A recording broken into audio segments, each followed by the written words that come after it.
intensified after the body of a teenager was discovered in a Tesla that has been linked to him. From canceled tours to social media revelations, new developments are raising serious questions about their supposed relationship and the ongoing probe. We are going to break down the latest developments in this case and what law enforcement is focusing on next with a retired detective. Welcome to Sidebar, presented by Law and Crime. I'm Jesse Weber.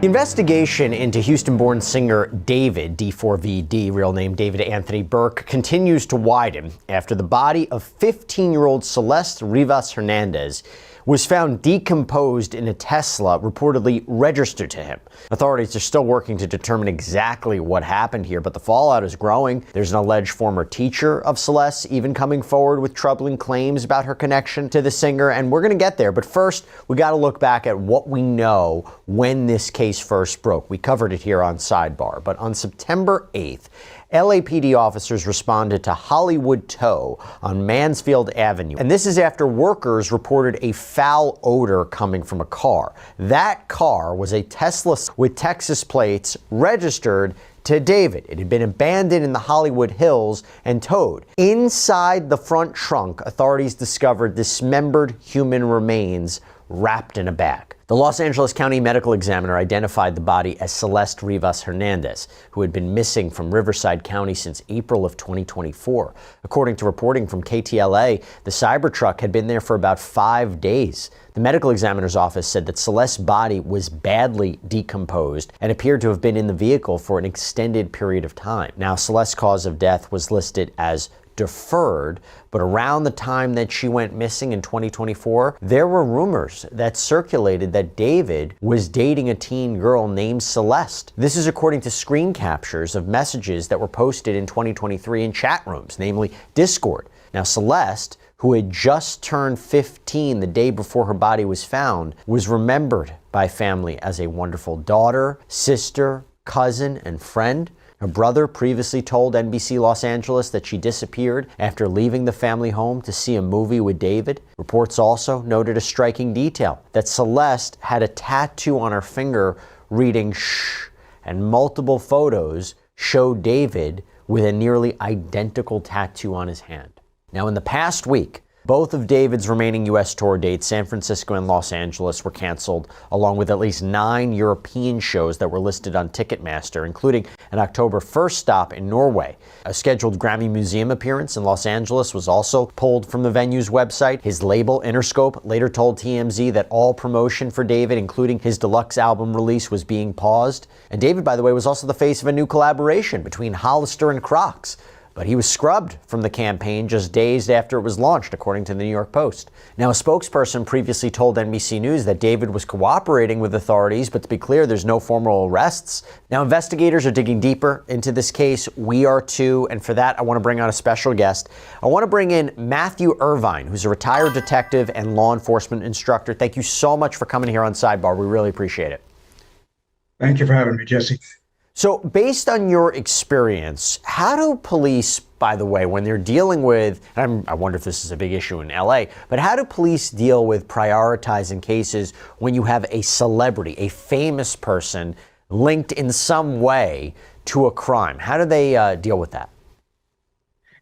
Well, ideally, there really shouldn't be any distinction based on the fame or wealth of the person implicated in a crime, whether they be the accused or the victim.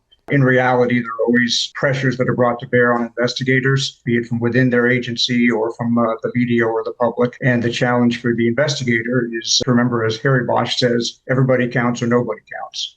This is the first Bosch reference we've ever gotten on Sidebar, and you named it. Okay, when you're dealing with a body that's as decomposed as this, how do authorities analyze that evidence? How do they handle that evidence? And the idea that this body was severely decomposed, what does that tell you? Well, it sounds like from the reporting we've heard so far, and again, I don't know anything about this case other than what's been publicly reported. It sounds like poor Celeste was likely in the front trunk of that vehicle for several weeks before her body was discovered. And there's even been reporting that she was dismembered. That certainly presents a challenge for the medical examiner and for investigators in terms of determining time and cause of death. Also raises some questions in terms of why the killer reportedly chose to dismember this young woman. Sometimes the killer will dismember their victim because if they do that and disperse the remains over some space, and particularly if certain body parts aren't found, it makes it harder to identify the victim. Now, people that kill strangers don't usually need to worry about the victim being identified because there's nothing that connects to them. So the only time the identity of the victim is a problem for the killer is if there's some known relationship.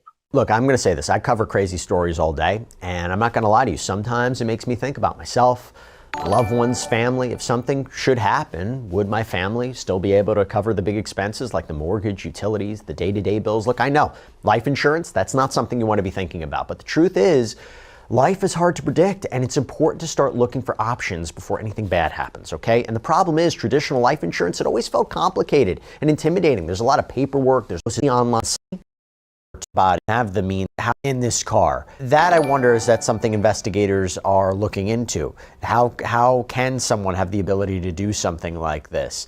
Who can have the means, the opportunity to do that, right? Well, we have to kind of keep the Occam's razor principle in mind. I mean, this vehicle was registered to David Burke. It was apparently towed from across the street from a home that he was renting. So the simplest theory would be that this crime happened in or near the vehicle and likely by David or somebody close to him with access to the vehicle. That said, as an investigator, we have to keep in mind until the investigation is complete and all the facts are in that we don't know yet all the facts. We need to think about what we don't yet know. And as an investigator, while you want to trust your intuition and the wisdom of your experience and your common sense, we have to remember that just because you did 100 of these cases and it always turned out this way and the answer was X, in this case, the answer could still be Y. So we have to keep an open mind. But certainly there's a lot of publicly available information that seems to point to the involvement of David Burke in the death of this child. By the way, what causes decomposition and how quickly does it happen? Decomposition is a natural process once the person is no longer alive, and it's affected by a lot of factors, including temperature and whether the body is protected in some way. In this case, in the front trunk of a vehicle in Los Angeles in the late summer, it's likely that decomposition would happen very rapidly. I want to get into some of the key updates in this case from the last time we spoke. So, according to Forbes and ABC News, police executed a search warrant at a Hollywood Hills home on September 18th where David had been staying. They seized a computer, they seized other items of evidence. Sources told the Los Angeles Times that David had been renting the home, which the LAPD confirmed to Forbes was on Doherty Place. That's not far from where the Tesla was reportedly abandoned. And Matthew, actually, let's just start there. What does a search like that tell us about where investigators are focusing? How significant is it that they've removed electronics and other materials from this property? What does this tell you? Well, in order to get a search warrant, you need to be able to articulate to a judge that you have probable cause to believe crime has been committed and that evidence of that crime is going to be found in the place that you intend to search. So just because you search somebody's residence or vehicle or other property doesn't necessarily mean that that person is your suspect in the crime. It simply means that that place is likely to have evidence related to the crime. So certainly they had to meet that legal standard in order to execute the search warrant. And I'm sure that in addition to looking for physical evidence, forensic evidence within the residence, as you said, they are seizing electronic evidence. And that's going to be critical in this case. I mean, just from what's already been reported publicly, there seems to be a lot of online communication between people who at least appear to be David and Celeste, going back maybe as far as 2022, when she was 11 or 12 years old. There's also a lot of communication, again, just being posted online between David and other parties that appear to have some knowledge, at least, of his relationship with Celeste. So the timeline is going to be really important here. And the electronic record is going to be an important part of that timeline. 100%. And by the way, we also have to mention that while this was going on, deputies in Houston, they also confirmed to Click 2 Houston that they responded twice last week to David's Cypress, Texas home after security alarms were triggered. Now, the property records tie the house to a trust that resembles the name of his debut album, Petals to Thorns. There's no search warrants that have been executed there, which is interesting because, Matthew, how would law enforcement typically treat these kinds of security alerts in an ongoing investigation when you're talking about a different property? Are you surprised that property hasn't been searched yet? Well, that's the first I'm hearing of this, but it's interesting to think that somebody may have tried to make entry to that property. That could be an effort by somebody to remove evidence that was there. That's the obvious connection to this Los Angeles-based investigation. As to search warrants, again, officer or detective needs to be able to articulate probable cause to a judge that there is evidence of a crime on those premises. And apparently, at this point, they don't feel like they've got that.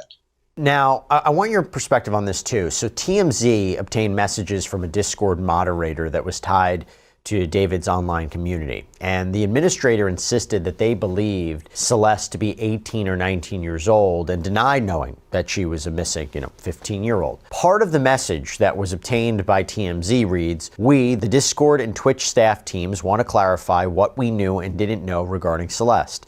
We were not aware of her true age or that she was a missing person. We also did not have any contact with her outside of what was made public. From what was shared in David's Twitch streams and from her role in the server, we understood her to be around 18 to 19.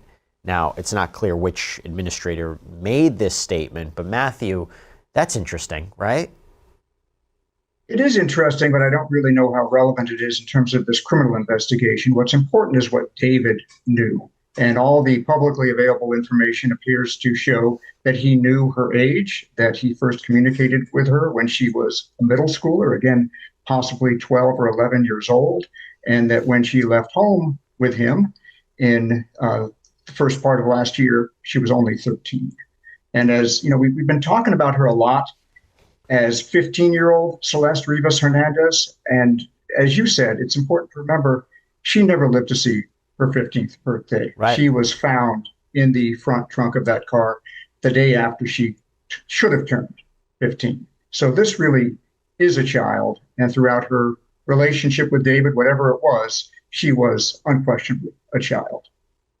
And that's the point, because TMZ reports that there is this newly surfaced video that apparently shows David and Celeste together on a live stream interacting with fans. And in the clip, Celeste can be heard prompting David to respond to a comment. That video was recorded in January of 2024. You go back to that timeline, Matthew, of when they said she went missing. Is that video going to be key for investigators? Absolutely. And that's just one of many images, moving and still, that have been popping up all over social media in the last couple of weeks. There seems to be a really strong digital footprint showing them in various locations, backstage at his concerts, doing his live stream, and various still images taken in various places going back at least to early 2024. And again, as you said, that was several months before she left home, and while she was still very much a 13-year-old middle school kid. Well, I tell you what, it's not just investigators looking into this. There have been a lot of online sleuths that have been digging into David's posts on social media as well as his songs to see if there's any clue about what might have happened here. There's an unreleased song that was leaked last week. It's reportedly called Celeste _demo unfin, as in, unfinished. This is according to KTLA and TMZ. And in David's biggest song called Romantic Homicide, David sings, "In the back of my mind, I killed you, and I didn't even regret it. I can't believe I said it, but it's true." We all know whether or not lyrics will play a role in a criminal case is a controversial and constitutional issue as well. Just putting that to the side, though. In a 2022 interview, Forbes reports that Burke had said that those lyrics are figurative, saying, "I didn't kill her physically, but in the back of my mind, she died." Online sleuths have also uncovered a TikTok video made by another user, but it was apparently reposted by David, where the person in the video is chopping up chicken and words on the screen read, "Me if I see her talk with other dudes." So David's label, Interscope Records, along with UMG, Sony Music Publishing, Wasserman, they have paused all promotional activities around his upcoming deluxe album and his career overall, basically. His last Instagram post celebrates the release of the deluxe version of his album, Withered, which was supposed to come out on September 19th. Forbes reported it hasn't appeared on streaming services. Matthew, a few things here. First of all, the lyrics, I mentioned, I've talked about cases involving musicians and criminal cases and whether or not the lyrics can be introduced into evidence as intent, or it shows their knowledge or what have you.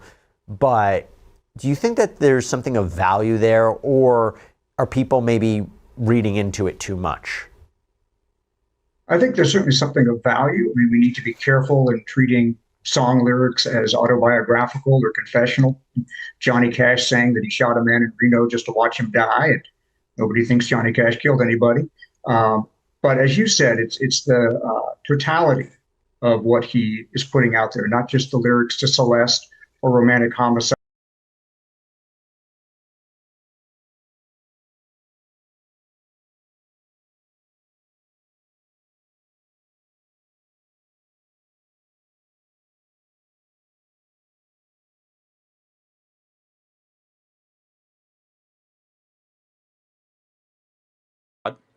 Correct. Okay, amen. And throughout the Bible, people who are sinners, such as I mentioned King David, who did a lot worse things than Donald Trump.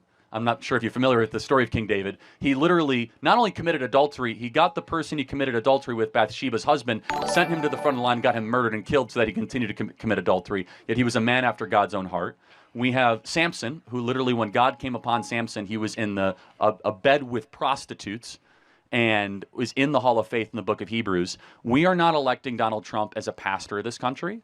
We're electing him as a president. And we also see what he does. And this is a very important moral question. Let's say I grant you that Donald Trump embodies some of the sins that you and I both don't like.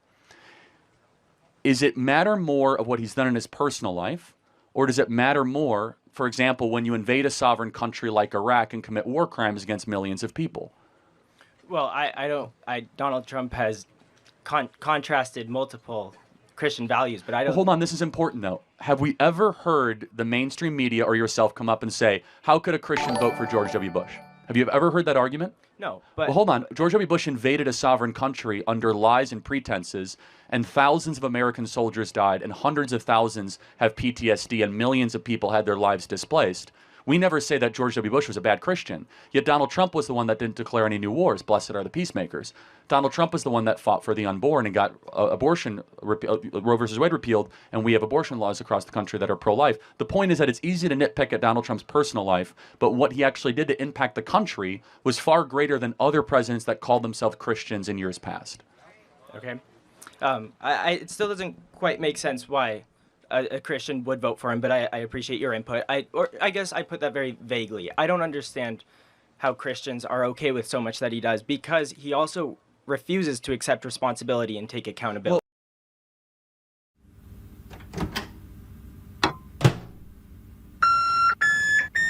Sounds like Ojo time. That actually causes you to disqualify for forms of less.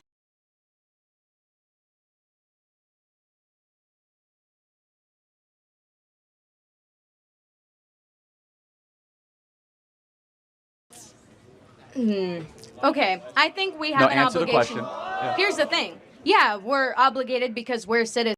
How does that make you feel? That's not comedy. That is a 5-alarm fire for Kamala Harris, because she's probably going to lose Pennsylvania. Look. But no, I just want to be clear. Is there something wrong with talking to voters? No, there's nothing wrong with talking Well, that's to what we're voters. doing here today. It's an open mic. I think that you push a dangerous agenda. Such as? Your stance on abortion rights, for example. Here we go. Okay, so Let me ask a question. What is your name? Jean. Jean. And what is your understanding of the current Republican Party's stance on federal intervention in abortion? Well, I know that they want to bring it back to the states, right?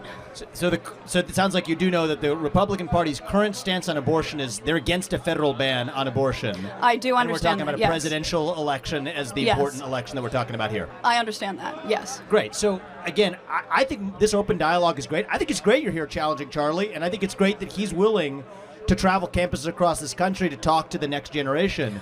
We need more conversation. Now, where's the disagreement, though, on content? Because you could criticize style or why you're talking to people Listen, or dunk on someone personally, but where do you actually disagree with I the agree substance? with the way that you edit content and specifically frame it so that people look bad talking to you. The way that you edit your content. we post unedited content.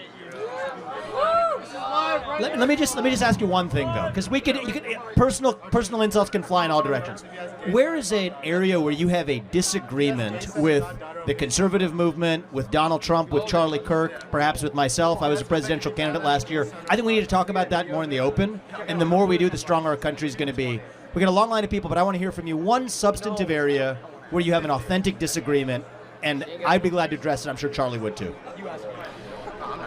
Just in anything, political, relating to any political topic where you have a disagreement. Let's air it. Okay. I disagree with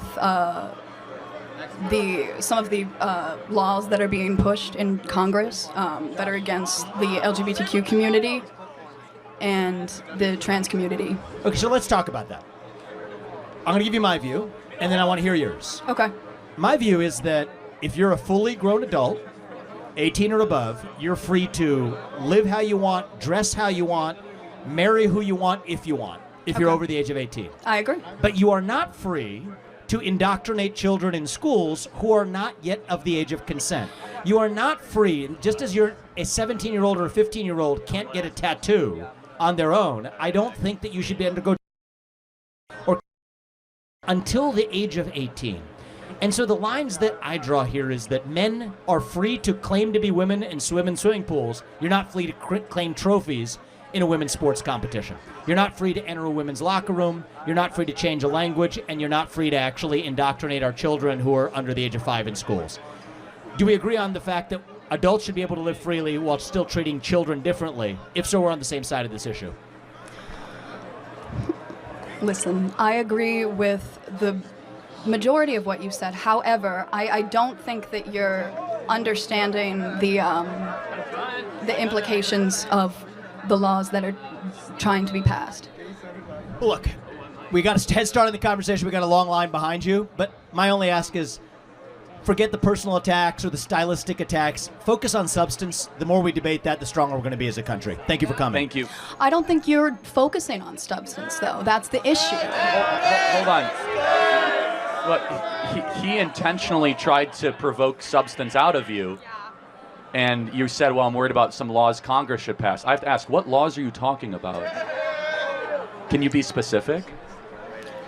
I'm sorry, I'm very nervous, but this is what you do. This is what you do. You take people and you put them under the spotlight, and you. Well, hold on. I didn't ask you to come up here. You voluntarily came to the front of the line. You didn't have to do that. You're purposely antagonizing people on campus, asking How? people to come up by spreading your weird agenda. How? What agenda is that? I'm confused, though. So, Charlie, I'll say this. We'll end on this and we'll go to the next question. When I was 18, and I'm not going to blame you for this, I also took for granted a lot of the stuff that the media force-fed me, because that's what you know at the age of 18. You say there are some vague laws making their way through Congress that are hostile to trans community. Know how? I don't think those laws actually exist, but I don't blame you if that's what the cable media is feeding you. But let's get to the specifics, and then we're able to actually have an open dialogue. And that's one of the things I've learned over the last 20 years. I think that the issue is we're getting our media from different sources. Both people are getting media from these skewed sources. The facts that you're presenting are not always correct. And that's why we're here with no TV screens between us. So people who have policy-based substantive disagreements, we invite those. I think that's how we're going to get our country back. And as it relates to trans, which you brought up, 18 or above, you're free to live how you want. You're not free to force that onto somebody else, or especially kids. And if we agree on that, we make some progress. Thank you. Disagreements, yeah. Yes, sir. Okay, so I tend to lean liberal on a lot of issues, but specifically on immigration, when I hear about like the Haitians in Ohio, taking over cities, and the thing about eating people's pets, I don't know if that's true. It is true. But I was wondering if you could speak a little bit on that specifically, and I'm kind of torn on the election, so if you could also speak on if we have more instances like that in the future, if Kamala Harris gets voted. Yeah, it's a great. First of all, thank you for coming up to the mic, and I want to try to win you over as a liberal for Donald Trump. So you're going to give me a chance, okay? I will, sir. All right, okay. That is a true open mind, so I appreciate that. Number one, we have accepted 5% of the Haitian population in this country in the last couple of years. I have nothing against Haitians. I know some of the others. of New Jersey. So there's half.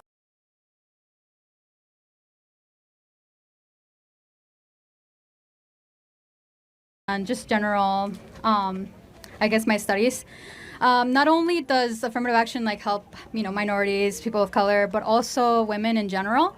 And there's a lot of facets of engineering, the medical system, and other factors that, because of affirmative action, have helped. I'll just go into something. For example, let's say like in the medical field, endometriosis, something like that has not been studied in women due to so little women being in the medical field. Also, for example, like cars, the seatbelt is made especially for the male body. They're only tested with male mannequins, so a lot of women are in risk of dying in car crashes at a higher rate. There's a lot of things that benefit from a diverse group of people, both in engineering and medical fields and education and other facets of the systems. And I was just wondering, without affirmative action, how do you think we can bring these people in to bring a variety of opinions? Yeah, no, I mean, views? just have a meritocracy, right? So you have 3 white men around you. You can see 1, 2, 3. So if one supports affirmative, no, it's okay. If one supports affirmative action, Right. it would mean that you would be okay turning to those 3 men and saying, I deserve the position more than you based on something that doesn't matter more than something that does necessarily. matter. I feel like that's one facet of it that we're not also paying attention to, is that people that are graduating from the same schools. They're graduating with the same no difference. Truth of it. So let me just, that makes male to male OBGYNs. I think it should Hold on. be similar to the amount of like OBGYNs. the general population. So hold on, 85% of all OBGYNs are female. Yeah. So now should we have parity so that men? I have an OBGYN that's a man. That's not a problem. That's not the point. The point is, should we have parity? I think it should be similar to like whatever the. Got it. Okay. So you're consistent. So women studying in the OBGYN field will be actively discriminated against. So a man can, because we must have parity. It's not about people in the OBGYN specifically. It's about people in general. Men were, like, for example, women were not able to vote until like less than 100 years ago, basically, right? What does that have to do with One the second. field? So because of that, a lot of the laws, a lot of everything that's set in place was made by men, was excluding women, was creating like reforms and like certain legislations that would specifically, support men rather than women, because women don't have that ability. Or support society. I don't think it was always about supporting Well, for men. example, like what about it? Like what I brought up, endometriosis, or like the seatbelt accident, like all this stuff is due because we tend to favor men in specific. Well, so I just don't believe that. First of all, because research I will go can where the money show is, you, and so if there was money in endometriosis research. Not much, because Well, men that's don't why. care. So maybe it wasn't sexism. Maybe it was a monetary explanation. Well, who has the money in a society? Well, actually, women usually? control more money than men in the country. But women weren't able to have bank accounts until like less than 100 years ago, so they can't really build that generational wealth. Do you think it's been a better thing with women's liberation the last 20, 30 years? Yeah, I would Do you think that's interesting? Do you think women are happier in America today than they were 30 years ago? Yeah. Then why are they the most depressed group in the history of the species? Women are the most miserable they've ever been. Like, why is that? I don't think that's because we're allowed to have money. No, now, I'm asking but it's like more liberation, more college degrees, more birth control, less marriage. I would less argue kids. otherwise. I don't know where you got that data. No, that, we're everybody more agrees that depressed. women are super miserable, as far as versus 30 years ago. Well, it could be the fact that because women weren't able to go to a psychologist or or maybe it's because they're not doing the one thing that they want to do, which is to get married and have children. Yeah, she's saying that, no, it's actually opposite. It's saying that women actually, says women around the world report higher levels of life satisfaction than men, but at the same time report more daily stress. Yeah, so we're just held to type in women antidepressant use 2024. It is the highest it has ever been. But there's like more layers to it than that. It can't just be that. You have to look at why are women more likely to go and talk to a psychologist. There's the differences in that. So, but I'm just curious. So, do you think women are generally happier in 2024 than they were in 1964? Yes. Okay, thank you very much. But I just had the question of how would you want to fix that? Just there's no problem to fix. Pure meritocracy. No, I'm just saying how do you bring people with diverse opinions? Oh yeah, I mean I don't care that much about. I care about excellence. So women, you used to be studying into stuff like putting women in endometriosis STEM. and I stuff care about like that. being a strong. No, I'm talking about being able to look into those type of things, like endometriosis, all this stuff. How do we make that safer for other people without bringing people that care about it? Not that important to me. I want the country we once had, which was the greatest country ever, where we put excellence and we put superior intellect above like sensitive racial politics. Not interesting to me.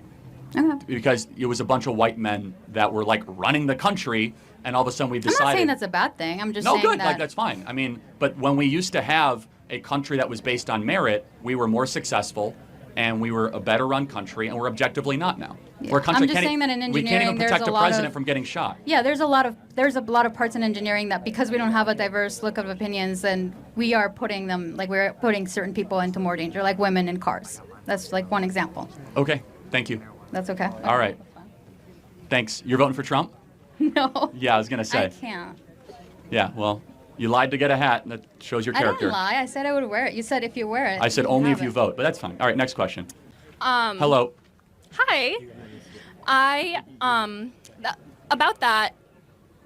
Well, first question, why can't marriage be allowed with 2 men or 2 women? That question got me. Yeah, so I mean, allowed and what it is are two different things. So again, just strictly from what marriage has always been is the idea of 2 separate parts coming in a union to be able to have, hopefully, a lifelong partnership to raise kids, adopt kids, or have kids, and to become better versions of themselves. It is the attraction of opposites.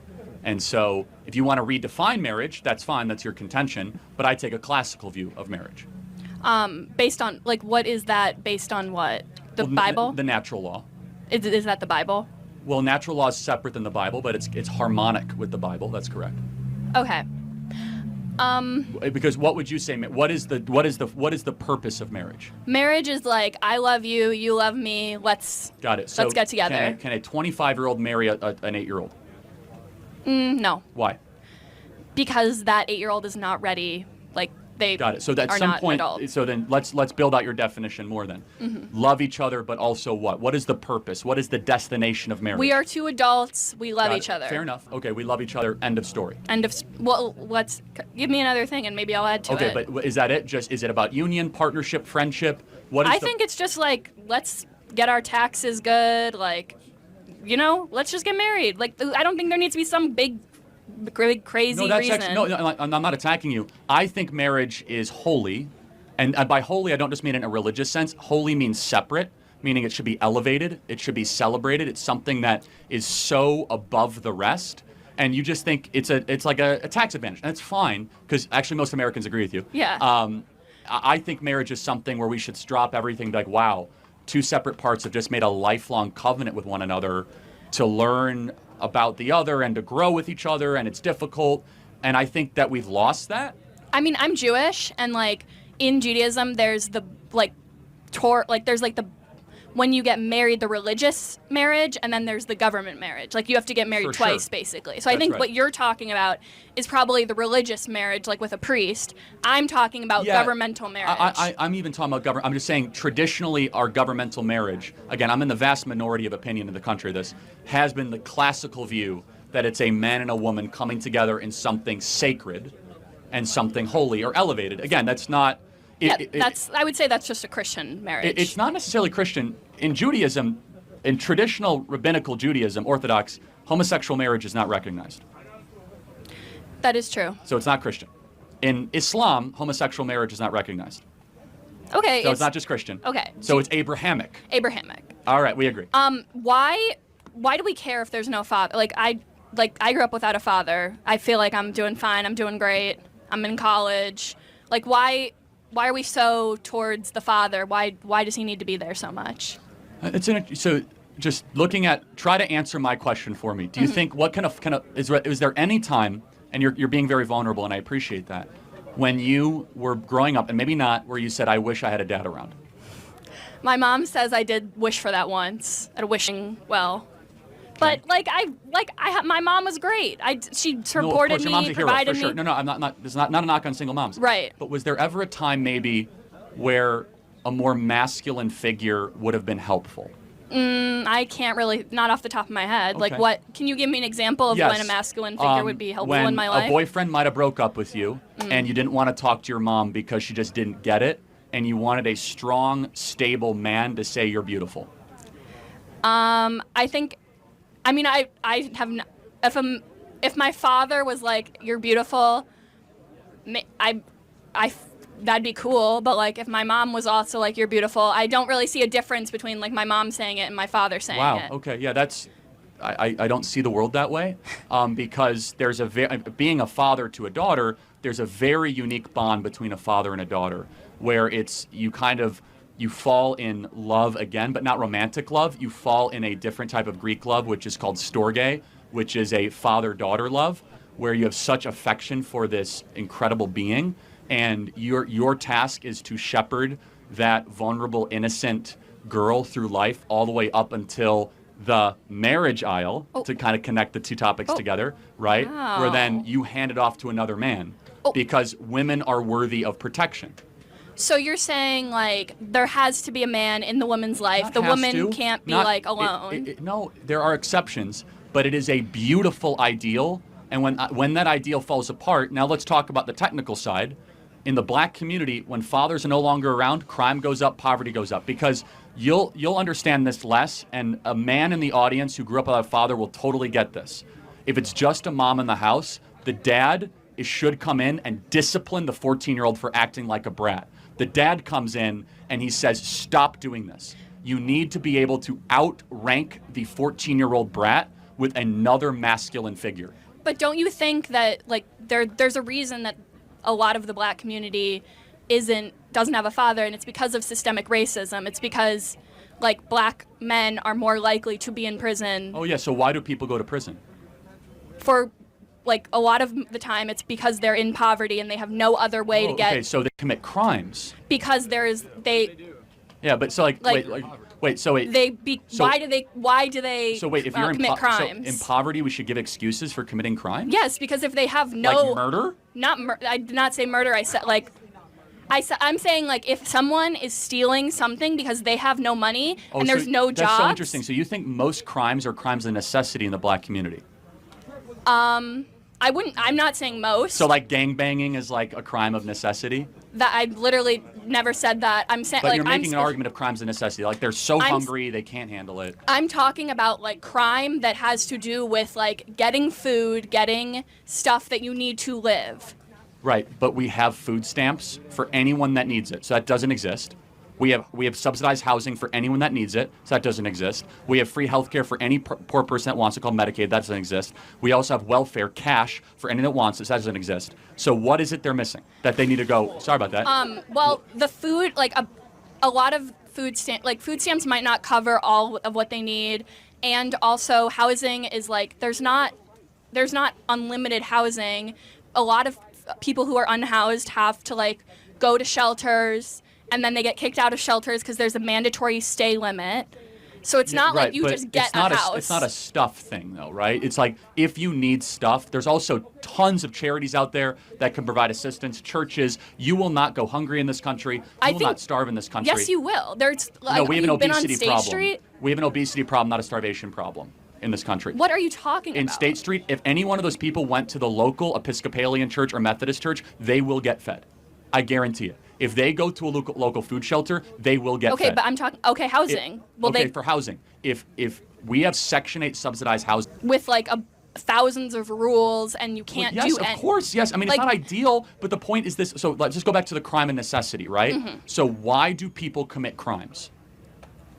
I'm not saying why all people commit crimes. I'm saying there are people who commit crimes because they have no other choice. Got it. So why is it that other people that are as poor as they are in separate racial groups don't commit crimes at the same rates? For example, blacks are 13% of the population and they commit over 50% of the crimes. Why is that? Black people, I would say, not blacks. Okay, but it's not. I could say whites and you wouldn't care. So anyway, hold on. Right? I can say Hispanics, you wouldn't care. So don't police my language. But whatever. I'm not policing your language. I'm just saying I would say black Fair people. enough. But the insinuation is that I'm being racist. But that's fine. Okay, that's your opinion. Yeah, but so black Americans are 13% of the population and commit anywhere between 50 to 56% of murders, crimes, carjackings. Why is that? Well, what percentage of the white population is living in the same level of poverty? Got it. So there's twice as many white Americans in poverty as black Americans. Not the same percentage, but still, if you look at white Americans in poverty, they commit far less crimes than black Americans in poverty. Why is that? Maybe it's because when you're in a store, like they follow black people and they don't follow white people. What about murder? Rural? No, but why is it that, like, just saying murder, why is it that black people commit so many more murders? White people live in rural like, that's not, you're being followed in a store and you commit more murders? Yeah. You're making the rule, or I'll get to you in a sec, but Okay, it's not, anyway. it's not a good argument. But let me just go back to one thing you said. Systemic Whatever, you're racism, good. right? So the idea of systemic is that it's Yeah. within our laws.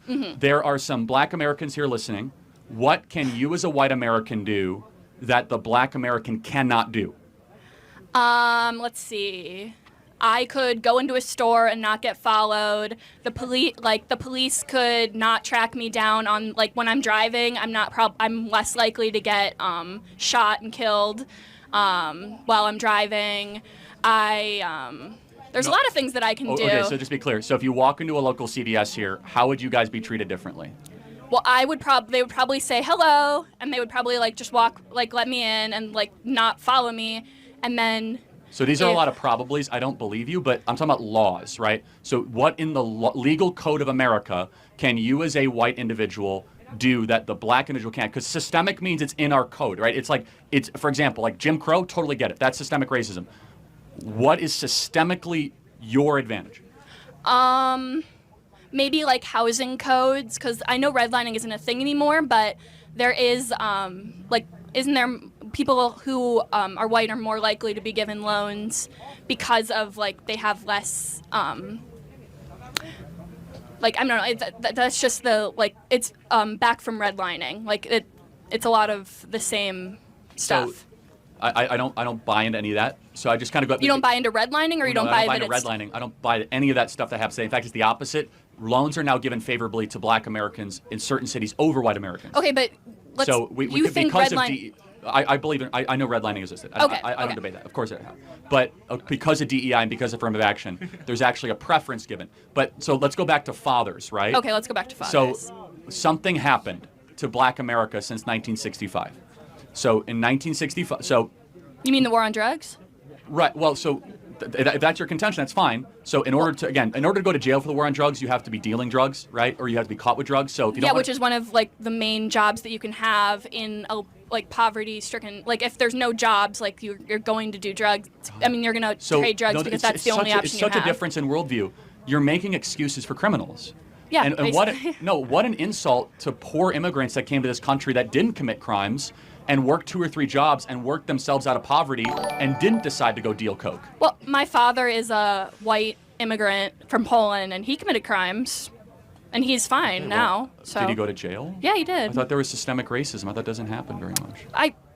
I never said white people don't go to jail. I said they go more, and you're saying that white immigrants are fine and they don't. No, I'm it's saying far that they less do. actually. I'm glad he went to jail if he committed a crime. I think it's terrible. Yeah. So, but at the core of it, we have a difference in worldview, right? My worldview is I'm not sympathetic to people that steal, that loot, and murder, because that's a values problem. And I don't like making excuses for people that do things that are obviously destructive. Secondly, we have a problem in black America. The biggest problem is not racism, it's the lack of dads.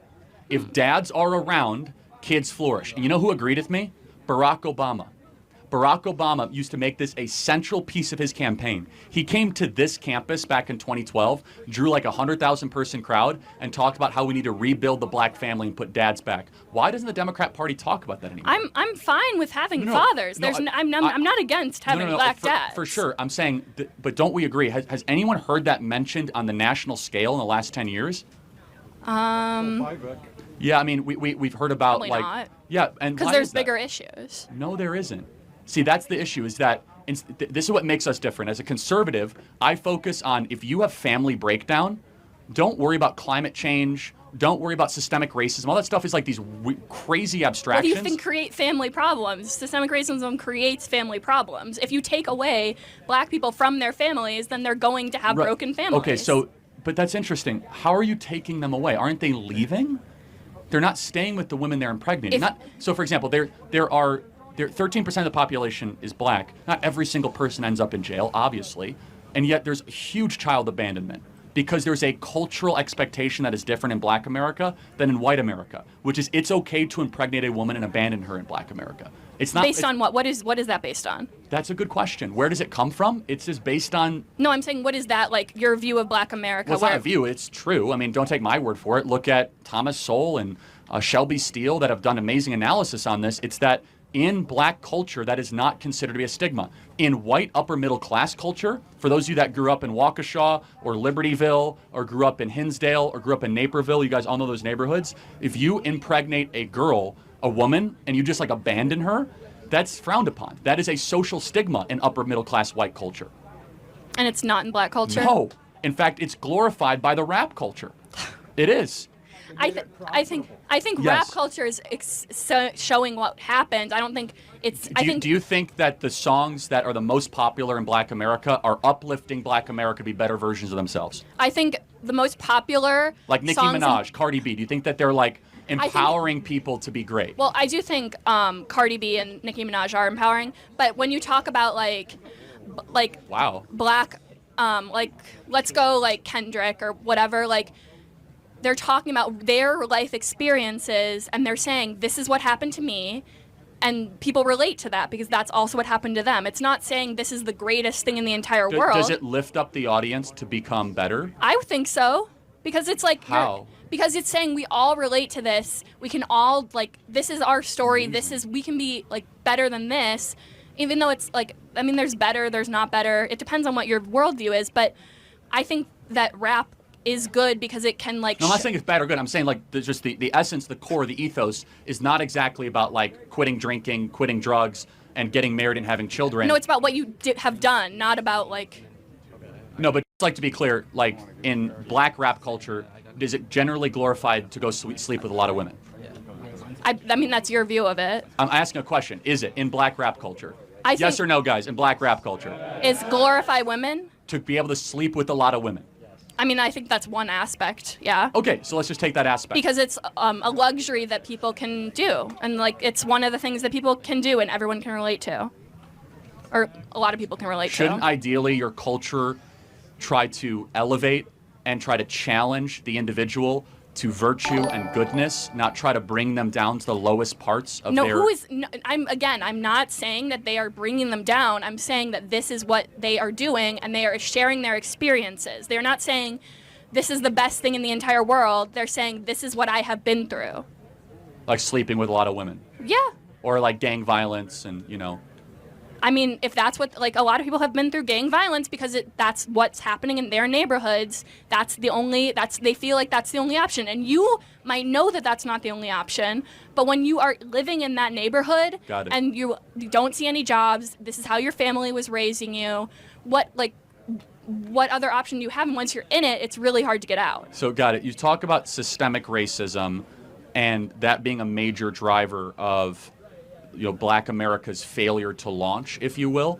We subsidize single motherhood in this country. So if you stay single as a single mother, you get money from the federal government, and it's basically subsidized, if you will. Sure. Can we at least agree that if the nuclear family in Black America was stronger and tighter knit, that would be a good thing? In a lot of cases, yeah. I think if the father's abusive, I would not want him there. So I think it really depends on like what family you're talking about. I don't think you can generalize. What percentage of fathers do you think are abusive? I have no idea. Yeah, I would say it's probably small, right? Not like, I don't know. I have no idea. I have not done research on what percentage of fathers. But generally, it's good when mom and dad stays around and is raising the kid. I would say if they are both healthy parents and they are both ready to have a child, it's great. My father, not ready to have a child, do not want him around me. Just one last question on role models. Let's say there's a Black kid right now. Would you rather have that Black kid have a role model be Kendrick Lamar or Clarence Thomas? Kendrick, obviously. So not the Black American on the United States Supreme Court. No, he's trying to ban interracial marriage. He's trying to do all. Wow, no, he's in an interracial marriage.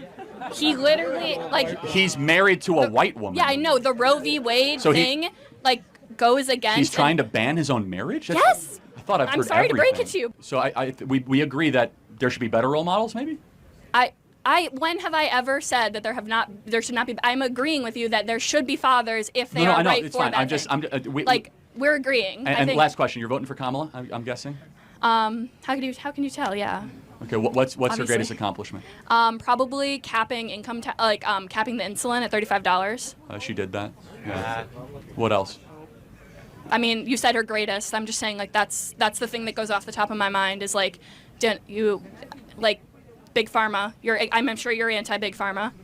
Oh yeah, I mean that's why all the pharmaceutical companies are donating to her. That's right. So, okay. Okay. Yeah. Thank you very much. Enjoy voting for Kamala.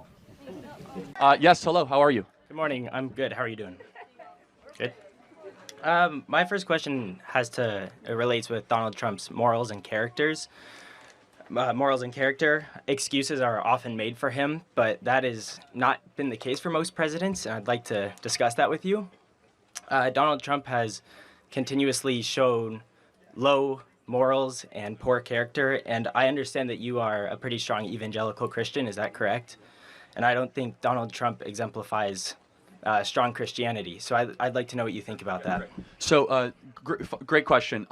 So are you a Christian? I just want to know by what standard you're judging him. I personally am not a Christian. Okay, so that's interesting to me. Why do you then care about what Christians think of Trump if you yourself are not a Christian? Well, I believe Christianity still does play a great role in this country. Fair enough. No, I just want to know by what standard you're judging him. That's fine. So when we're selecting a leader, all of us are sinners. All of us have problems. His character flaws are definitely public for those that can see it. I will say, though, that he has a lot of virtues. Would you say he has any virtues? What basis are you saying? What virtues do you think he courage. possesses? Okay, courage, I think. Like if you and I got shot, how would we react? Well, I don't know. I think that we're straying a little bit from the question. No, but it's important, though. So what moral failures in particular do you think are disqualifying from a Christian standpoint for him to serve in office or gain support from Christians? Well, I actually do have some things pulled up, and I did read some scripture in preparation as well. Would you mind if I provided some of that? Sure. Give me one or two examples. Yeah. And as long as you're applying the standard consistently to, for example, King David, Samson, Daniel, Joseph, and many figures in the Bible who are considered to be virtuous and righteous, because we're all sinners, and you know that. Sure. But yeah, absolutely. Please give me some examples. Yeah, well, I'd like to quote a couple pieces of scripture. First from, it says, "Do nothing out of selfish ambition or vain conceit, and to value others above yourself." But Trump has continuously put himself over American citizens. Yeah, let me ask you a question on that. He's gotten poorer since he ran for office. He's lost his business empire. He's been impeached twice, indicted 4 times, facing 700 years in federal prison. How is that putting his own personal ambition first? He's facing life imprisonment, his business empire to be taken away from him. That's actually putting the country above himself, isn't it? Well, yes, but what about him selling golden sneakers, selling branded Bibles, which he claims to be the only one he endorses, $100,000 watches? So yeah, I mean, but selling products to try to pay for legal fees is probably understandable, right? But how much do you think he's spending in legal fees a month? Isn't that telling that he's a 34-time convicted felon, though? That's interesting. So do you think the standard of justice is equally applied of Donald Trump and Hillary Clinton? Well, no, but look what you guys said about hold on. Hillary Clinton. That's very important, though, because do you think that Donald Trump would be experiencing this kind of criminality against him if his name wasn't Trump? Yes. Really? I do. So then why is it that no one's ever been indicted for what he got convicted for ever before in New York history? Isn't that a great question? Yes. Why hasn't he been indicted? No. Why has no one else ever been indicted for what he was indicted for? They made up a crime, the first ever, for Donald Trump. I don't. So let me ask you, ask from a Christian perspective. We all fall short of the glory of God. Correct. Okay, amen. And throughout the Bible, people who are sinners, such as I mentioned King David, who did a lot worse things than Donald Trump. I'm not sure if you're familiar with the story of King David. He literally not only committed adultery, he got the person he committed adultery with, Bathsheba's husband, sent him to the front of the line, got him murdered and killed so that he continued to commit adultery. Yet he was a man after God's own heart. We have Samson, who literally, when God came upon Samson, he was in a bed with prostitutes and was in the Hall of Faith in the book of Hebrews. We are not electing Donald Trump as a pastor of this country. We're electing him as a president. And we also see what he does. And this is a very important moral question. Let's say I grant you that Donald Trump embodies some of the sins that you and I both don't like. Is it matter more of what he's done in his personal life, or does it matter more, for example, when you invade a sovereign country like Iraq and commit war crimes against millions of people? Well, Donald Trump has contrasted multiple Christian values, but I don't. Well, hold on, this is important though. Have we ever heard the mainstream media or yourself come up and say, how could a Christian vote for George W. Bush? Have you ever heard that argument? No, but... Well, hold on. George W. Bush invaded a sovereign country under lies and pretenses, and thousands of American soldiers died, and hundreds of thousands have PTSD, and millions of people had their lives displaced. We never say that George W. Bush was a bad Christian. Yet Donald Trump was the one that didn't declare any new wars. Blessed are the peacemakers. Donald Trump was the one that fought for the unborn and got abortion, Roe versus Wade repealed, and we have abortion laws across the country that are pro-life. The point is that it's easy to nitpick at Donald Trump's personal life, but what he actually did to impact the country was far greater than other presidents that called themselves Christians in years past. Okay. It still doesn't quite make sense why a Christian would vote for him, but I appreciate your input. I guess I put that very vaguely. I don't understand how Christians are okay with so much that he does, because he also refuses to accept responsibility and take accountability. Well, but because we read the Bible, and the Bible is full of people that have very, very difficult, let's just say, colorful lives, and still are used for God's purpose. And and by the way, it's very easy to say, are you a sinner? You're not a Christian, but let's just say, yes, I've sinned. Yeah, we're all sinners. And so we look at Donald Trump and we say, wow, this is a guy who's obviously broken. We're all broken. And what do you do with your broken life? Do you just golf all the time and fly around the world and hope things get better? Or do you get in the arena and fight for the country to the extent of where you get shot, you're under assassination attempts over every day, and your business empire gets taken from you? That's incredible virtue that I'm going to teach my kids about and say, even if your back is against the wall, you keep on fighting. I think that's incredibly virtuous. Okay. And I understand I'm not going to change your mind on this. So this is mostly... You asked for an explanation. Yeah, no, absolutely. That's what I'm saying. So I respect that. Now, you mentioned children that you have, and raising them by morals. I mean, this is somebody who's running for the president of the United States. And as a matter of fact, traditional Christian theologian and philosopher Albert Schweitzer said that example is not the main thing in influencing others, it is the only thing. Now, the words of the president matter, and I understand you're raising 2 children. So he has been on track calling prisoners of wars losers. He lied to dodge He has never said that. Is not correct. That is a total lie, but that's fine. So, lied to dodge the military. That is also not correct, but fine. Called citizens vermin. Well, he called foreigners in the country that have broken into the country vermin. Okay. You know who he called vermin? He called the Venezuelan gang members that rape women vermin. Can we all agree that they're vermin, everybody? Yeah. But that's fine. Just keep going. Yeah, I mean. And his continuous bullying and name calling, I don't think that's a virtue you'd like to... No, this is important. I want to say that, okay, let's pretend all that's right. Let's pretend that you weren't being fed misinformation. No, but I want to be clear. What is more virtuous? The guy that says stuff he shouldn't say, or the person that sends $200 billion on unnecessary war in Ukraine so 1 million people die? You have to choose. Which one would you rather have? Someone that talks sloppily or someone that funds wars around the world? Okay, I was in the middle of my question. No, it's important though. Your own though. No, it's important because I wanted to hear from you though, because you obviously are not a supporter of Trump, and Trump is constantly under this attack that he's immoral and he's terrible. Yet we never judge the actions of our leaders who continue to have wars around the world where people die. Is that immoral to do? It is immoral, but I agree. So then why are we so fixated on the language of Trump and not on the actions of our current leaders? Well, first of all, our current leader, Biden, is not running for presidency this year. Well, no, but the vice president is actually, and she's also in charge. But not in charge the same way Joe Biden is currently. Well, Joe Biden's certainly not in charge, so who's running the government? Who is running? What's your answer to that? I don't know. Like, we don't know who's running the government, actually, and it's horrifying. I mean, Kamala Harris went to the Munich Security Conference and provoked Vladimir Putin to invade Ukraine. She was in charge of the border. She was the border czar. The point is this, is that you can look through Donald Trump's language. People say he lies. He actually exaggerates, and those are 2 different things. But Donald Trump doesn't get in trouble for his exaggerations. He gets in trouble for telling the truth. And I'll give you an example. He gets in trouble for all of a sudden saying, oh, wow, the border's wide open. You're not allowed to say that. You seem super happy. Have a great day. Thank you.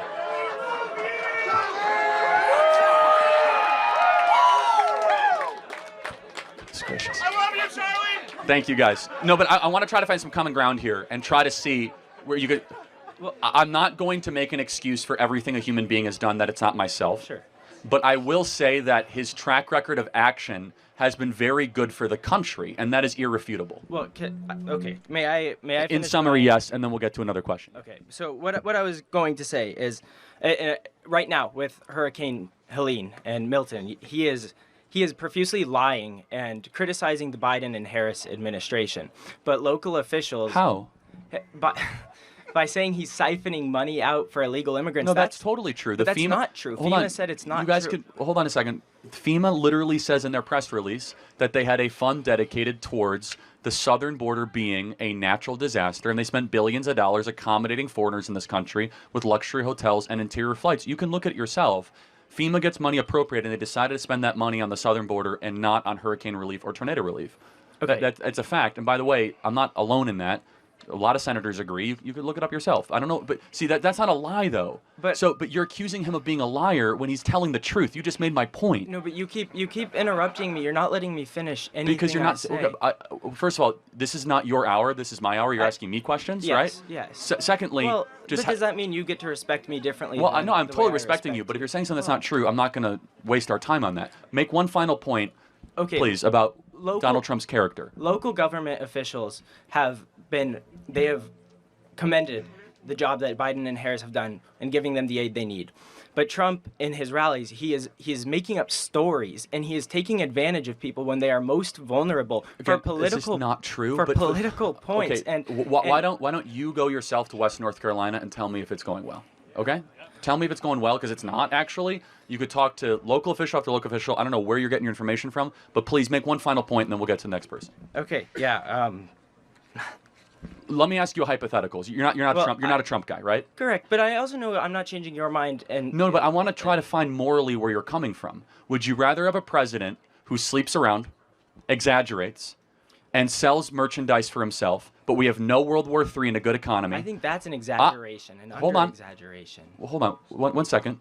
Or would you rather have a president that speaks crisply, and we have World War III and a wide open border and a terrible economy? You have to choose. Which would you have? Well, I know I don't have time to answer this, but I'd actually... It's an A or B choice. Well, no, but I'd love to talk to you about it, because I don't think the economy would be terrible under Harris and Walz. I don't. How's the economy right now? Okay, so that's something I would love to talk to you if I had more time. No, really quick. Is the economy good or bad right now? Okay, so right now, from 2020 with global supply chain shortages... Okay, yeah. Exactly. This is the problem with college, is that they try to overly complicate the simple. Is the economy good or bad right now? So, exactly. So, inflation right now? It's horrible, actually. Inflation right now is 2.4%, which is right on par with the other G7 Guys, economies. can you afford regular things that you want to afford? See, this is what I'm talking about, is that you got to get out of the clouds and listen to real people. No, but that's... 80% of Americans say the economy is horrible. Why do they say that? I mean, this is a nuanced answer. It would take nuance. And I want to ask you, what would Trump do to fix this economy? Because his tariff exactly what he did for 4 years. Because the economy was great when Trump was president. Yes. Drill, baby, drill, deregulate, cut taxes, empower entrepreneurs, and allow people to invest in America again. So when Trump was president, the economy was objectively better. People remember it as better because it was better. The question is this: why do people think the economy is so bad right now? So, because in 2020, global supply chain shortages, and after COVID, demand shot up, which put upwards pressure on prices. It caused inflation. That's an excuse to price gouge. Right now, inflation is down, but there has not been a price correction. Now, Trump's tariff... You seem like a nice, sweet person. You are so deceived. I got to get to the next question, which is that you did not answer the question. Most Americans think the economy is crummy. Most Americans think it was better under Trump. I'm going to trust the wisdom of everyday Americans, not the proven wrong academics that refuse to talk to real everyday people. So I'm not going to change your mind on it. Thank you for being here today. No, I appreciate your time. Thank you. Thank you for the talk. Thank you. We've got passion, we've got determination. And if we set our sights on something, you better believe it's happening. We always felt like our content was all about entertainment and being fun, but there was also this, sort of professional business side. One of the things that we knew was basically essential was getting our own website. So people would actually see a proper official group who mean business and who can deliver. And we always had this vision of bringing things into existence that previously had never been seen. This is the world's largest act. We bounced a plane, a boat and a car, and it was wild. So today, How Ridiculous have 50 million followers. We're in the billions of views. Tens of billions. That's pretty good. I don't know all the things that we're going to get to do in the next year or 5 years, but if we can do this as a job, anything's possible. Do you know what's really fun?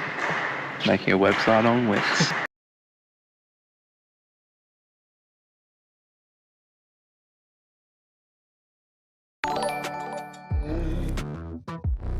Save time creating content and generate a high-quality clone of your voice with 11 Labs.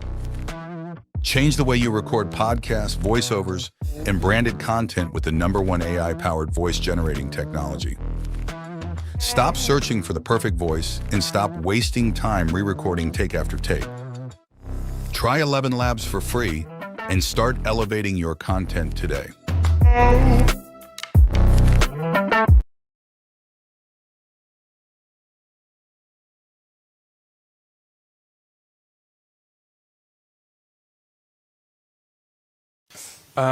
Hello. Sorry if I'm not as articulate as I could be. It's weird to see you guys in person.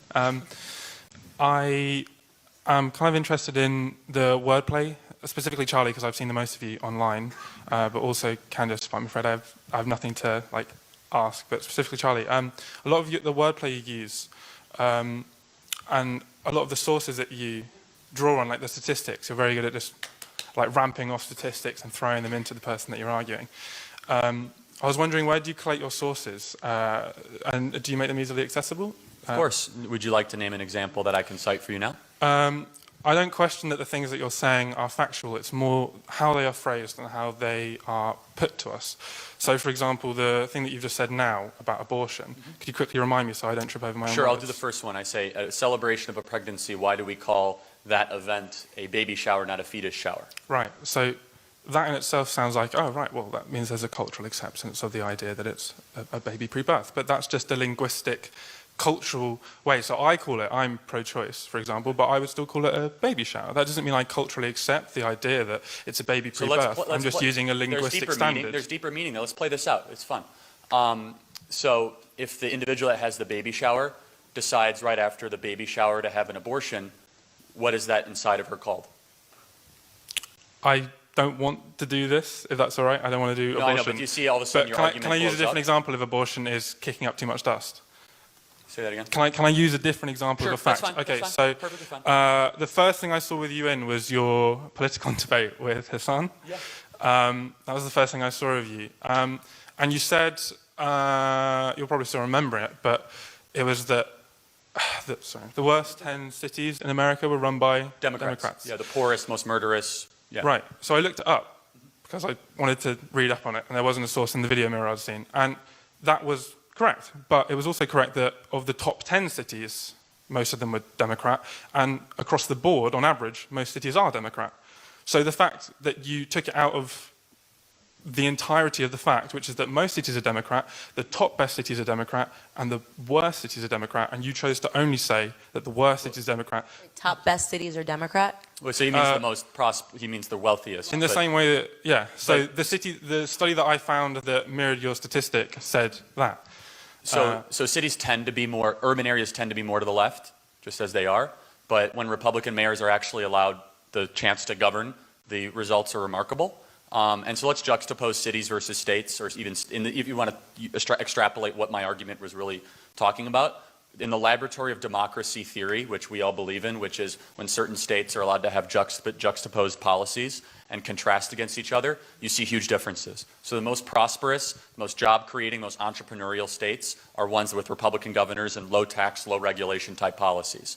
And there is a correlation between the most murderous, the most dangerous, and the most honestly hopeless areas, and Candice grew up in one of them, are almost always dominated by Democrats. But when those Republican policies are actually allowed to be instituted, those communities turn around quite quickly.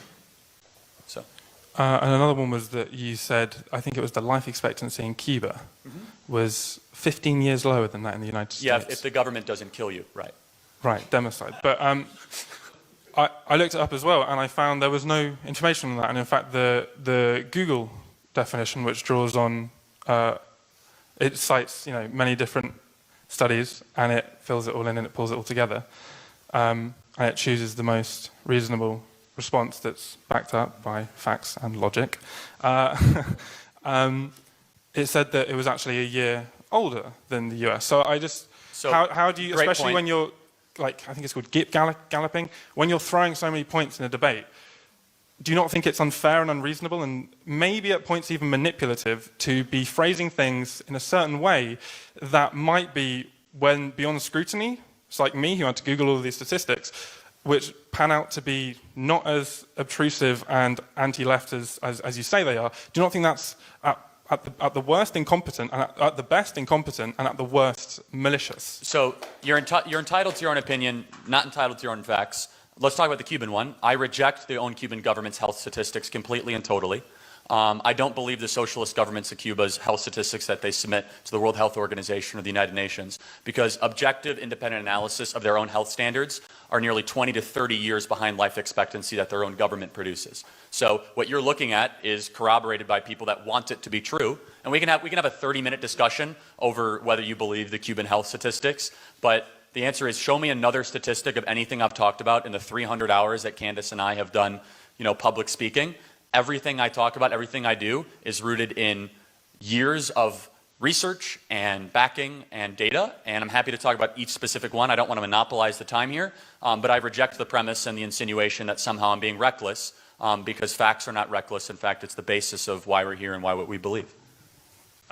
You successfully pivoted away from the intention of my question, which wasn't the factual nature of the statements you were saying. It's the way that you phrased them. So I phrased them effectively, and that should be a problem? No, it's not about effectively as defined by you, as in it promotes your agenda. You pivoted quickly away from the abortion thing. Can I please finish my... Happy to, yeah. I pivoted away from the abortion thing, not because I didn't want to talk about it, but because it made me uncomfortable to do so. Do you think it's effective the way I worded it, because maybe it made you think a way you never had to think before?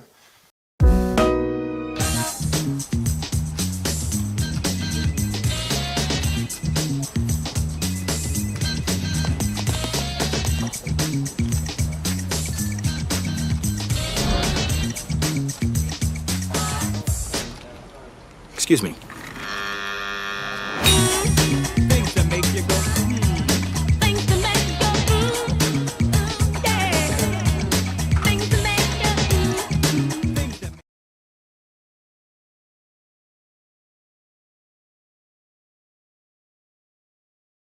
Hey guys, my name is Harris Heller, and I've been a full-time YouTuber for over 10 years now. And if you are a YouTuber or you're trying to be a YouTuber, one of the smartest things you can do is to make your videos more clickable. I mean, guys, you spent all that time making the video, spend 5 extra minutes just making sure your video gets seen. And TubeBuddy has a bunch of really easy tools to help you do that. Tools like Click Magnet that analyzes your titles, your thumbnails, your descriptions, and gives you simple recommendations that'll help it get seen and clicked on by more people. Or their A/B testing tool that lets you A/B test your titles and thumbnails and descriptions to make sure your video isn't missing out on views just because you didn't title it properly. Or even bulk tools that let you edit all of your videos at once, so if you drop new merch, you can easily add it to the top of your description of every single video. And right now, TubeBuddy is offering an exclusive 50% off their annual subscription. So, a cheap price for a tool that'll help you grow your channel and make more money. Sounds like a deal to me. Sign up now.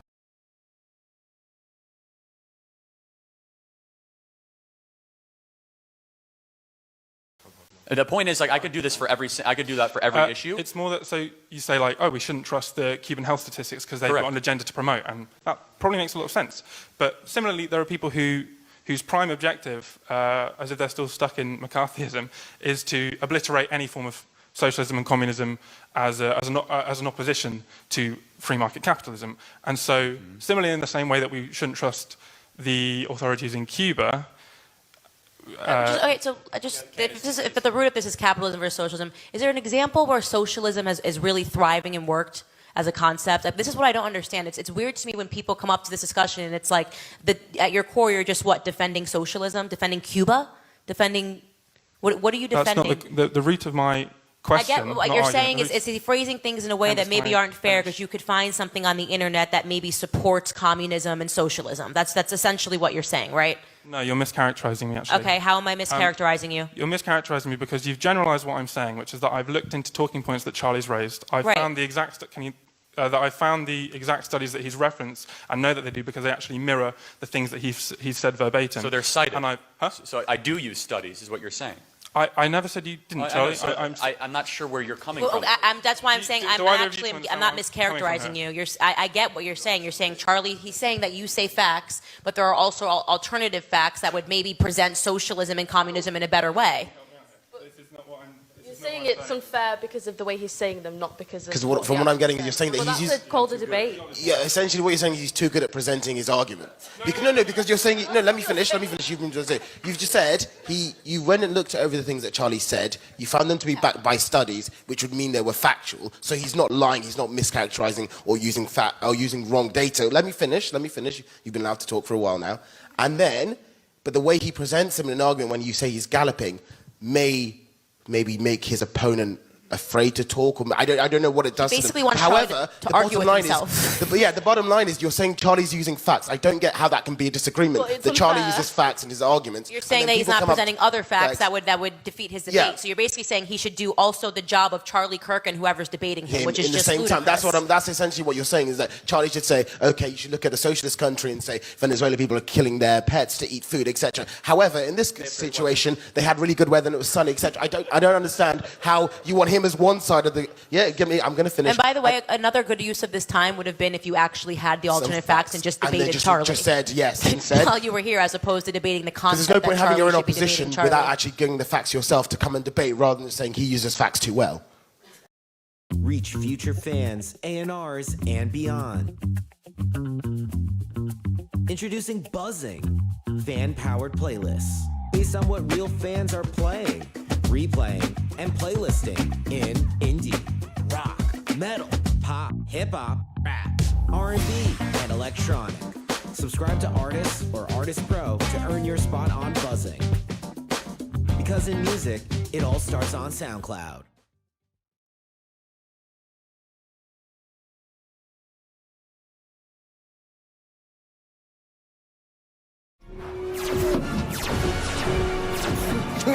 I've got a bad feeling about this. Eyes to the skies, boys. I'm coming in. Detaching cable. Take that! Don't get tied down by your old phones, games, and tech. Upgrade for less at SEC.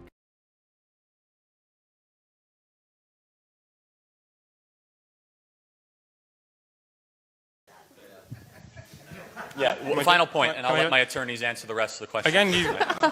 Again, you've mischaracterized what I'm truly saying here, which is that you're not trying to genuinely convince people. You seem to be, from the presentation of the facts that I've given you as an example, phrasing truths in a very specific way and choosing to ignore things that present it in a more balanced way to basically trick people, right? That's no. Please let me finish. Please let me finish. Please let me finish. Please let me finish. Please let me finish. Can I finish? Please let me finish. They argue their opinion.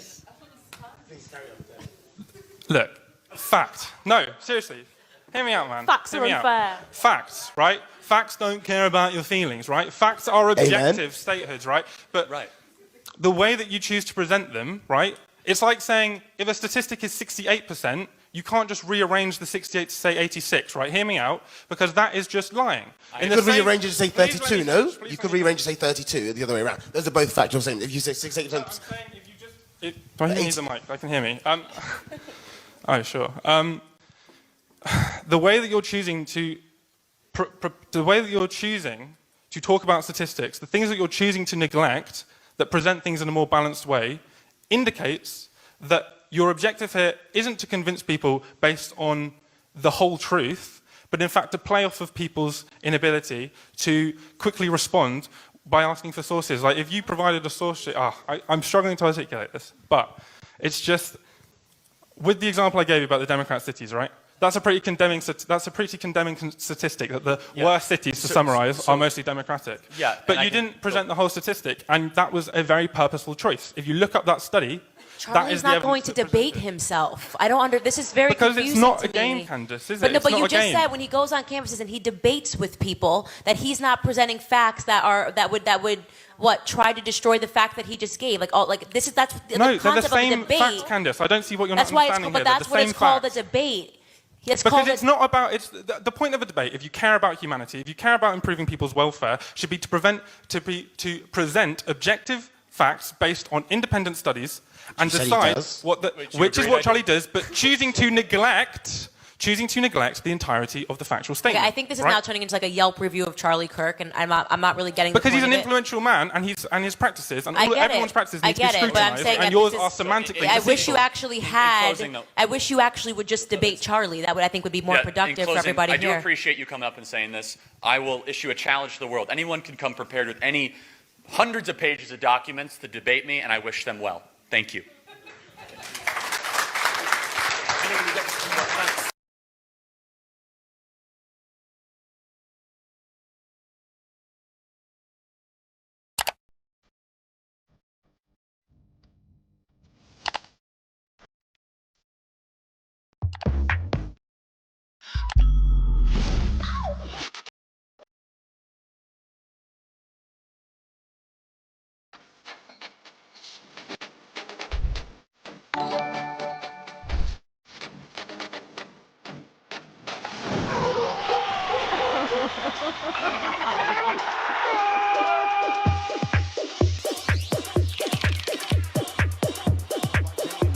The other way of attacks and slams.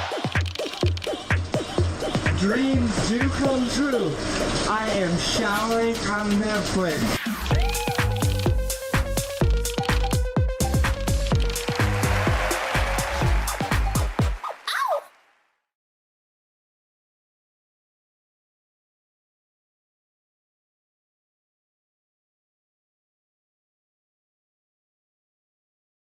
I ordered 200 hand-forged knives to my dorm room and built a Wix website to sell them. I'm Noah Rosen, founder and owner of Forged to Table Knives. Working my way up through the culinary industry, I knew a lot of people that would love an affordable handcrafted knife, so I saw the opportunity and built my own online empire. When someone first gets to forgetotable.com, we want them to have a curated shopping experience. With Wix, the detail and precision we put into crafting every knife went into the website in the same way. At Forged to Table, we're all chefs, so our blog is our creative outlet. With Wix, we're able to provide content and really good recipes that are really delicious while bringing customers into the products. Having a great platform means that we can serve 1,000 customers on the site every day, $1 million in revenue, and I'm just getting started.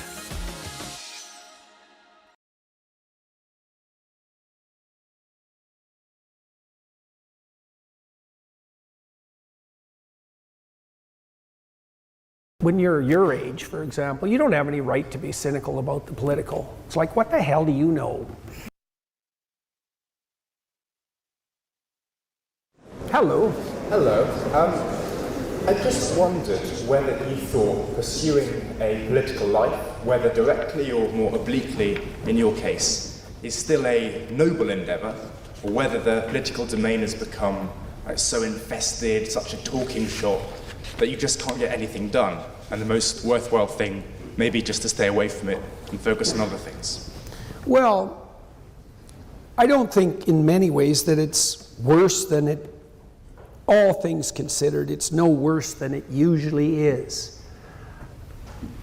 And the problem with not involving yourself in the political is that it's dirty work and it has to be done. And if you don't do it, so here's a rule: all the civic responsibility you refuse to shoulder will be taken up by tyrants and used against you.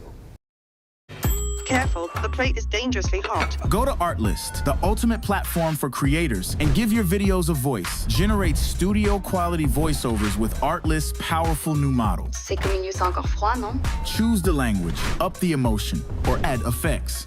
Mamma mia, ma che stai facendo? Non puoi mangiarlo. Go to Artlist and start creating without limits.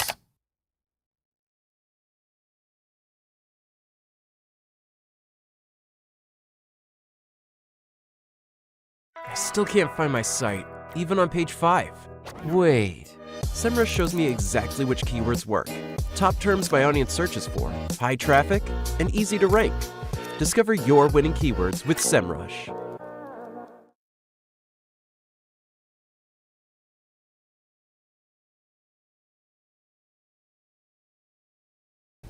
And you might say, well, I'm too moral to involve myself in the political, and you don't have to be all that moral to claim that you're too moral to be involved in the political, but what's the alternative? You're going to leave it to the corrupt few? That's not very wise. So you're morally obliged to shoulder at least your weight in terms of political obligation. And if you can manage, then more. Can you do it honorably? That's not really a question that's much different than can you conduct yourself in any complex enterprise ethically?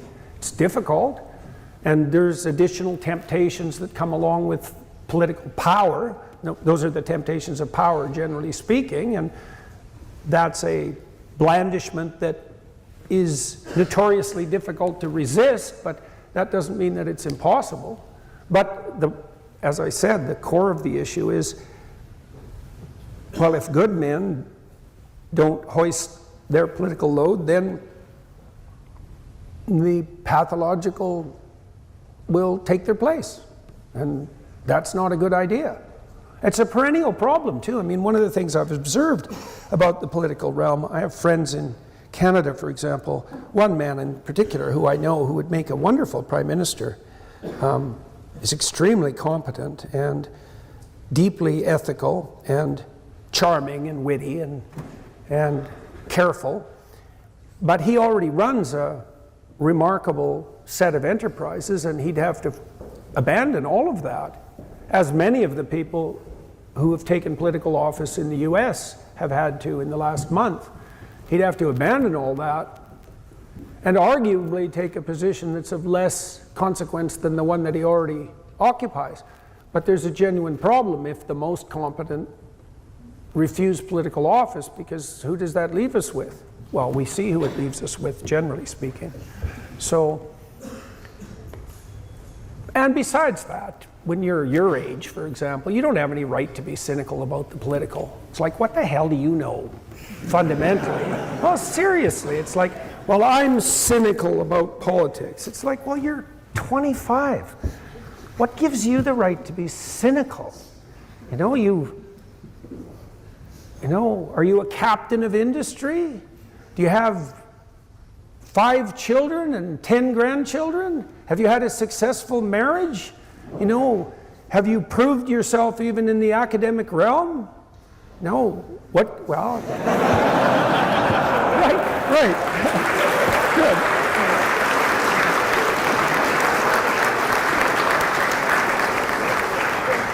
So I'll close with an observation in that regard.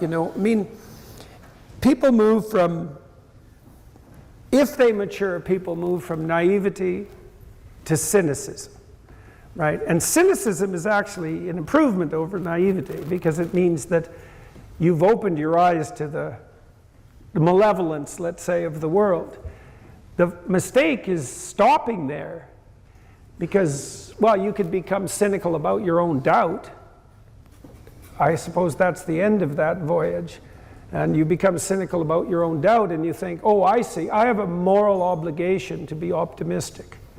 I have a moral obligation to promote a positive view of the future. I have a moral obligation to take on my civic responsibility. despite my cynicism, let's say, and that cynicism might be like your open-eyed appreciation for the corruption of the world, but that's no excuse for not contending with it. And so, contend with it, and learn, and see if you're capable of withstanding the temptations of power if it's ever offered to you. And so, that's your responsibility. And you can walk into that with your eyes open, and that'll increase the probability that you'll do it properly. Okay, we'll take the next question.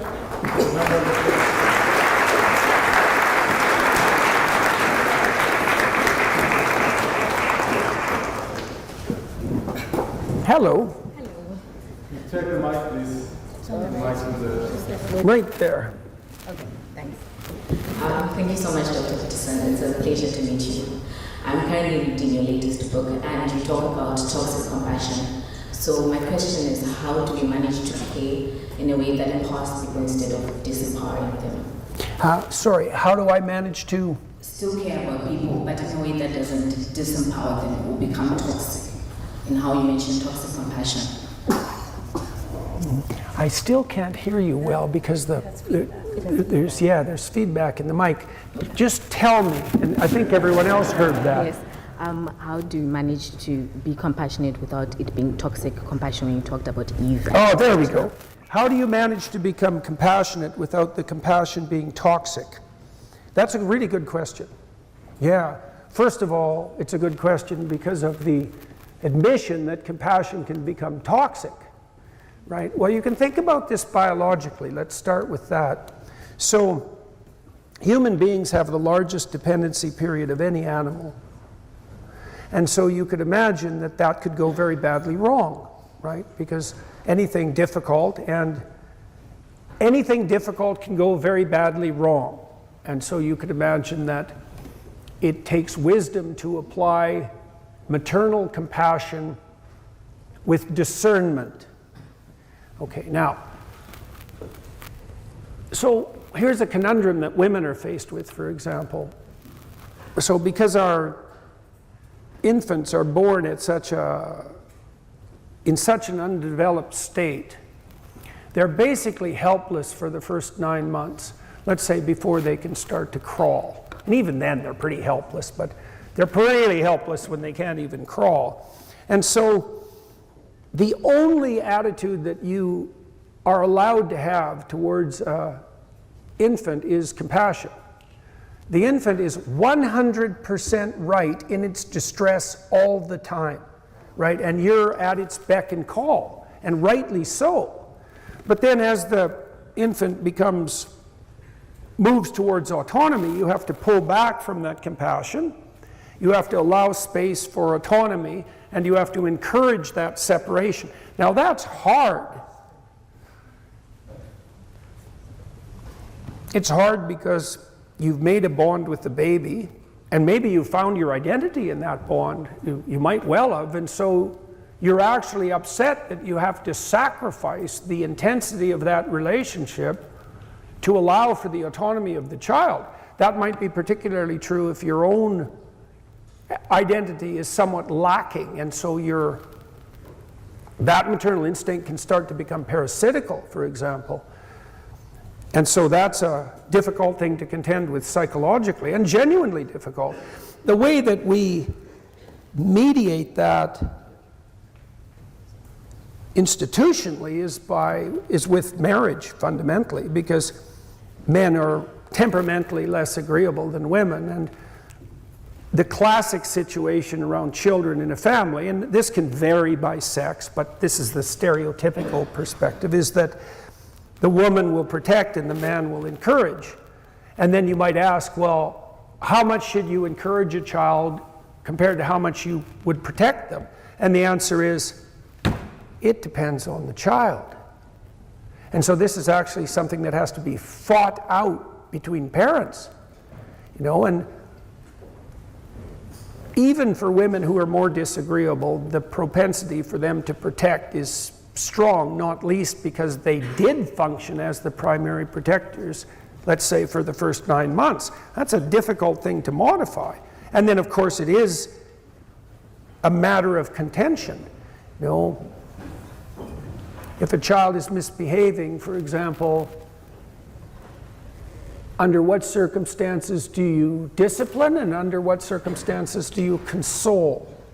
Well, you know, you face the same conundrum within the confines of an intimate relationship, right? Because if you have a relationship with someone that you love, an adult, your wife or your husband, some of the time you're going to console and some of the time you're going to discipline, and the relationship is actually, at least in part, that negotiation. You have to have that around children. So I would say one of the answers to that is don't do it alone. Right, it's a very difficult thing to get right. And you need someone who's acting as an opponent, like a benevolent opponent, to help you chart your course properly. And maybe you need more than one person. You know, it doesn't hurt to have a grandparent around who can also offer a certain amount of the advice that might rectify your approach.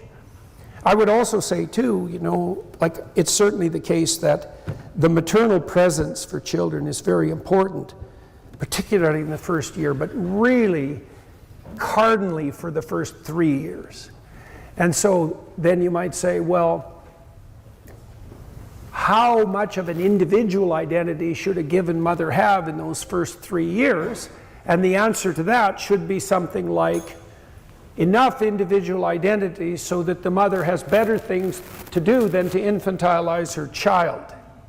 Right, and so you can see in that you could have your cake and eat it too, right? You could offer your child the maternal protection that's necessary, but given that you have your own individual pursuits that are important to attend to, you'll have something valuable to do when your child could be spending his time or her time alone and functioning in an autonomous manner. And so that's a good balance too. And that also stops you from losing your identity, so to speak, in the midst of the maternal endeavor. And I think that's a good balance for women to strike, you know, the other thing too as a woman is you want to model competent adulthood for your child. You want to start doing that very early, and so you should have an autonomous existence. And that's also, knowing that and focusing on that is also going to help you make the difficult discriminating judgments that are necessary to help you determine when you console and when you say, you know, stand on your own 2 feet. So we'll take the next question. Remember there, second on the left. Yes.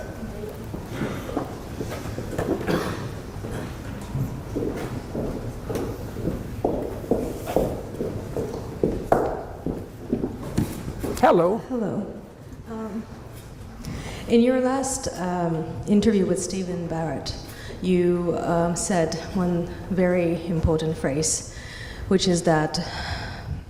With Stephen... Bartlett. Oh, yes, yeah. Okay.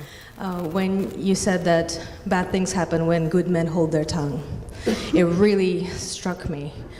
And I think when I've had in an institution such as Oxford, where I had the optimism that I would come and be able to be very open about my views and thoughts, and I had realized that that is not entirely the case. And the point that I'm getting to is that I am very open, very outspoken about my stance protecting anti-wokeism, as it says. And when I mention your name, for example... Don't do that. there are people who take me aside into the corner and says, Andriana, you cannot say that. You cannot bring that person up. It's like saying Voldemort. Yeah. Mm-hmm. And but I have so many people, so many fellow students here who then confide in me and said, I am not as brave as you to share these views online. I cannot speak freely, and I don't feel like I can be canceled. My career can suffer.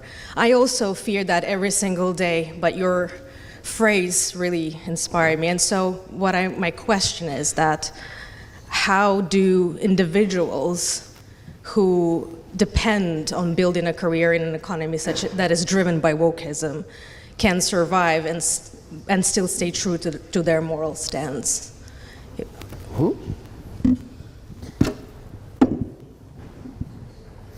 So here's a definition of faith.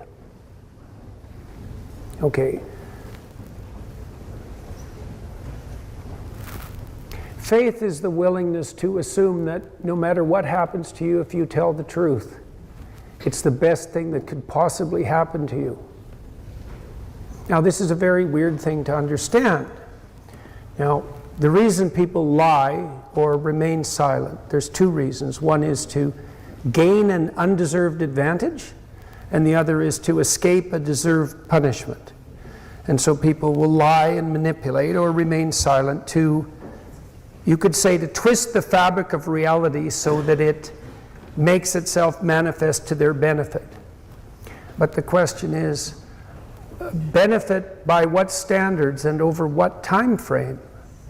And so it's definitely the case that you can gain a temporary advantage by deception, but that doesn't mean that you're gaining a medium to long-term advantage.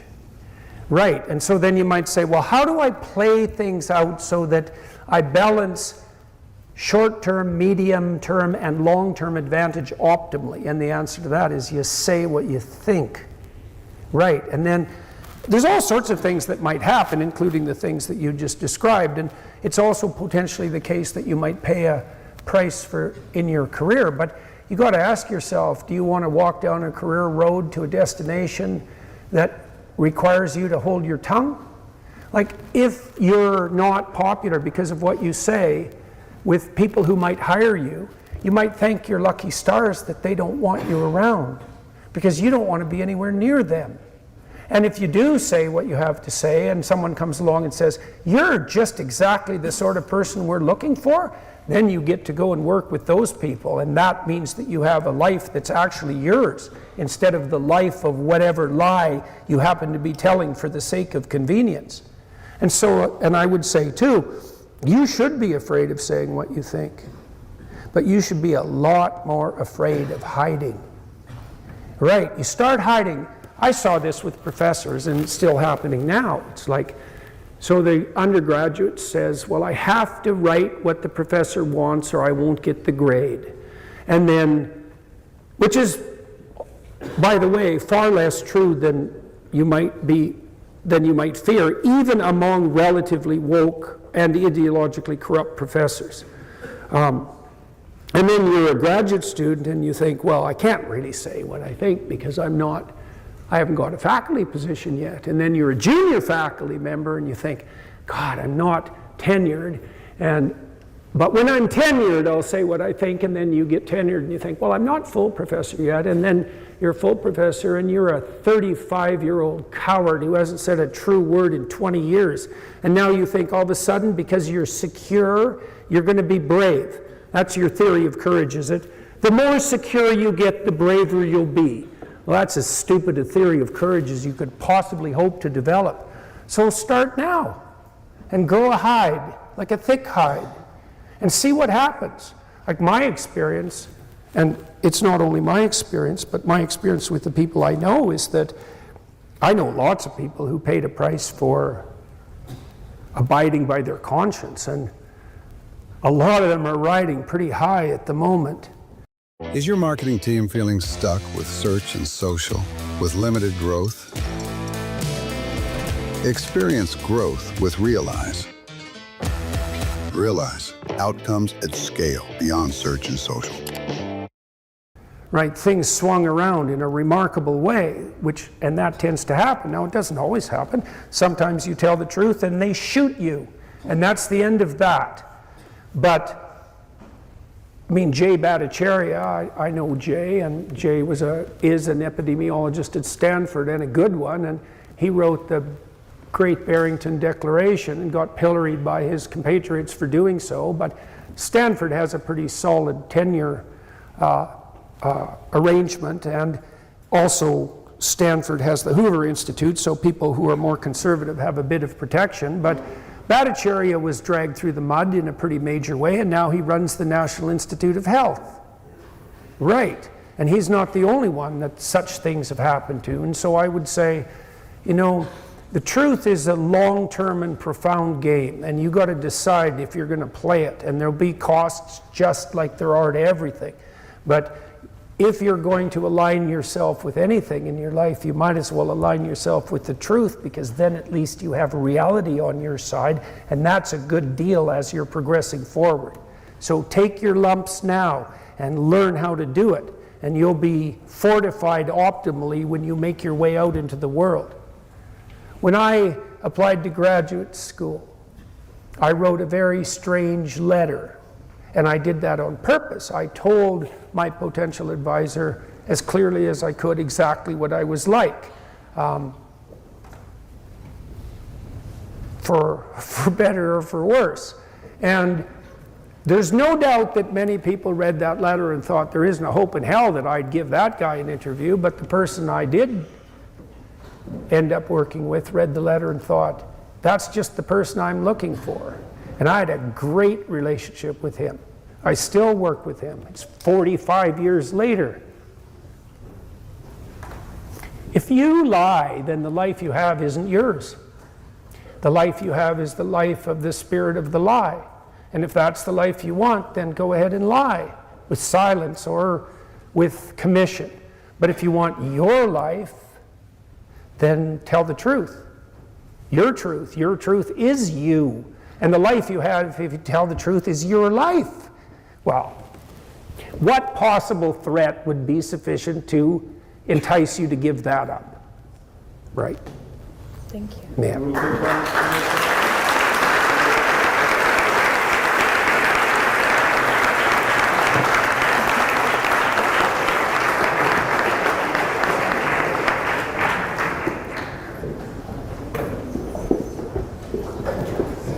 Hello. Hello. Hi, Dr. Peterson. Thank you so much for speaking at the Oxford Union this evening. Can you hear me okay? I can. Okay.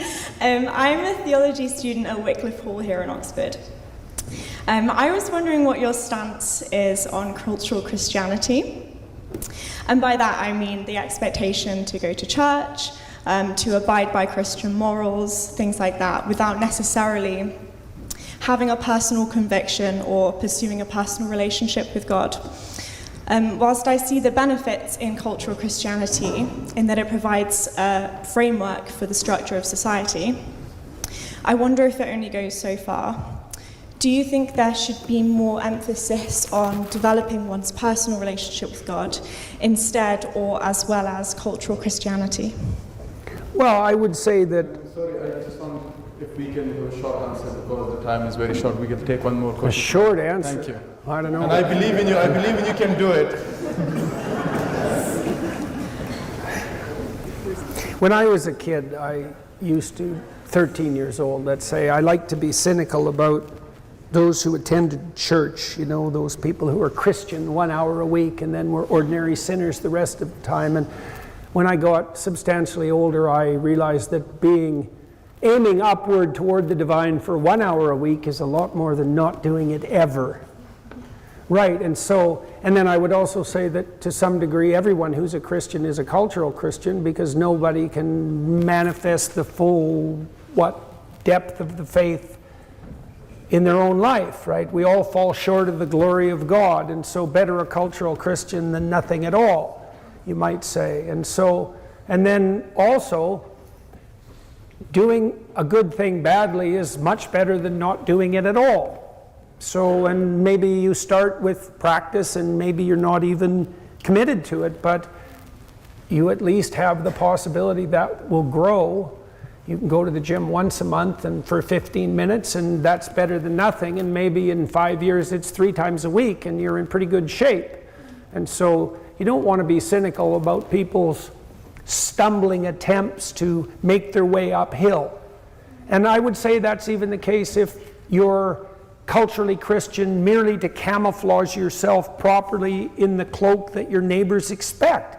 At least then you're showing some sign of caring what other people think about what you do, which is part of the hallmark of being social. And so, you know, there's no end to the depth that you can discover if you pursue any genuine conviction to the utmost degree, but you know, you have to start with stumbling steps forward, and you don't want to be too harshly judgmental about that. Okay, thank you. Yes. Is that short enough? Yes, that's great. Oh yeah. Right on the spot. Yes, remember that?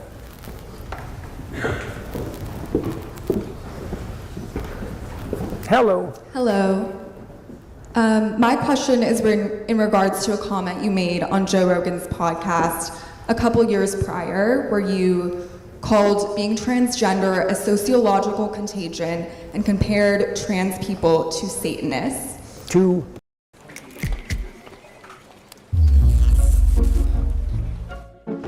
When PCs powered by Intel perform at 55% when unplugged, it's like your whole team does. I got you. PCs powered by Snapdragon X series. Max performance when unplugged. Cool. The max performance that you deserve.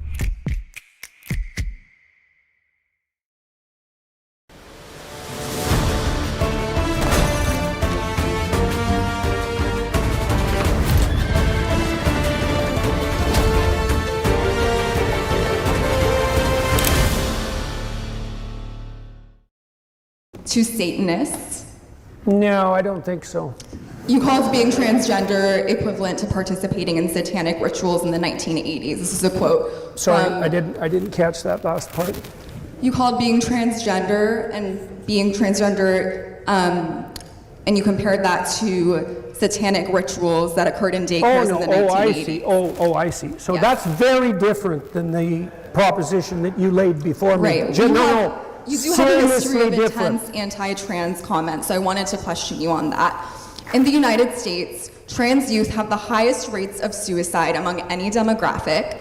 How do you respond to those who believe your comments have cultivated a climate of hostility against trans people and contributed to this alarming rise in suicide rates? Okay, so first of all, I respond to them like I responded to you by pointing out the falsehood of their question. The question you asked me had absolutely nothing to do with what I said, as you well knew. And the moralizing I just want to emphasize, And the moralizing element of your accusation that constituted the last half of your question is also equally ill formulated. You have no idea what you're talking about. The idea that my comments had anything to do with the hypothetical rise in suicide rates among transgender people is preposterous. And there's also no evidence whatsoever that those suicide rates that you're describing are a consequence of any attitude whatsoever towards their hypothetically transgender lack status. of social acceptance, which is definitely cultivated by comments like yours that deny the existence of trans people. What makes you think you know what you're talking about? I cannot understand for a moment. Lack of social acceptance is a driving force behind trans youth committing suicide, and I'm asking you to explain why you feel it's appropriate to deny the existence of transgender people. I can't possibly imagine anybody sequencing a collection of questions more cliched, formulaic, and accusatory than the ones that you just managed. You don't have any idea about what you're talking about, and your confidence far exceeds your competence. I'm friends with many transgender individuals.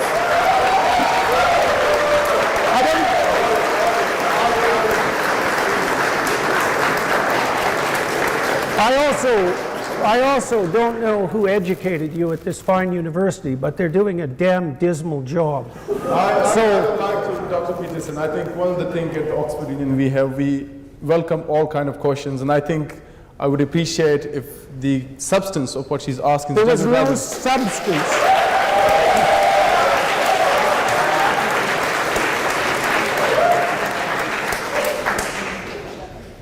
You can't answer the substance of a question when you're asked a question with no substance. So, denying the existence of an entire community and comparing transgender people to participating in a sociological contagion. They are participating in a sociological contagion, obviously. Why in the world do you think there's been an explosion in prevalence with regards to transgender identification among juvenile women. Why do you think that? Do you know that that's the pattern of social contagions for the last 350 years? Do you know it's always juvenile women? It was eating disorders, it was cutting, it was the eating disorders were anorexia and bulimia. In Freud's time, it was hysteria. So I take a lot of issue with you pretending to care about women as an avenue for perpetuating hate towards minority groups. You did this earlier in your conversation with the president, and you're doing it once more. But you really are something. Okay. Thank you. So, yeah. Thank you, Arushi. We'll go to the next question. Anyone else? A lot of people. Would you like to choose someone this time? Like an accusation of hate, particularly one that's formulated in that manner, that begins with the proposition that I was comparing transgender people to those who participated in satanic rituals, which is not at all what I said or meant on the Joe Rogan special, is not a question with substance. And that's for sure. It's not a question at all. It's a form of moralizing Pharisaism that's designed to reputation savage the target of the question in precisely the manner that female personalities characterized by antisocial bullying are particularly proficient at. So yeah, that's what I have to say about that question. Your question. Hello. So my question...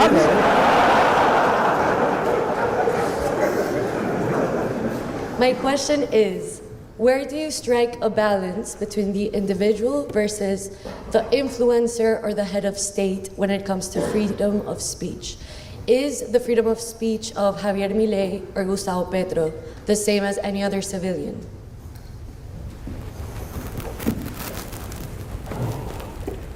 I don't know exactly what you mean by the same. Do you mean of the same value? Do you mean of the same legal standing? I'm not sure what you mean by the same. I guess in the same value. So can Gustavo Petro, head of state, tweet as a person, or is he tweeting as a head of state? Is there a balance between this? That's where my question is going. Okay, so there's two questions there, I guess, and one of them is that has to do with the value of any individual's utterances. Okay, so I actually think that this is, you might think about this as a metaphysical statement.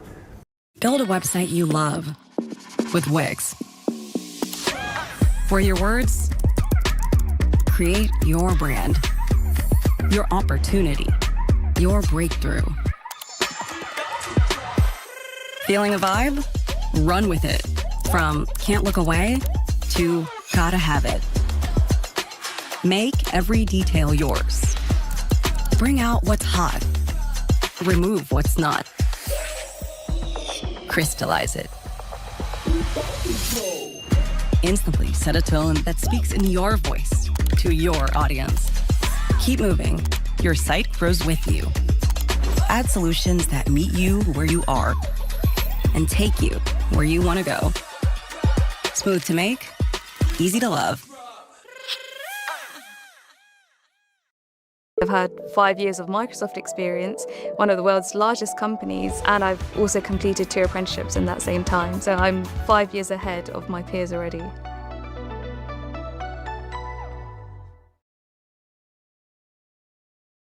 I don't think there's any difference in quality in relationship to the truth of any individual speech. So it's just as important that you speak the truth as it is that any person chosen at random from anywhere speaks the truth. And I think that's part of the reflection, you might say, of our divine value.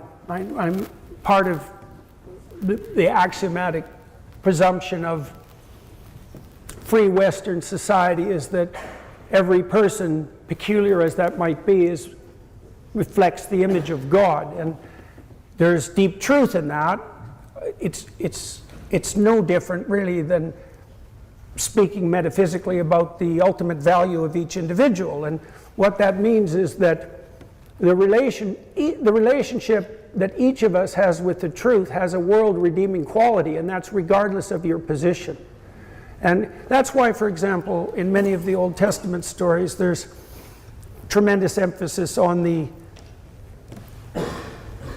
there's a scene, for example, in the story of what's the prophet who identified conscience as the voice of God. A widow is contrasted with Jezebel, who's a queen, and the widow conducts herself, despite her poverty, in a hospitable and truthful manner, and in so doing indicates her moral superiority in the genuine sense to the corrupt queen. And that story is a reflection of the fact that even when someone who is lowly pursues the truth in the course of their individual pursuits, that is part of the force that sets the world straight. And I think that's true. Now, having said that, I would also say that you're responsible to have your impulsive proclivity with regard to what you might say, bounded by recognition of your social responsibility. And so if you're the CEO of a corporation or the leader of a country, you have to conduct yourself in a manner that's commensurate with that role, particularly if you adopted it voluntarily. And so it isn't as if Millet, for example, if his right to free speech is truncated, it's that as a responsible head of a complex organization, he should govern his tongue in accordance with his responsibility. Right. To take one last question from the audience. This is the member there behind the photographer. Yes.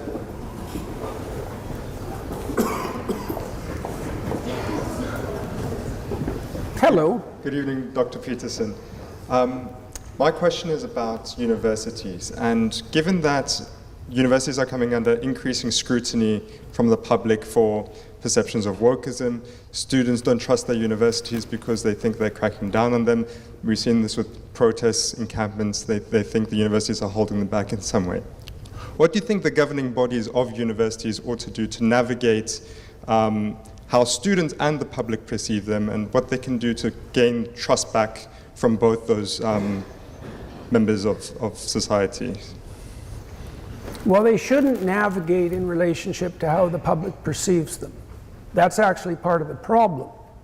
Just as you shouldn't navigate through the world in relationship to how you're perceived. I mean, that doesn't mean you shouldn't care what other people think. You should care about your reputation, but you shouldn't be attempting to game the system to your reputational advantage, which is what people tend to do if they're strategizing or maneuvering for the sake of public relations. Like, what you should do is conduct yourself in accordance with the dictates of your conscience and let the cards fall wherever they will. And if universities do that, then they'll regain the trust of the public. They had the trust of the public for a long time. You know, when I worked in Boston in the 1990s, for example, or at McGill before that, for that matter, Harvard had a stellar reputation, and it was well deserved because by and large it was conducting itself as a truth-seeking enterprise. And I could see that at all levels of the university. Like, the undergraduates were committed, top quality students, they were forthright in their intellectual endeavors, they were upward striving, there was a culture of meritorious attainment. The junior professors were the hottest young minds that could be gathered from the multitude of universities across the world, because Harvard was a very attractive place to work. The senior faculty were genuinely educated and erudite and committed to their work, such that if we had faculty meetings, everybody tried to get them over with as fast as possible so they could go back to their labs. And the administration, by and large, served first the undergraduates and then the senior professors, and instead of themselves, let's say. And so that was working like a charm. And that wasn't that long ago. I mean, it's 30 years now, so it's getting to be some time, but there's no reason the universities, in principle, the universities could return to such conduct. It strikes me as rather unlikely. That might be, I think Oxford and Cambridge have a crack at it, possibly, because of the way your institutions are formulated with that collegiate independence, which gives them a fighting chance against a centralizing administration of woke mob, let's say. It's trickier in the United States and in Canada, and for the life of me, I can't see how the universities, in essence, can be salvaged, not least because first of all, they're hyper-dominated by the administration, which was itself subject to a coup by the progressive mob, and the professors, by and large, are tilted so strongly towards the left that, given their tenure, I can't see how that can be reversed or even ameliorated. Like, it shouldn't be reversed because you want a diverse range of political opinions at a university, but it should be at least balanced, and I can't see for the life of me how that's possible. What, are you going to fire half the faculty? No.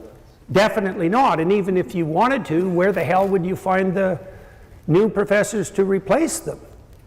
So the university shouldn't be concentrating on their reputation per se, and manipulating public opinion to get back in their good graces. They should return to their truth-seeking mission and let the cards fall where they will. And it isn't obvious to me at all how that's going to happen. I will interrupt here. I think this is the last question we'll take from the audience, and before that we close this ceremony, I just have one final question, which is, what is the biggest issue you have been wrong about? What do you think?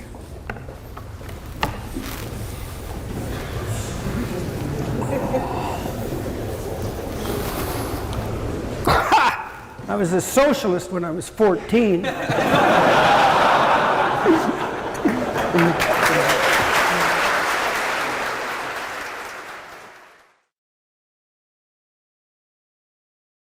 Jordan Peterson, you've said that men need to, quote, grow the hell up. Tell me why. Well, because there's nothing uglier than an old infant. There's nothing good about it. People who don't grow up don't find the sort of meaning in their life that sustains them through difficult times, and they're certain to encounter difficult times. And they're left bitter and resentful and without purpose and adrift and hostile and resentful and vengeful and arrogant and deceitful and of no use to themselves and of no use to anyone else, and no partner for a woman, and there's nothing in it that's good. So you say, I mean, that sounds pretty bad. You're saying there's a crisis of masculinity? I mean, what do you do about it? You help people understand why it's necessary and important for them to grow up and adopt responsibility, why that isn't a shake your finger and get your act together sort of thing, why it's more like a delineation of the kind of destiny that makes life worth living. I've been telling young men, but it's not, I wasn't specifically aiming this message at young men to begin with. It just kind of turned out that way. And it's mostly, you admit, it's mostly men listening. I mean, 90% of your audiences are men, well, it's right? about 80% on YouTube, which is YouTube is a male domain primarily. So it's hard to tell how much of it is because YouTube is male and how much of it is because of what I'm saying. But what I've been telling young men is that there's an actual reason why they need to grow up, which is that they have something to offer, that people have within them this capacity to set the world straight, and that's necessary to manifest in the world, and that also doing so is where you find the meaning that sustains you in life. So what's gone wrong then? Oh God, all sorts of things have gone wrong. I don't think that young men hear words of encouragement. Some of them never in their entire lives, as far as I can tell. That's what they tell me. And the fact that the words that I've been speaking, the YouTube lectures that I've done and put online, for example, have had such a dramatic impact is an indication that young men are starving for this sort of message, because why in the world would they have to derive it from a lecture on YouTube? They're not being taught that it's important to develop yourself. But does it bother you that your audience is predominantly male? Isn't that a bit divisive? No, I don't think so. I mean, it's no more divisive than the fact that YouTube is primarily male and Tumblr is primarily female. Isn't it? Tumblr is primarily female. But you're just saying that's the way it is. Well, I'm not saying anything. It's just an observation that that's the way it is.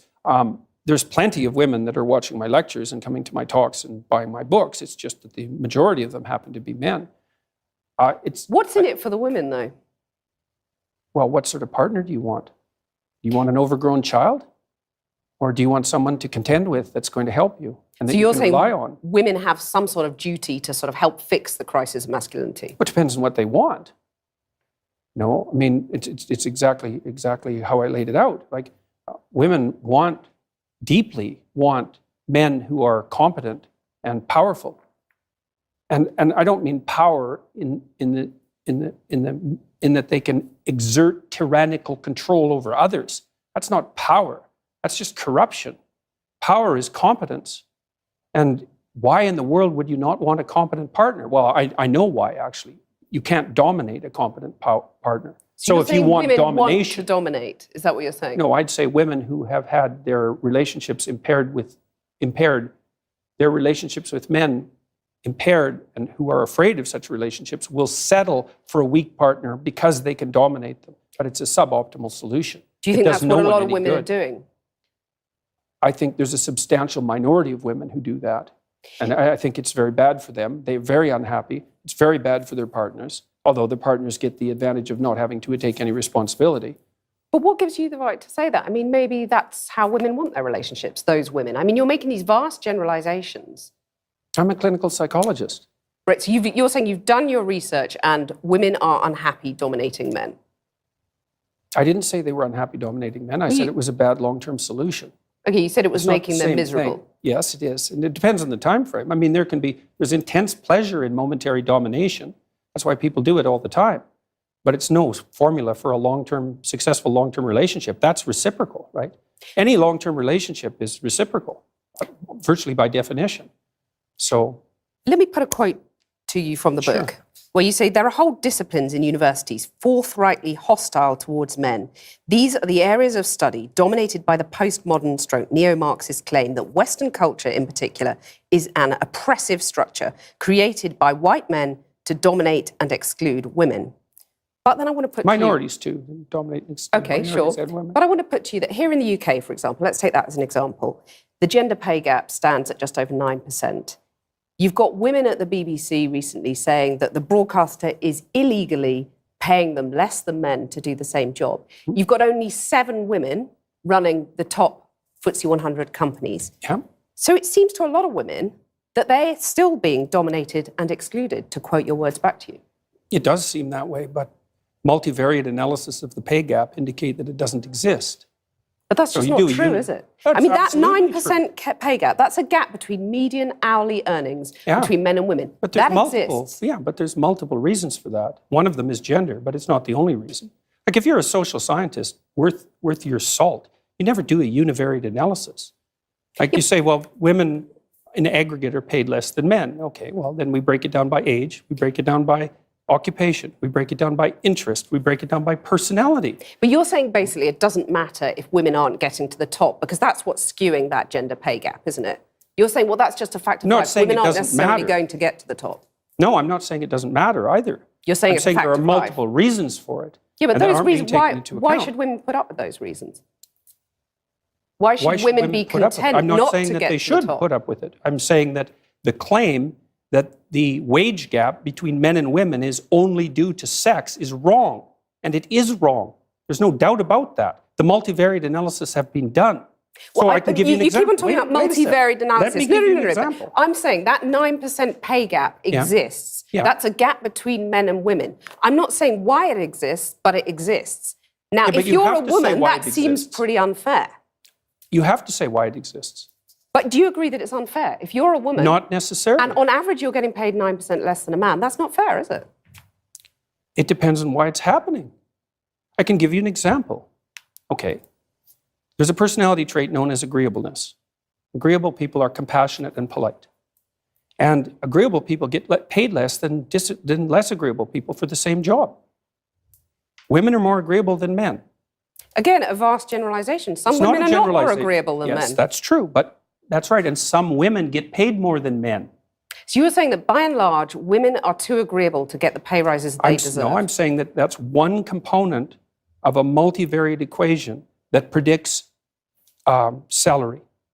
It accounts for maybe 5% of the variance, something like that. So surely you the need about answer- you need about another 18 factors, one of which is gender. And there is prejudice, there's no doubt about that, but it accounts for a much smaller proportion of the variance in the pay gap than the radical feminists claim. Okay, so rather than denying the pay gap exists, which is what you did at the beginning of this conversation, shouldn't you say to women, rather than being agreeable and not asking for a pay rise, go and ask for a pay rise? Make yourself disagreeable with your boss. Oh, definitely, there's that. But I also didn't deny it existed. I denied it existed because of gender. Okay. See, because I'm very, very, very careful with my words. So the pay gap exists, you accept that, but you're saying, I mean, the pay gap between men and women exists, but you're saying it's not because of gender, it's because women are too agreeable to ask for pay rises. So It's make one them- of the reasons. Okay, one of the reasons. So why not get them to ask for a pay rise? I've Wouldn't done that that. be a fairer I've done way of that proceeding? many, many times in my career. And they just I've don't? counseled. Oh, they do it all the time. You can. It's so. One of the things that you do as a clinical psychologist is assertiveness training. So you might say, often you treat people for anxiety, you treat them for depression, and maybe the next most common category after that would be assertiveness training. And so I've had many, many women, extraordinarily competent women, in my clinical and consulting practice, and we put together strategies for their career development that involve continual pushing, competing for higher wages, and often tripled their wages within a 5-year period, teaching you them how to celebrate that? negotiate. Of course. So do you agree that you would be happy if that pay gap was eliminated completely? It Because would that's all depend. the radical feminists are saying. It would depend on how it was eradicated and how the disappearance of it was measured. And you're These saying things if you it's at can't- the you cost can't- of men, that's a problem. Oh, there's all sorts of things that it could be at the cost of. It could even be at the cost of women's own interests. So Because they might not be happy if they get equal pay. no, because it might interfere with other things that are causing the pay gap that women are choosing to do. Like having children. Well, or choosing careers that actually happen to be paid less, which women do a lot of. But why shouldn't women have the right to choose not to have children or the right to choose those demanding careers? They do. They can. Yeah, that's fine. But you're saying that makes them unhappy, by and large. I'm saying that no, I'm not saying that. I actually haven't said that so far. in You're the saying it program. makes them miserable. No, I at the said that beginning. what was making them miserable was having weak partners. That makes them miserable. Right. I would say that many women around the age of, I would say between 28 and 32, have a career family crisis that they have to deal with. And I think that's partly because of the foreshortened time frame that women have to contend with. Like, women have to get the major pieces of their life put together faster than men, which is also partly why men aren't under so much pressure to grow up. So because for the typical woman, she has to have her career and family in order pretty much by the time she's 35, because otherwise the options start to run out. And so that puts a tremendous amount of stress on women, especially at the end of their 20s. I think I take issue with the idea of the typical woman because, you know, all women are different. And that's what I want to just put another quote to you from the book. Well, You they're say, different in some ways and the same in others. Okay, you say women become more vulnerable when they have children. Oh, and yes. you talked in one of your YouTube interviews about crazy harpy sisters.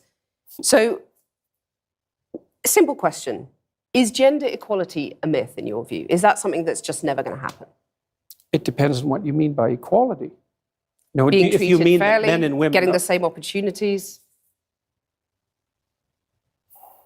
fairly, we could get to a point where people were treated fairly or more fairly. I mean, people are treated pretty fairly in Western culture already, but we could But they're improve really that. not, though, are they? I mean, otherwise, why depends. would there only be 7 women running FTSE 100 companies in the UK? Why would there still be a pay gap, which we've Oh, well, discussed that's at easy. length? It's easy to Why are answer women that at the question. BBC saying that they're getting paid illegally less than men to do the same job? That's not fair, Well, is let's it? go to the first question. Those are complicated questions. Seven women, repeat that one. There's only 7 women running the top FTSE 100 companies in the UK. Okay. Well, the I mean, first that's not question fair. might be, why would you want to do that?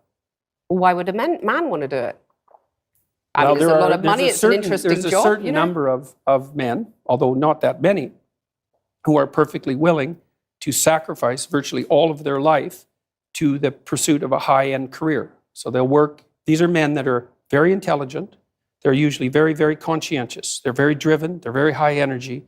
They're very healthy. and they're willing to work 70 or 80 hours a week, non-stop, specialized at one thing to get to the top. So you're saying women are just more sensible. They don't want that because it's not a nice life. I'm saying that's part of it, definitely. And so I work So you don't think there are barriers in their way that prevent them getting to the top of those there are some companies? barriers, yeah, like men, for example. I mean, to get to the top of any organization is an incredibly competitive enterprise.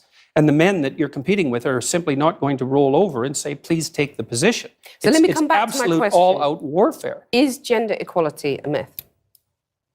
I don't know what you mean by the question. Men and women aren't the same, and they won't be the same. That doesn't mean they can't be treated fairly. Is gender equality desirable? If it means equality of outcome, then almost certainly it's undesirable. That's already been demonstrated in Scandinavia. Because in Scandinavia... What do you mean by that? Equality of outcome is undesirable? Well, men and women won't sort themselves into the same categories if you leave them alone to do it of their own accord. I've already seen that in Scandinavia. It's 20 to 1 female nurses to male, something like that. It might not be quite that extreme, and approximately the same male engineers to female engineers. And that's a consequence of the free choice of men and women in the societies that have gone farther than any other societies to make gender equality the purpose of the law. Those are ineradicable differences. You can eradicate them with tremendous social pressure and tyranny, but if you leave men and women to make their own choices, you will not get equal outcomes. Right, so you're saying that anyone who believes in equality, whether you call them feminists, call them whatever you want to call them, should basically give up because it ain't going to happen. Only if they're aiming at equality of outcome. So you're saying give people equality of opportunity, that's fine. It's not only fine, it's eminently desirable for everyone, for individuals and for society. But still women aren't going to make it, that's what you're really saying. It depends on your measurement techniques. They're doing just fine in medicine. In fact, there are far more female physicians than there are male physicians. There are lots of disciplines that are absolutely dominated by women. Many, many disciplines. And they're doing great.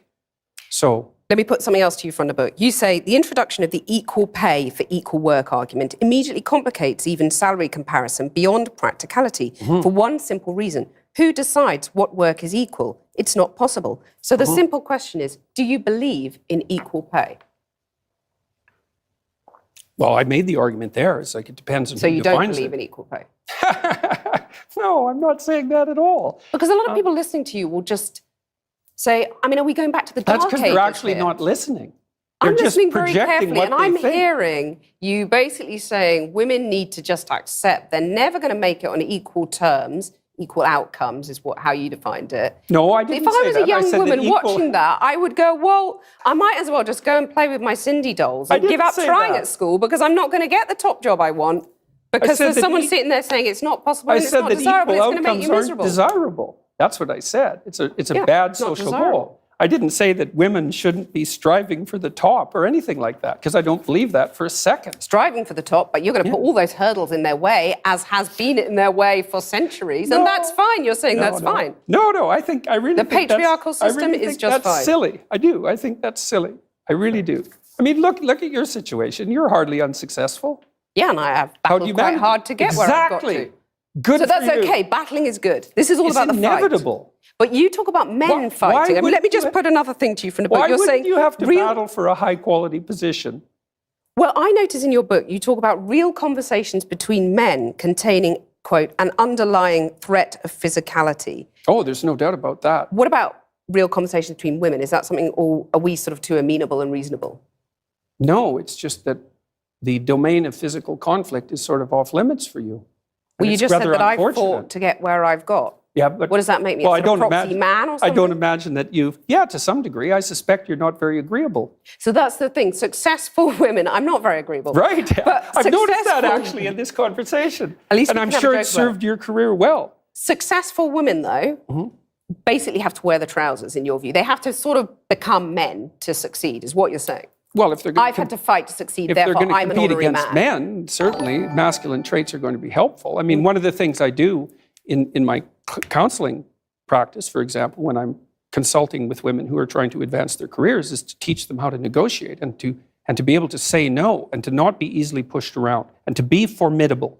And you need to, if you're going to be successful, you need to be smart, conscientious, and tough. Well, here's a radical idea. Why don't the bosses adopt the male bosses, shall we say, adopt some female traits so that women don't have to fight and get their sharp elbows out for the pay rises? It's just accepted if they're doing the same job, they get the same pay.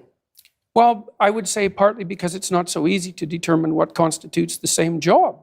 But that's because, arguably, there are still men dominating our industries, our society, and therefore they've dictated the terms for so long that women have to battle to be like the men. No, it's not true. It's not true. So, for example... Where's the evidence? Well, I can give you an example very quickly. So I worked with women who worked in high-powered law firms in Canada for about 15 years, and they were as competent and put together as anybody you would ever meet. And we were trying to figure out how to further their careers. And there was a huge debate in Canadian society at that point that was basically ran along the same lines as your argument, is that if the law firms didn't use these masculine criteria, then perhaps women would do better. But the market sets the damn game. It's like... And the market is dominated by men. No, so it's not. It's not. You, the market is dominated by women. They make 80% of the consumer decisions. That's not the case at all. If you're talking 80%. about people who stay at home looking after children, by and large, they are still women. So they're going out doing the shopping. But that is changing. They make all the consumer decisions. Okay, so the market is driven by women, not men. Right. Okay, and if you're a lawyer in Canada... And they still pay more for the same sort of goods. That's been proven, that men, you buy a blue bicycle helmet, it's going to cost less than a pink one. Anyway, we'll come on to that. It's partly because men are less agreeable. Right, so they won't put up with it. I want to ask you, is it not desirable to have some of those female traits you're talking about? I'd say that's a generalization, but you've used the words female traits. Is it not desirable to have some of them at the top of business? I mean, maybe there wouldn't have been a banking crisis. They don't predict success in the workplace.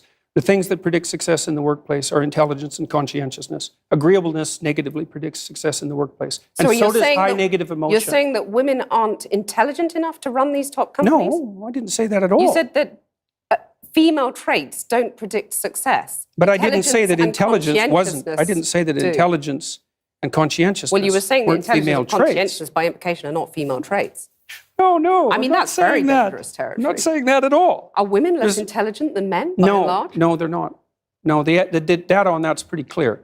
The average IQ for a woman and the average IQ for a man is identical. There is some debate about the flatness of the distribution, which is something that James Damore pointed out, for example, in his memo, but there's no difference at all in general cognitive ability. There's no difference to speak of in conscientiousness. Women are a bit more orderly than men, and men are a little bit more industrious than women, but the difference isn't big. But that averages into conscientiousness. Plenty of men who aren't necessarily as well, industrious. Of course. But female traits, though, why are they not... Feminine traits. Why are they not desirable at the top of... Feminine traits, why are they not desirable at the top of business? It's hard to say. I'm just laying out the empirical evidence. Like, we know the traits that predict success. But we also know, because companies by and large have not been dominated by women over the centuries, we have nothing to compare it to. It's an experiment. True, and it could be the case that if companies modified their behavior and became more feminine, that they would be successful. But there's no evidence for it. I'm neither doubtful nor non-doubtful. There's no evidence for it. So why not give it a go, as the radical feminists would say? Because the evidence suggests, well, it's fine. If someone wants to start a company and make it more feminine and compassionate, let's say, and caring in its overall orientation towards its workers and towards the marketplace, then that's a perfectly reasonable experiment to run. My point is that there is no evidence that those traits predict success in the workplace. And there's because it's never been tried. Well, that's not really the case. Women have been in the workplace for, at least ever since I've been around, the representation of women in the workplace has been about 50%. So we've run the experiment for a fairly reasonable period of time, but not, certainly not for centuries. Let me move on to another debate that's been very controversial for you. And this is, you got in trouble for refusing to call trans men and women by their preferred personal pronouns. No, that's not actually true. I got in trouble because I said I would not follow the compelled speech dictates of the federal and provincial government. I actually never got in trouble for not calling anyone anything. Right. That didn't happen. You wouldn't follow the change of law, which was designed not to once it was outlaw law. discrimination. No. Well, that's what they said it was designed to do. Okay, you cited freedom of speech in that. Why should your right to freedom of speech trump a trans person's right not to be offended? Because in order to be able to think, you have to risk being offensive. I mean, look at the conversation we're having right now. You know, like you're certainly willing to risk offending me in the pursuit of truth. Why should you have the right to do that? It's been rather uncomfortable. Well, I'm very glad I put you on the spot.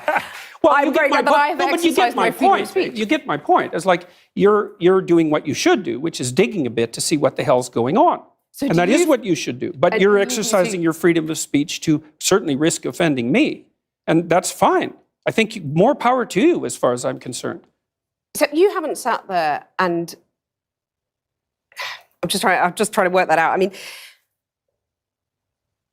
ha, gotcha. You have got me. I'm trying to work that through in my head. Yeah, it took a while. It did, yeah. It took a while. You have voluntarily come into the studio and agreed to be questioned. Mm-hmm. A trans person in your class has come to your class and said they want to be called That's never happened. And I would call them she. So you would. So you've kind of changed your tune on that. No, I said that right from the beginning. What I said at the beginning was that I was not going to cede the linguistic territory to radical leftists, regardless of whether or not it was put in law. That's what I said. And then the people who came after me said, oh, you must be transphobic and you'd mistreat a student in your class. It's like, I never mistreated a student in my class. I'm not transphobic, and that isn't what I said. Well, except you've also called trans campaigners authoritarian, haven't you? I mean, isn't that grossly... Well, only in the broader context of my claims that radical leftist ideologues are authoritarian, which they are. You're saying someone who's trying to work out their gender identity, who may well have struggled with that, had quite a tough time over the years. With it, yeah. You're comparing them with, Chairman Mao, who saw the deaths of millions of people. Well, even if the activists, they're trans people too. They have a right to say these things. Yeah, but they don't have a right to speak for their whole community. To compare them to Chairman Mao or... Augusto Pinochet. I mean, this is grossly insensitive. I didn't compare them to Pinochet. Well, I did compare them to He was an authoritarian. He's a right-winger, though. I was comparing them to the left-wing totalitarians. Okay. And I do believe they are left-wing totalitarians. Under Mao, millions of people died. Right. I mean, there's no comparison between Mao and a trans activist, is there? Why not?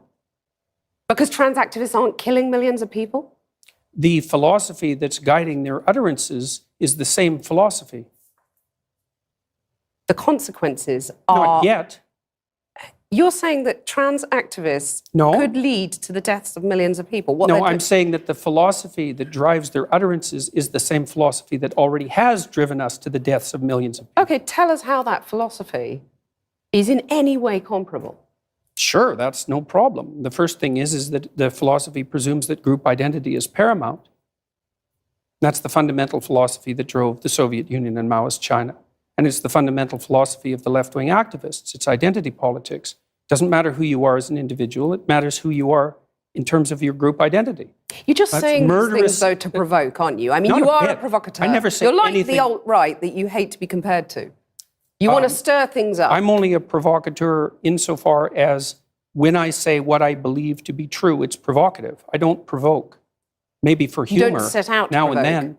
I'm not interested in provoking. But what about the thing about, fighting and the lobster? Tell us about the lobster.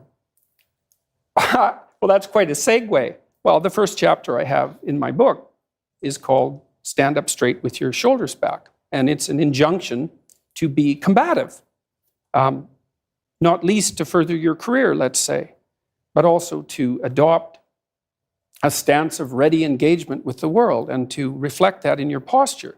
And the reason that I write about lobsters is because there's this idea that hierarchical structures are a sociological construct of the Western patriarchy. And that is so untrue that it's almost unbelievable. And I use the lobster as an example because the lobster, we divulged from lobsters in evolutionary history about 350 million years ago, common ancestor. And lobsters exist in hierarchies, and they have a nervous system attuned to the hierarchy. And that nervous system runs on serotonin, just like our nervous systems do. And the nervous system of the lobster and of the human being is so similar that antidepressants work on lobsters. And it's part of my attempt to demonstrate that the idea of hierarchy has absolutely nothing to do with sociocultural construction, which it doesn't. Let me just get this straight. You're saying that we should organize our societies along the lines of the lobsters? I'm saying that it's inevitable that there will be continuity in the way that animals and human beings organize their structures. It's absolutely inevitable. And there is 1/3 of a billion years of evolutionary history behind that. Right? That's so long that 1/3 of a billion years ago, there weren't even trees. It's a long time. You have a mechanism in your brain that runs on serotonin that's similar to the lobster mechanism that tracks your status. And the higher your status, the better your emotions are regulated. So as your serotonin levels increase, you feel more positive emotion and less negative emotion. So you're saying, like the lobsters, we're hardwired as men and women to do certain things, to sort of run along tram lines, and there's nothing we can do about it? No, I'm not saying there's nothing we can do about it, because it's like in a chess game, right? There's lots of things that you can do, although you can't break the rules of the chess game and continue to play chess. And your biological nature is somewhat like that, is it sets the rules of the game, but within those rules you have a lot of leeway. But the idea that, one thing we can't do is say that hierarchical organization is a consequence of the capitalist patriarchy. It's like, that's patently absurd. It's wrong. It's not a matter of opinion. It's seriously wrong. Aren't you just whipping people up into a state of anger? And not at all. Divisions between men and women, you're stirring people up. You have any critics of you online get absolutely lambasted by your followers. You've and got to by call me, them off, generally. haven't you? Sorry, your critics get lambasted by you. I mean, If isn't they're that academics, irresponsible? not at all. If an academic is going to come after me and tell me that I'm not qualified and that I don't know what I'm talking about, So you're not going to say to your followers now, quit the abuse, quit the anger? Well, we'd need some substantial examples of the abuse and the anger before I could detail that question. There's a lot of it out there. Let's take a more general perspective on that. So I've had 25,000 letters since June, something like that, from people who told me that I've brought them back from the brink of destruction. And so I'm perfectly willing to put that up against the rather vague accusations that my followers are making the lives of people that I've targeted miserable. Jordan Peterson, thank you. My pleasure. Nice talking with you.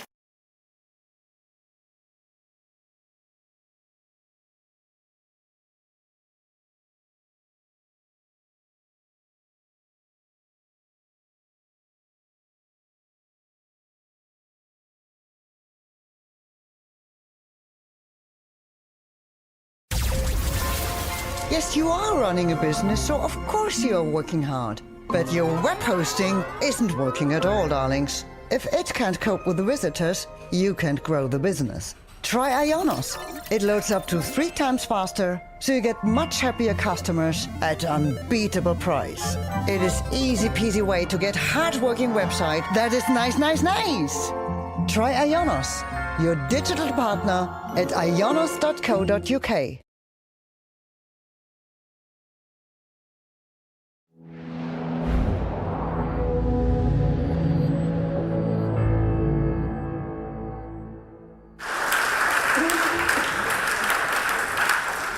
Good evening, everyone, and thank you for coming here this evening. I will just run you through the format of the evening. Mr. Robinson will be doing a speech for the first 40 minutes, and then it'll be followed by a Q&A session. So please do get involved and sort of ask questions. Without further ado, Mr. Tommy Robinson.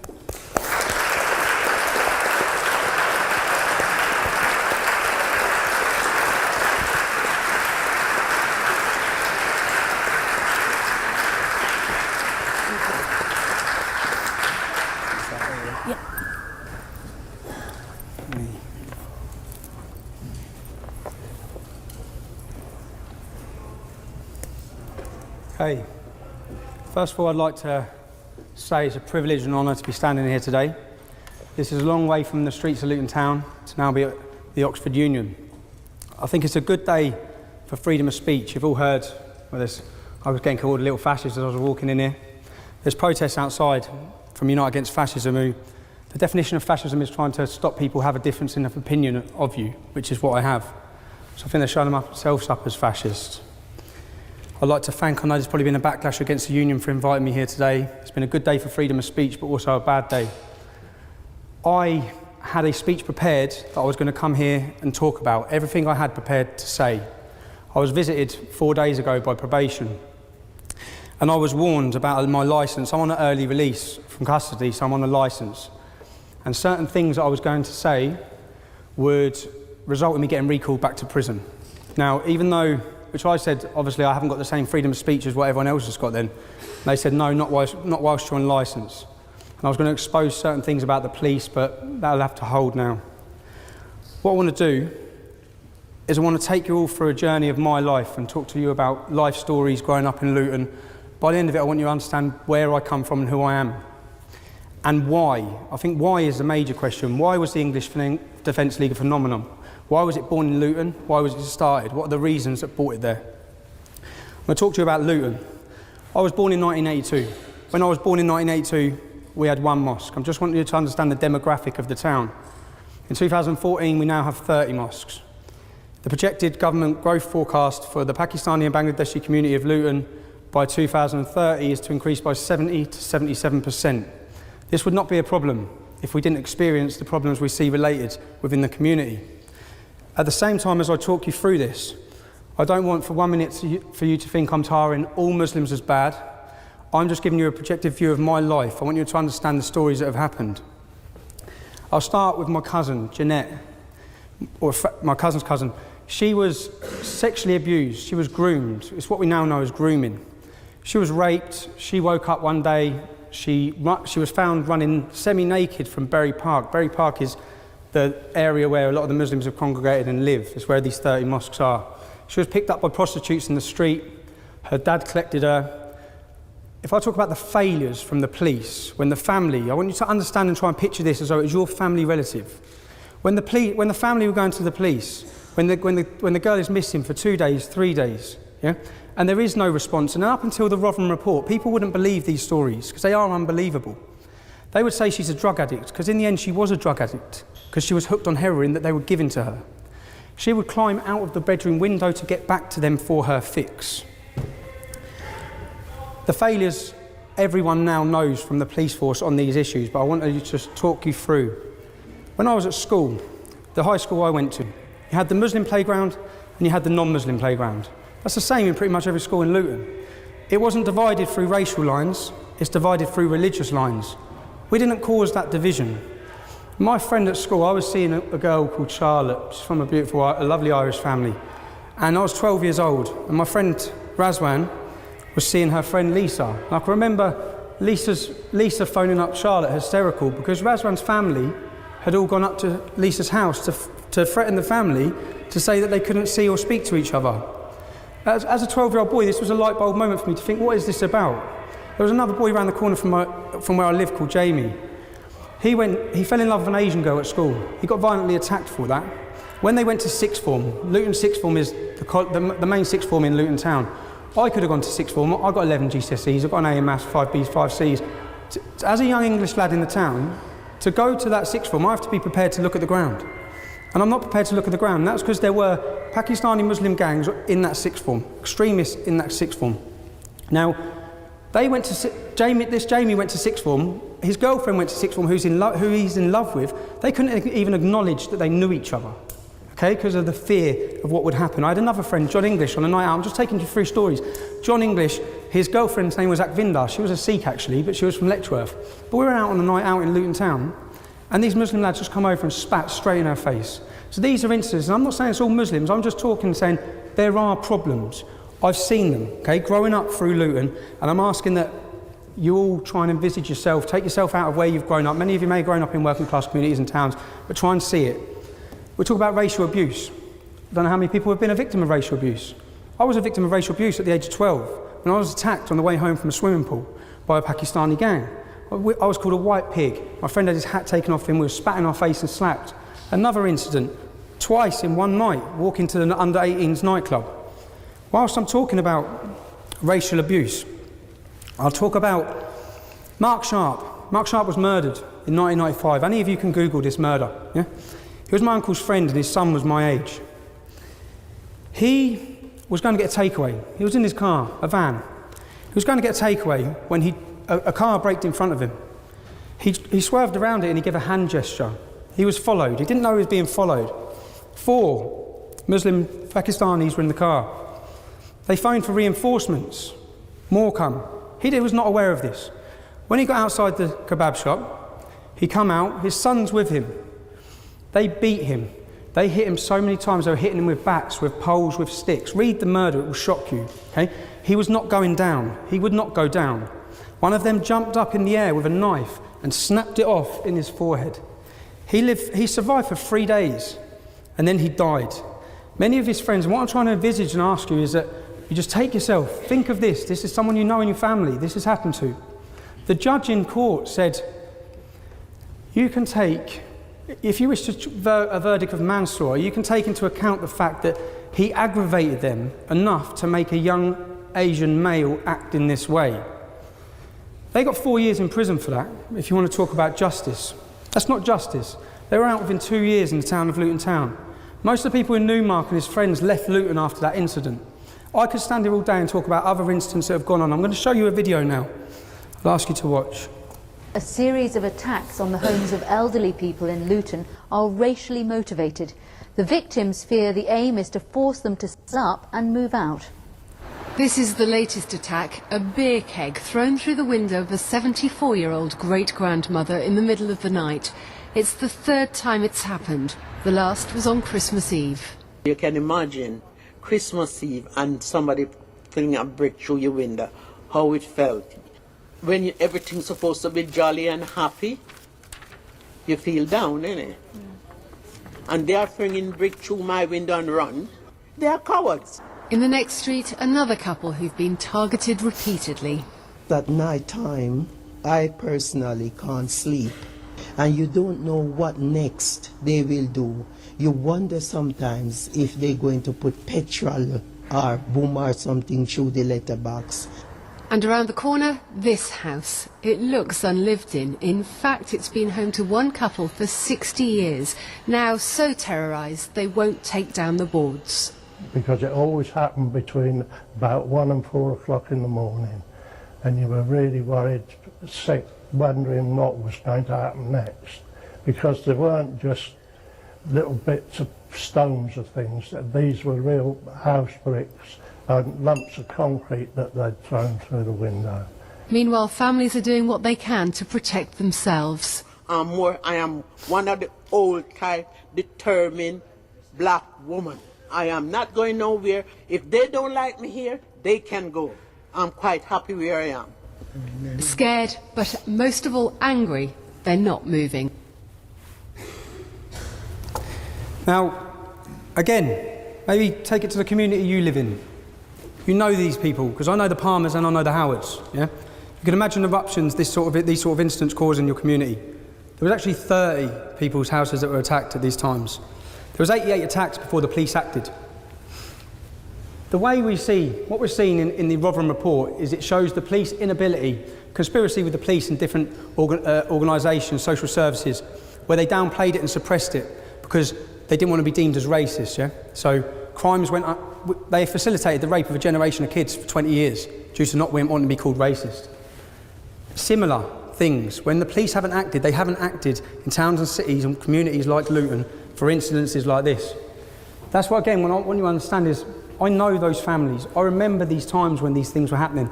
And if you watch the actual video, the Howards, it was Muslims that offered them support. It was Muslims that offered them help. I'm not painting a picture. All Muslims want them to move out of that community. I'm just want you to understand there are problems in these communities. There's problems that need addressing, they need talking about, okay? Now, I want you to ask yourselves as well, do you think it's got better or worse? That was years ago. Seriously, do you think it's got better or worse? It hasn't got better, okay? I'm now going to show you a video from 6 months ago. Yeah, just talk me through.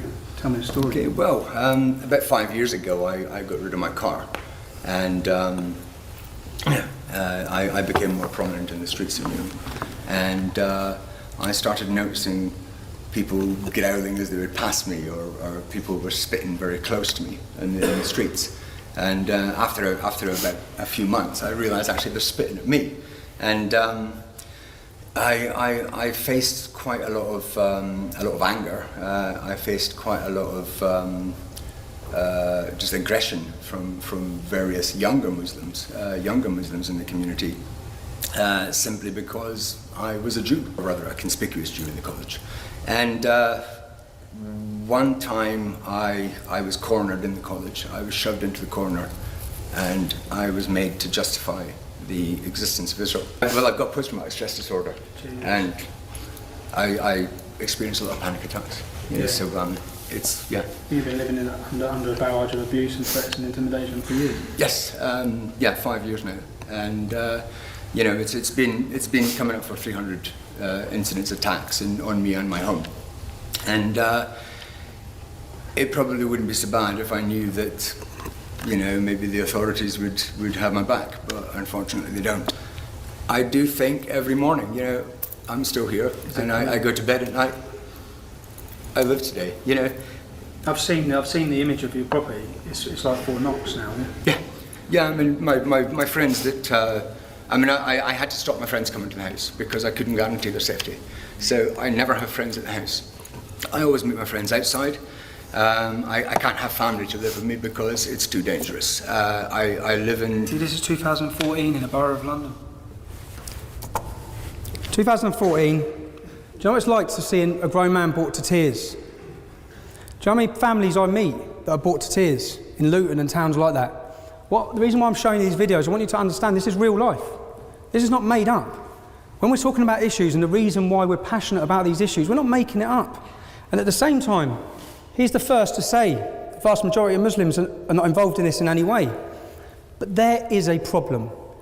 The reason why I met him, I've been talking to him for 5 years. A lot of people then, with the English Defence League, they don't go to the police anymore in towns like Luton. They contacted us to talk about the issues, talk about what's happening with their families, how they're feeling persecuted, etc.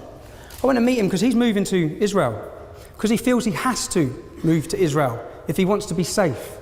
His only crime is that he's Jewish and he's living within a Muslim ghetto. And now as we're talking through, we all remember September 11th. I think everyone should remember where they were on September 11th. I was at Luton Airport on my apprenticeship. I remember everything. And then I remember getting a phone call again about Luton sixth form from a friend who was at the sixth form. That's the age I was at. I was probably 18, but going back to then. Saying that Muslims were cheering and celebrating. A lot of these things may sound unbelievable. Yeah? When I then went to my local shops in my estate, I see Magnificent 19 posters across the estate, yeah? Glorifying these people. On the first anniversary we saw in my hometown of Luton, imagine this is your town where you live. You've got posters glorifying terrorism. You've got billboards. As you walk up your street, the billboards are now painted over. Anything showing a woman's flesh is covered up. This is all to fit in with Sharia. And it's from certain sections, a minority, but a dangerous minority within the town. I want to take you through and I want you to try and understand, as me growing up, the changes I'm seeing, they're not for the good, okay? They're not for freedom. So this will just show some posters. That's the covering up and billboards. The Magnificent 19 posters on a phone box. At this same time, at Icknield High School, many of you may remember the girl who wore the full base veil in the cab to school. Sherry Blair represented her. Yeah? When she left there, when she got kicked out of that school for doing that, she went to the school I used to go to, Putridge. But her brother was part of Al-Mujahideen, an extremist organisation. They used to protest outside the school all the time, this Icknield High School. They then had, at the same time, every year, they're outside the school handing out leaflets saying Christmas is a sin. Children are just trying to go to school. Trying to paint a picture that things are going on across the town at this time. Now, what I'll show you now, this is a newspaper article. If you want to take one of them and pass them around, people can read them themselves. This, I feel, is very important. I think it's very important to show you where we were at in a town. This newspaper article is from September 2004. We're going back 10 years, okay? I was 21 years old. Anti-terror rally. I organised this rally when I was 21 years old. I made these leaflets, okay? This will show you that the English Defence League may have been born in 2009. There's a reason. There's a history behind it. When the Beslan massacre, remember the Beslan massacre? The school children were lined up and murdered by Chechen terrorists. They killed loads of kids in front of their parents. I remember watching that. And then I remember watching an interview of a Muslim from Luton. His name's Saif al-Islam, it means Sword of Islam. He was a part of this organisation called Al-Mujahideen, and he said what happened at that school was justified. And it's justified if it happens in a school in England. That is when I started reading, learning and looking into who this group were, Al-Mujahideen. I doubt many people in 2004 had heard of them. Remember, this is before 7/7. This is before terrorist atrocities on our shores. I found that Omar Bakri and Abu Hamza, we all know who they are now. They were based in my town, in Luton. They were based there. Their head office was on Biscuit Road. I started looking, researching. What I found terrified me. And once my eyes were open, I couldn't close them to this issue. I made these leaflets. In these leaflets, it's clear. Leaflets circulating in Luton before the demonstration, which started at 1 p.m, described it as a peaceful protest to stop terrorist recruiting in the town. Headlined Luton Taliban, no thanks. It said Luton residents demand the police and council act now. Close down Al-Mujahideen's head office in Biscuit Road. Stop Islamic extremists recruiting in the town centre on Saturdays. Clamp down on racist attacks on white and black lads by Muslim gangs. The leaflet claimed Islamic extremism is running out of control in Luton. Muslim fanatics celebrated September 11th outside the Galaxy Centre. Al-Mujahideen supporters of global terrorism are based in Biscuit Road. Luton's Muslims are attending Afghan terror training camps. Magnificent 19 posters glorifying suicide murderers. Churches are being firebombed. Beatings and stabbings of young whites are going on all the time. The demo literature also claimed that members of a Muslim gang, the Gambinos, are more interested in making money from drug pushing and pimping, but they are becoming increasingly close to religious extremists. This was in 2004. If you want to research and go on Google, you will find a national newspaper run an article called Chemical Jihad, which they actually named that same gang 5 years later, saying that they are linked with Al-Qaeda. They are using heroin as a jihad against non-Muslims. What I want you to read by that and understand by that, Al-Mujahideen are ISIS. That is ISIS. That same mindset that is terrifying the world now. The Home Secretary said 4 days ago, ISIS is the biggest threat to this country in our history, okay? That is the same threat. I may not have said it in a posh voice. I may have said it in a different way.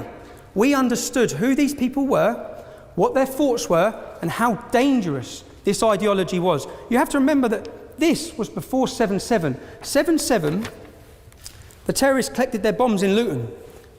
I want to bring it home to you again, this is your town. They collected them from a suspected Al-Qaeda operative called Q, who works in a chicken shop in our town centre. He was also the main mind behind the fertiliser bomb plot. I want you to realise that we share a space in Luton, okay? If we have terrorists, they're not from millions of miles away. We have to live with them. The Stockholm bomber came to Luton from Sweden as an innocent Muslim. He was targeted at Luton University by this group, who we have been warning about now for 10 years. He was targeted, he was radicalised, and he set off and blew himself up. He lived 3 doors from my auntie. That group of extremists that I'm talking about were on Luton University in Freshers Week. You're at university, many of you. First time away from home. When people are vulnerable, they're weak. You have organisations playing on them to manipulate their mind, change their whole direction in their life, and turn them into killers. In this leaflet, I say, the council and the police are doing nothing. That was your warning in 2004. If we want to talk about what's happened in between that, many things have happened in between that. We had a soldiers' homecoming. Our soldiers' homecoming parade, which most people see as the catalyst for the EDL. What I want you to realise is there's a lot that's gone on before this that forms your view and forms your narrative and makes you realise how deep this problem is in your hometown, the town that you love. And that, I want you to remember that I'm telling you stories as Tommy Robinson or Stephen Lennon. For every Tommy Robinson or Stephen Lennon, there's one of me. There's people in every town and city across this country who are feeling and seeing these things. So we have a soldiers' homecoming. Scott Muntridge died. He's from the estate I lived in when I was younger. He was 26 years old. Michael Swain was 19. He lost his legs. Now, our soldiers are returning. I've gone to pay my respects that day because they've sacrificed that for us. As residents of Luton, they've gone there to fight for us, for our freedoms. I've gone there that day, and the first thing I've seen is a large police presence. I've then seen Saif al-Islam. I've seen groups of Muslim extremists around the town. I've seen 30 women together in burqas. It's quite a sight. But all of these things, I thought, what's going on? And then I saw this group of protesters, a group of Muslims, taken through my town hall. They were taken through my town hall, and then the soldiers marched past. They were called baby killers, murderers, rapists, butchers of Basras. They spat in the lad's face, one of the soldiers' mum's faces, okay? Now, it wasn't this group done this, because bearing in mind, we know this group. I've looked into this group. I understand their hate. I understand where it's coming from. One of them, that group, the main ginger one, big ginger one with a big beard, he's a convert called Roger, now calls himself Ibrahim. I used to hang around with him when I was younger. One of the other lads in the group, was 2 years above me at school. This is not a million miles away from us, we get it. Yeah? It was the fact that they were allowed to do it. The police facilitated them in doing it. The council knew they were going to do it. They leafleted every mosque in the town, telling them they were going to do it. Intelligence showed that 360 Muslims were arrested attempting to come into Luton that morning. 360. Copilot, how do I simplify my research? What about a metaphor? Yeah. Enzymes are like an elite squad of microscopic stunt performers.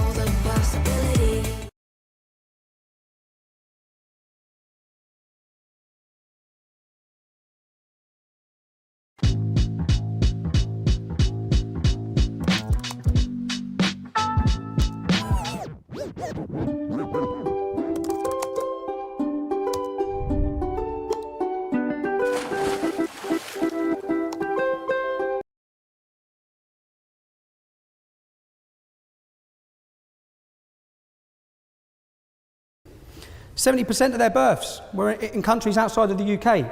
What we saw was an attack on our armed forces. And what I want to ask you, what would you have done? That's your town, okay? What would you have done at that time? Because I contacted the council. I set up a website called Save Luton. I documented that all the continuing things that this group have done in our town. I explained that when Jews were remembering the Holocaust outside our town hall, they had to barricade themselves and lock themselves inside the town hall because this group of large Muslim fanaticals were trying to attack them.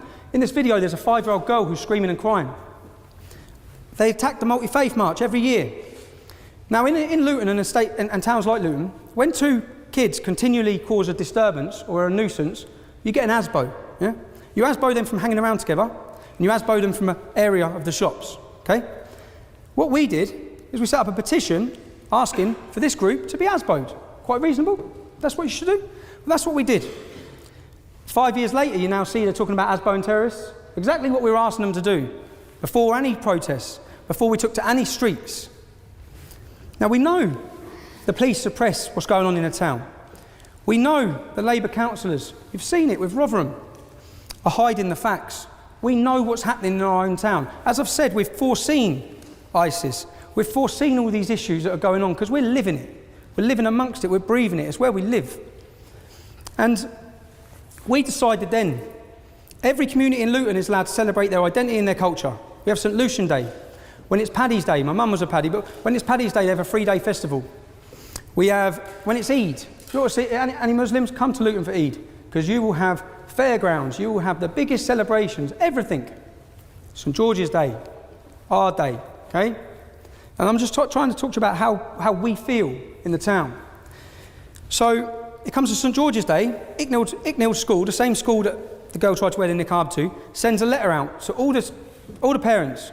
If anyone brings in the emblem of St George on St George's Day, you will be suspended and sent home.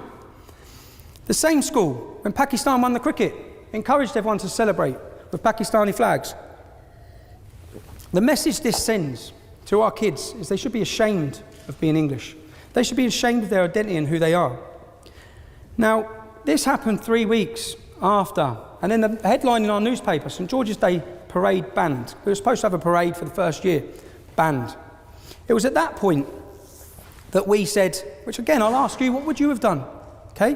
What would you have done? Every time your town's name is dragged through the media and the press, it's linked to fanatical jihad terrorism all the time. This is our town.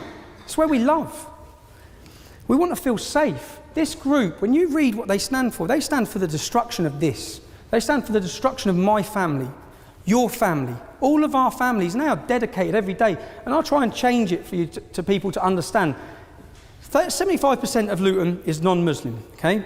Let's reverse the roles. Let's make 75% of the town Muslim, 25% of the town white. And in this complete white non-Muslim community, you have got hundreds of the world's most feared Nazis. And they have got pace tables set up, and they are promoting hatred against everyone that is not white, okay? Do you think that they are a small group that's going to be ignored? Because that's all we hear. No one listens to this group. Ignore them, ignore them. In fact, 60% of the people in terrorism are ex-members of Al-Mujahideen. People do not ignore them. They are dangerous. Now, sooner or later, you would see the hate coming out of that little area and coming into your community. You'd witness it. That's what we've witnessed. We have witnessed it. We see the hate. So all this time, I set up an organisation called the United People of Luton. Now, when I'd done this, I named the gangs. I named the heroin. I named their shops. Now, I was 21 years old. Some people would say quite naive. I was a 21-year-old lad with an attitude about what I saw, and I didn't want to back down to it. I don't know how many of you have been laying in bed at 3 o'clock in the morning and heard the sound of smashing glass. It's not nice when bricks come through your window. In response to that, I was the target of all the major Pakistani Muslim gangs in my town. I was living at my mother's house, okay? So when this happens, Soldiers' Homecoming, many of you ask why, or people try and belittle me for using a different name, covering my face. I know what's coming. I know what's coming for standing up against these radicals. It's not the radicals that were targeting me, it's the Pakistani street gangs that were targeting me. If you read the 2009 newspaper, you'll realise why. Because the trade between the street gangs and the fanaticals, and the terrorists and the extremists, is combined, the sale of heroin. Now, we set up a group called UPL.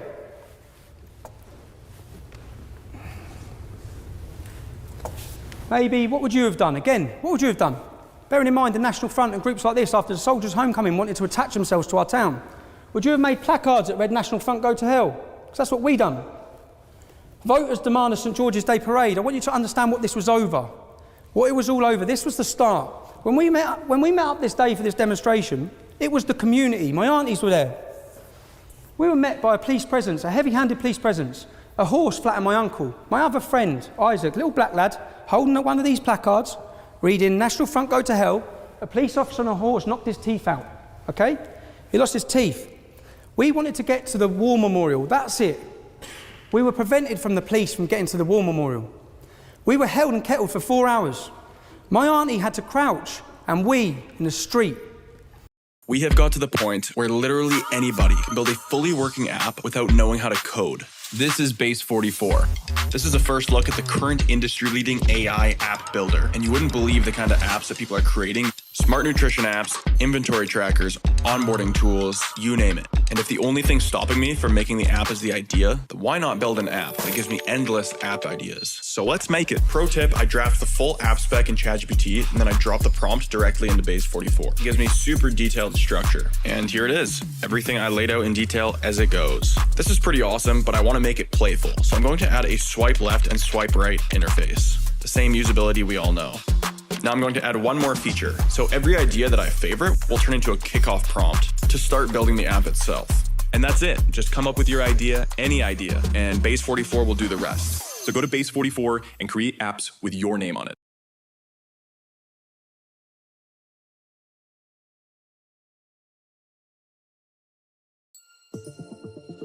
It's not crafty. It's your craft.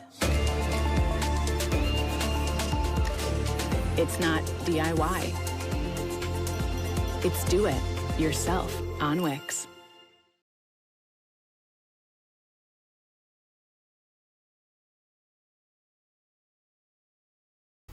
Now, I was there the day that Muslim extremists protested against our soldiers. When we turned up, we were made to line up against the wall. We had cameras in our faces. They put their hands in our pockets. They made us take our shoes off. Names, date of births, addresses. We felt violated by our own police force. Violated in a response where when Muslim fanatics were protesting against our soldiers, you didn't stop them. I was there. You didn't search them. You didn't harass them. You didn't harass their women. But you have us. So this now become about what we saw as oppression. We saw a two-tier policing system which we live under. Where there is an Islamic community, it's maybe not the fault of the Islamic community, but where there is an Islamic community, the police tiptoe around certain issues. We've seen it, you've read it with the Rotherham report. In that Rotherham report, you will read incidences where two fathers went to get their daughters back because their daughters were in a house being raped by Muslim men. When they went to get their daughters back, the police arrested the fathers. There was 5 Muslim men sexually abusing an 11-year-old child in a derelict house. The police turned up and arrested the child for being drunk and disorderly. These sort of stories could sound unbelievable, but they're real. And you need to understand that these stories are happening across the board in towns and cities. You need a report for Rotherham, get a report for every town and city in the country, because it's going on. So we had our UPL protest. Bearing in mind we've been asking for petitions to have this group ASBO'd. What did the police do?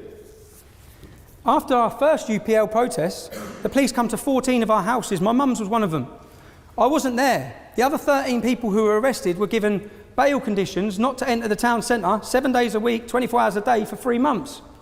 So we wanted these extremist radicals banned from our town. And why would we want them banned from our town? Because our mums, our sisters, our daughters, our families have to use that town centre. And when you use that town centre, this group every single Saturday have pace tables set up by Don Miller's bakery, and that part of town's become a no-go zone because people don't want to get harassed by these lunatics. So we've had our first demonstration. They've given us bail conditions. That's when people would have seen our second demonstration, people are wearing balaclavas. I bought those balaclavas, and I'll explain why. I gave everyone the balaclavas because the 14 people who have been given bail conditions not to enter the town centre, all we wanted to do was walk through our own town, get to our war memorial and show that the people of Luton support our armed forces. That's all we wanted to do. If the police would not have prevented us on the first demonstration, we wouldn't have had the second one, it wouldn't have progressed, and you wouldn't have seen the English Defence League. That's the reality of it. But the reality is, something like the English Defence League was always going to happen. Because there's these feelings, it's been suppressed, these things, this anger.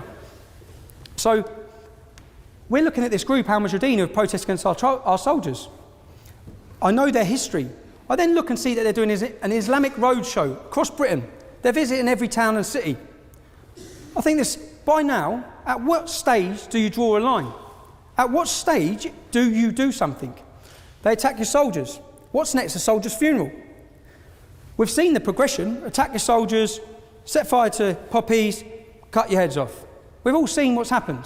So in Luton, I ask you, what would you have done? When this is going on in your town and the police are not doing anything, no one's stopping this group, they're radicalising, they're converting, their numbers are growing every year. At what stage do you say enough is enough? We have to highlight and tackle this group. I'm now going to show you why the UPL become the EDL.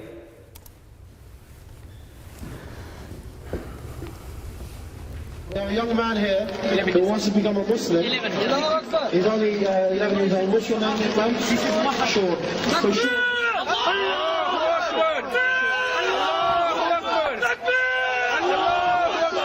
Pause. So Sean here is going to become a Muslim.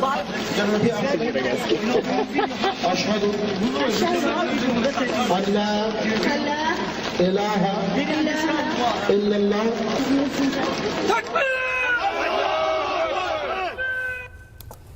Many of the people in that video are now fighting for ISIS abroad. What they're doing there is they're outside Birmingham Bullring shopping centre. They're stopping an 11-year-old boy who's without his parents under a banner that says Jesus was a Muslim, and they've converted him, as you've all seen. Is there anyone in this room that thinks that's acceptable? That is not acceptable.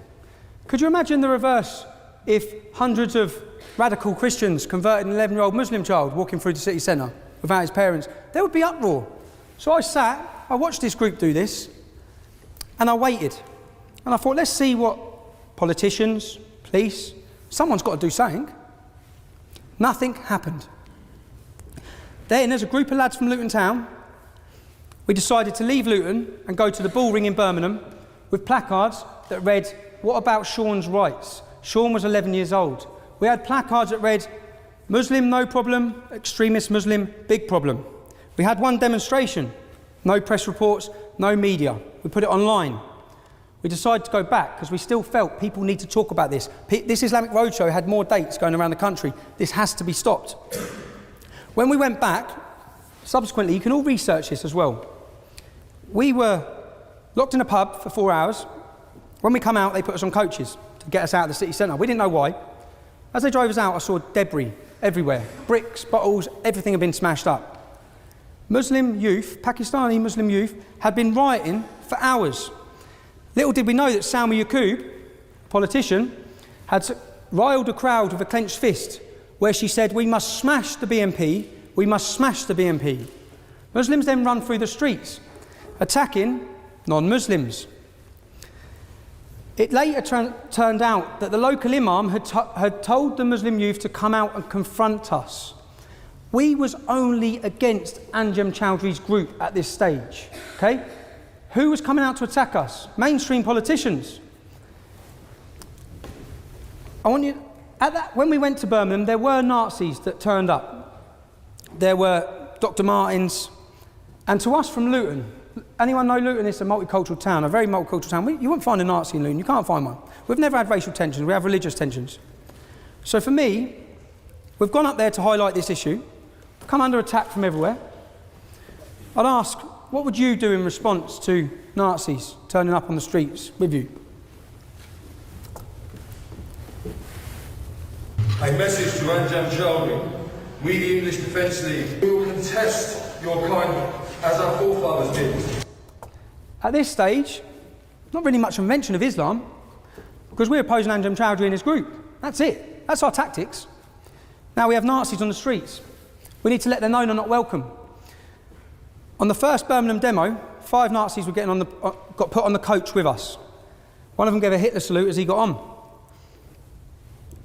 It kicked off when he got to the top of that coach with Luton's lads, yeah? So you have to realise, which I'll show you a video in a minute, where all his friends are talking about this fight that incurred, yeah?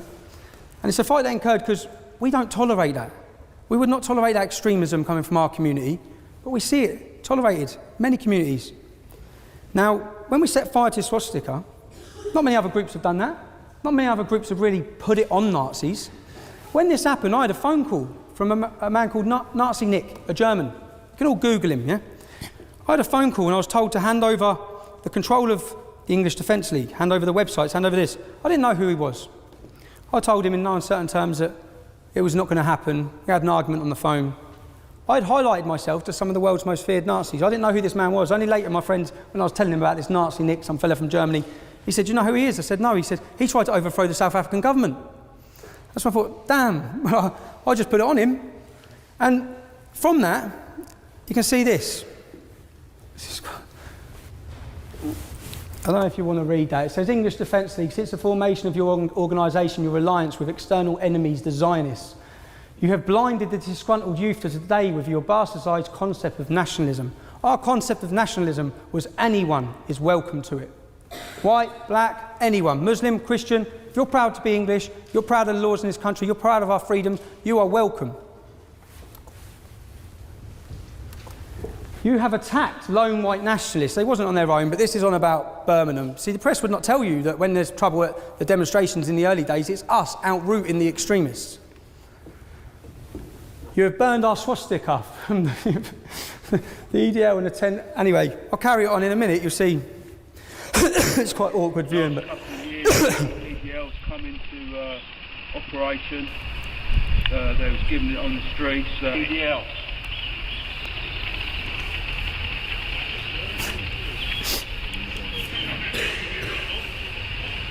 That's what we fucking think of them. We're fucking shit. We're fucking scum. That's what we think of the EDL. So, could you imagine, as I walked in this building, all I've been called is a Nazi. Okay? We've softened what Nazi means. We've softened what a fascist means. We've started calling anybody who is critical of Islam in any way, gets called a Nazi or a racist or a fascist. It is so frustrating. I'm lucky I'm from Luton Town because everyone in my town knows me prior to the English Defence League. They know there's not a racist bone in my body or an extremist bone in my body. We are witnessing. I'll ask you, I'm witnessing my town. It's from a young lad, from a young age. I'm witnessing changes. I'm witnessing things I don't like to see. I'm now going to show you one more video. I'm sorry about showing the videos. I want everyone to have a perspective on where I'm coming from, why this happened, yeah? Why it spread the way it did, why it was a phenomenon, which it was. It spread across Europe. People were too scared to talk about this issue, okay? There's not much that's good that's come from this for my family or for myself, but this had to happen. Certain things had to be said. I'll show you this video now. This is a 4-minute video. It's quite shocking, the viewing though. Streets close to East London Mosque, the police closed in. But it was a scuffle with two men that brought things to a head. One in a blue shirt, the other in a red jacket, told them they weren't wanted in the area. As a police officer filmed proceedings, Kevin Carroll claimed he was punched and then he appeared to retaliate. Tommy Robinson looked on from the sidelines. Tommy Robinson bottled it. But I'd ask you to view that yourselves. Go on YouTube, put in Tommy Robinson Charity Walk. What that just showed you is nothing like what happened. And Channel 4 News had the full footage of that incident. So why, when they pause it and freeze it on Kevin Carroll looking the aggressive, violent one? I'm saying you need to look beyond the headline. Most of you may judge me on headlines. None of you obviously know me. I get judged a lot on headlines. I'll show you another headline. On Armistice Day, Remembrance Sunday.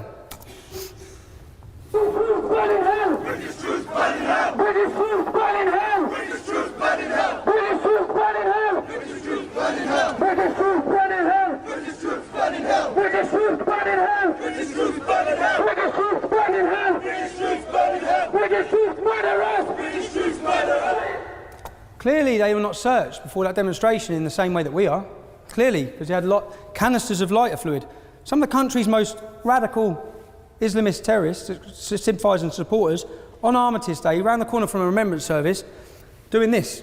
Okay? I was there that day, and I went up to a police officer and said, how is this being allowed? You should have seen the public's face and reaction to what's going on there. British soldiers burn in hell, British soldiers burn in hell. The BBC, you want to talk about propaganda? The BBC did not report this. Not one BBC news station reported this. I was arrested at this demonstration. I'll show you what I was arrested for. I was arrested for assaulting a police officer. And you'll watch the video, which the police did not know I had a video of. You can see the video here. Substantial police presence was needed at a protest in Kensington. A group calling itself Muslims Against Crusades was faced with a counter-demonstration by the English Defence League. A police officer needed hospital treatment for a head injury, though it wasn't serious. The police later gave the Muslim protesters an escort through a local tube station. A black flag that I grabbed, we all now know to be symbolic of ISIS. At that time, it's the black flag of jihad. It's what these radicals, if you see anyone get their head cut off, it's behind that black flag.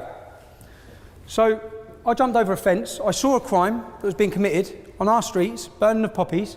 Police were allowing it again, so I made a decision to try and prevent them. I was arrested for assaulting a police officer. When I get out, guess what headline went across the BBC? Not just in Bedfordshire, it went Hertfordshire, Buckinghamshire, Oxfordshire. It went everywhere. EDL leader arrested for assaulting police officer. Okay? That's the propaganda. When I was taken to court for that, I was given, when I produced that video, if I didn't have that footage, you'd all be talking about you'd all know of another conviction I'd have. And it would be for assaulting a police officer. Because that's what the officer said I'd done, I attacked him. You saw I didn't, yeah? So that's what, most people, you judge on headlines. I'm asking that you look beyond the headline. There's usually a different story to what's gone on a lot of the time.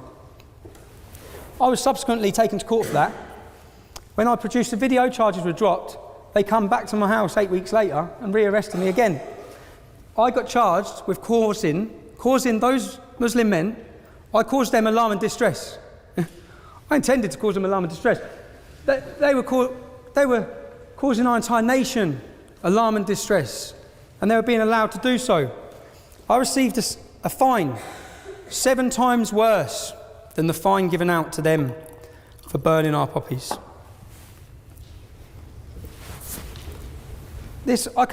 I don't want to take up too much. I could continue all day showing you unfair treatment, which you have to understand when you're talking about tensions or community cohesion, all these sort of issues. If you want to talk about community cohesion, you've got 1,400 girls in Rotherham that have been sexually abused and raped. They've all got 2 or 3, 4 family members. In that small town, you've got 10,000 people that are affected by that. Same in Luton. So I know countless girls that has happened to. Countless girls. And the 2-tier policing system, for example, when they take me to court for those sort of things, and all the people who are following me or sympathetic to what I'm saying, when they're watching all these things play out, when there is such a blatant 2-tier system, let me show you this video. Try not to cheer anyone, yeah? What have I got to talk to you about? What have I got to talk to you about? What have I got to talk to you about? What have you got to say about Islam and that, innit? Yeah, I have, yeah. So why don't you say it now? What do you want me to say? Yeah. It's ideology, it's got no place. Yeah? Yeah, it's got no place, bruv. And what you Should got? roll what you like, bruv. You have Where- about 100 you in a minute. You fucking little chief. You fucking chief. Prick. You see? That is Islam. I don't know why I called him a chief, but he was not arrested for that. That went out on Channel 4, national TV. You tell me why he wasn't arrested. I'd have been arrested. We all know I'd have been arrested. I'll get arrested if I drop a bit of litter as we walk out that door. He was not arrested for attacking me. I could tell you countless other times like this. My cousin, they followed to my family's home. I got a phone call saying that all of this group are outside my family's home. I've rushed up to the home. I've jumped out of my car. Police have turned up. I was arrested. My uncle was arrested. My cousin was arrested. 20 Muslims outside our house. Yeah? After 36 hours, because they got an extension, when I got to interview, what did you find? Because I thought they're all going to have weapons in their cars. So what did you find? I could tell straight away by the police officer's face. They didn't even search him. So there is a two-tier system. Many of you may not believe, I could show you countless different things. I'm going to show you now that video first, which I thought I was on. It's a 4-minute video. This is a young girl. Many of you may know Stacey Dooley, pretty ginger girl. She has her own programme. She's from Luton Town. I grew up with Stacey. So when Stacey come back, she's obviously come back to experience what's gone on. She left Luton 8-9 years ago. She's done quite well for herself. Reach future fans, A&Rs, and beyond. Introducing Buzzing, fan-powered playlists based on what real fans are playing, replaying, and playlisting in indie, rock, metal, pop, hip-hop, rap, R&B, and electronic. Subscribe to Artists or Artist Pro to earn your spot on Buzzing. Because in music, it all starts on SoundCloud.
What's the solution, you know? Gutted so much that she brought it to tears again. I'm not trying to portray all the Muslims in Luton are like this. I'm trying to show you there's a problem, okay? There's a problem where we live. She says this is my town as well. It is her town, okay? We should not be seeing that. How much of that should we tolerate? When people come out and protest against that, far right, racist, thugs. There's an issue. Many issues. You saw the madrasas, undercover madrasas, where we see children being things beaten into them. My friend Sully is a Muslim. His mum's black Kenyan, his dad's Christian. That's very rare. I spoke to someone else at that. That's rare in Luton. He went to a madrasa. He came to our school then when he was 12. And he told us that he had to leave his school because they started teaching him that his dad had the devil in him because he wasn't a Muslim. Now, Sully went on to join the Royal Navy. He is a loyalist, Queen and Country. He hated the English Defence League, yeah? Many of my friends didn't like the English Defence League. I'm trying to bring you into the personal story of my life because it's not as black and white, excuse the pun, as everyone wants to pretend it is. I'm not from this white area and white community. I didn't just wake up one day and think, you know what, I hate Muslims, because I don't. There's been an issue, there's been a story, there's a reason for a lot of this. In 2010, I set up a meeting with Theresa May. Obviously not to meet me. She didn't think she was meeting me. She thought she was meeting one of her constituents. I turned up instead. I turned up, I brought a laptop with me, and I spent 20 to 25 minutes grilling her. You can read the story because the Daily Mail straight away, she must have some link. It got leaked straight away that EDL leader ambushes Theresa May. Now, when I sat down with her, I explained to her my fears in Luton about Islamic extremism, because that's what they are, they're fears. That scares me. This ideology scares me. I've got 3 young kids. There's different sorts of fears. I've been in some bad situations. I got put in Wood Hill Prison, Category A prison, where 4 Muslims were in there who were in there for 30 years because they were planning to kill and blow us up. Yeah? I've had some very difficult situations, and that's a different sort of fear. Okay, I can deal with that. I can deal with a fear if I walk down the street and 10 Pakistani lads want to come over and I can deal with that. There's a fear I can't deal with. It's a fear when I look around my town, I look around my country, and I look at my kids, and I get this gut-wrenching fear that will not go away.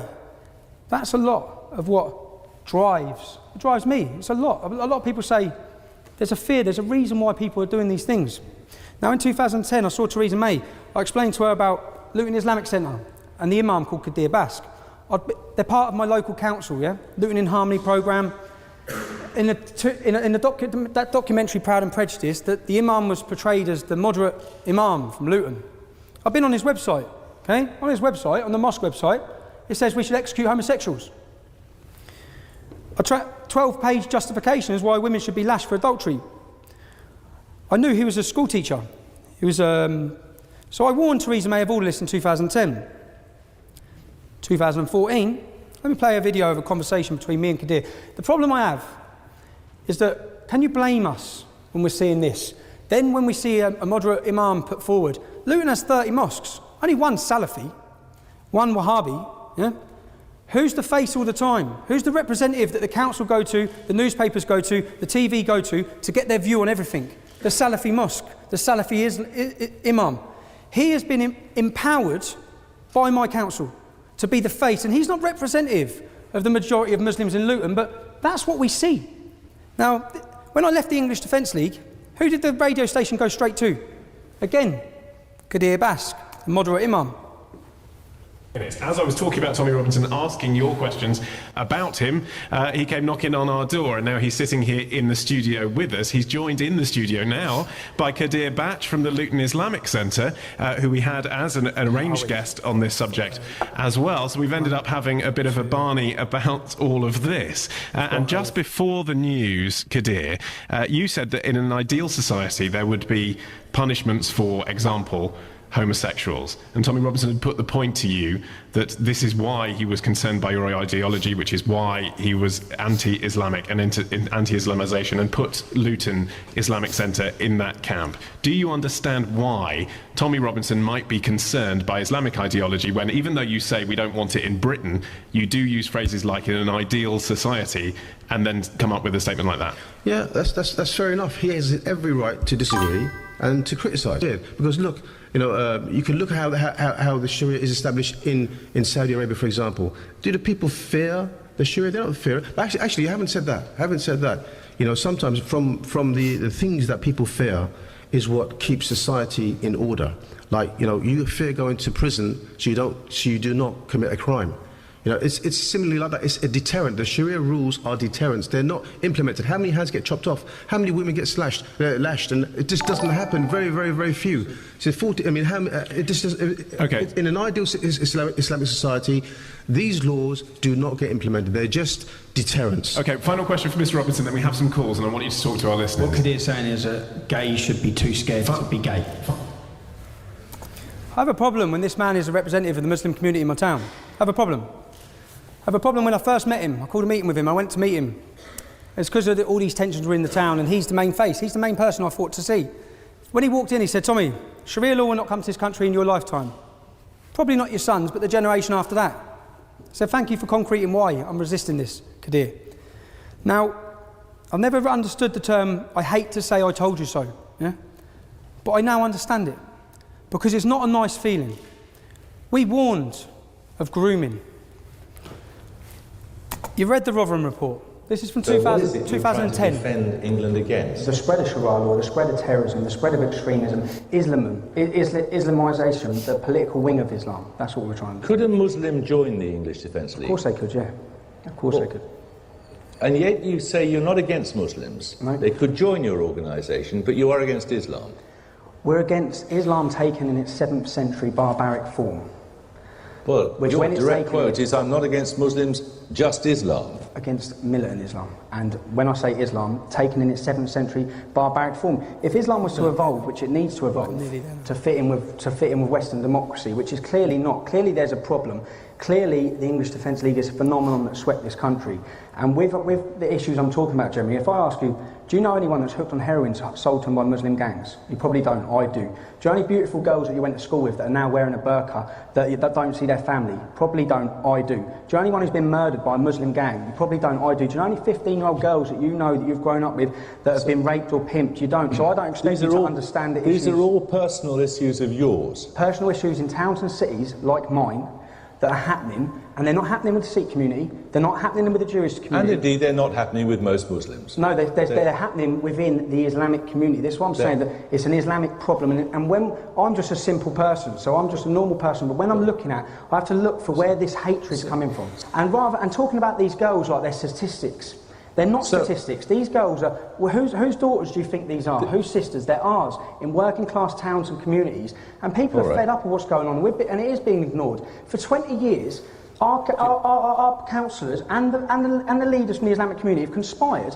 with the police to not deal with Muslim pimping gangs. They've allowed systematic rape of our youth by the fact of being scared to be called a racist. There's another quick video now. Non-Muslim youth, non-Muslim girls, raping, pimping, beating, abusing our whole system. Rather than deal with these gangs, they would rather persecute us, the people who are highlighting the issue. And the fact is, the police, the councils, the government, everyone needs to wake up. Many of the issues when we formed the EDL that I wanted to raise and wanted to bring to the surface have been brought to the surface. Many of them. If you wish to, you can draw a graph on the arrests. Do it yourself. Look at the arrest rate for Muslim grooming gangs, which is a big problem in many of our communities. You'll see a line go straight across like this. English Defence League forms, the arrests go through the roof. Only when people took to the streets. Only when they could not hide this fact any longer, because they've hid it. Only when the world's media were listening to us talk about what's happening to our family members and the police have facilitated it, did they do anything about it. If I tell you one story, I stayed in Blackburn for the night before a demonstration. I spent the time with a family. I listened to horrific stories of what's happening to their 12-year-old daughter. She's going missing as well for days. She's got a 19-year-old brother in that room that's telling me the stories. I mean, horrific. When you hear these stories and you're having to listen to all these things that are going on, it's going on everywhere. The next day we're at the demonstration. It's all kicking off. I've gone down to the front where it's kicking off to try and calm people down.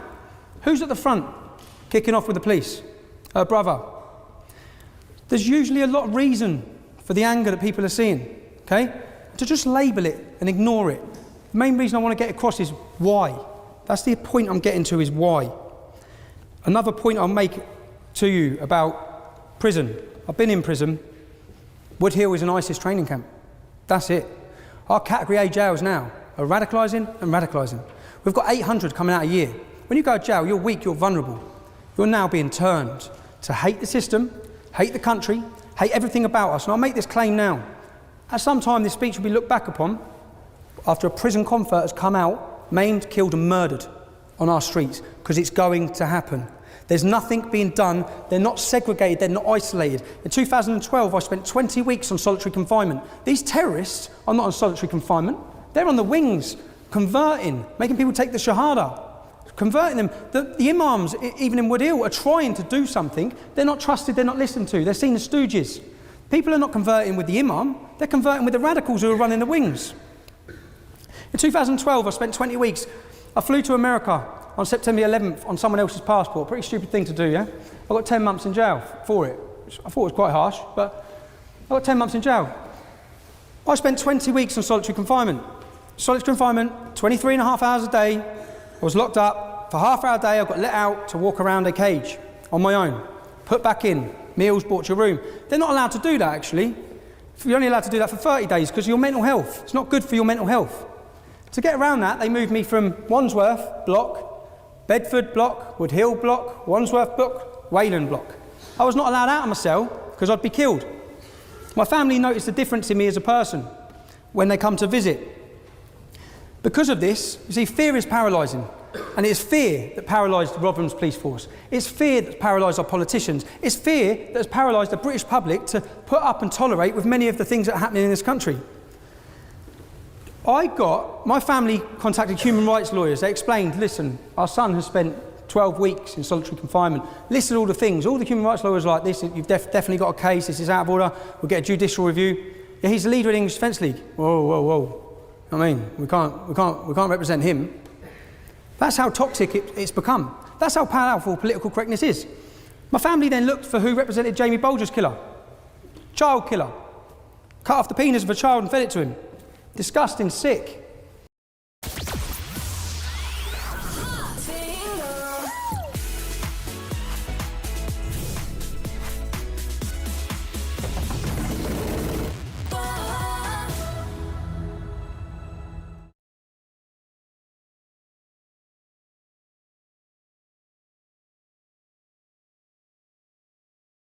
They contacted him, went through the same scenario, explained the situation, got to the fact that I was a leader of the English Defence League. Whoa, I can't touch him. He represented a child killer. He would not represent me. That is how toxic it had become to speak out and be critical of what I've seen. Now, we tried to get ASBOs. We did contact the council before any street protests. I'm not going to stand here and pretend I'm an angel, because I'm far from it. I'm not going to stand here and defend the actions of every English Defence League demonstration either, because some of them are indefendable, and I wouldn't want to anyway. What I would also point out, ISIS. Many ISIS fighters for ISIS, there's a lad I know from Luton who's out there fighting for him. They're coming back. I draw the point. They are following from scripture from the Quran. They practice from the same Quran that the Kurds who are fighting for freedom also follow. So I'm not saying all Muslims are bad. I'm saying what I've tried to do today and what I'm trying to paint a picture of is why. I want you to understand why.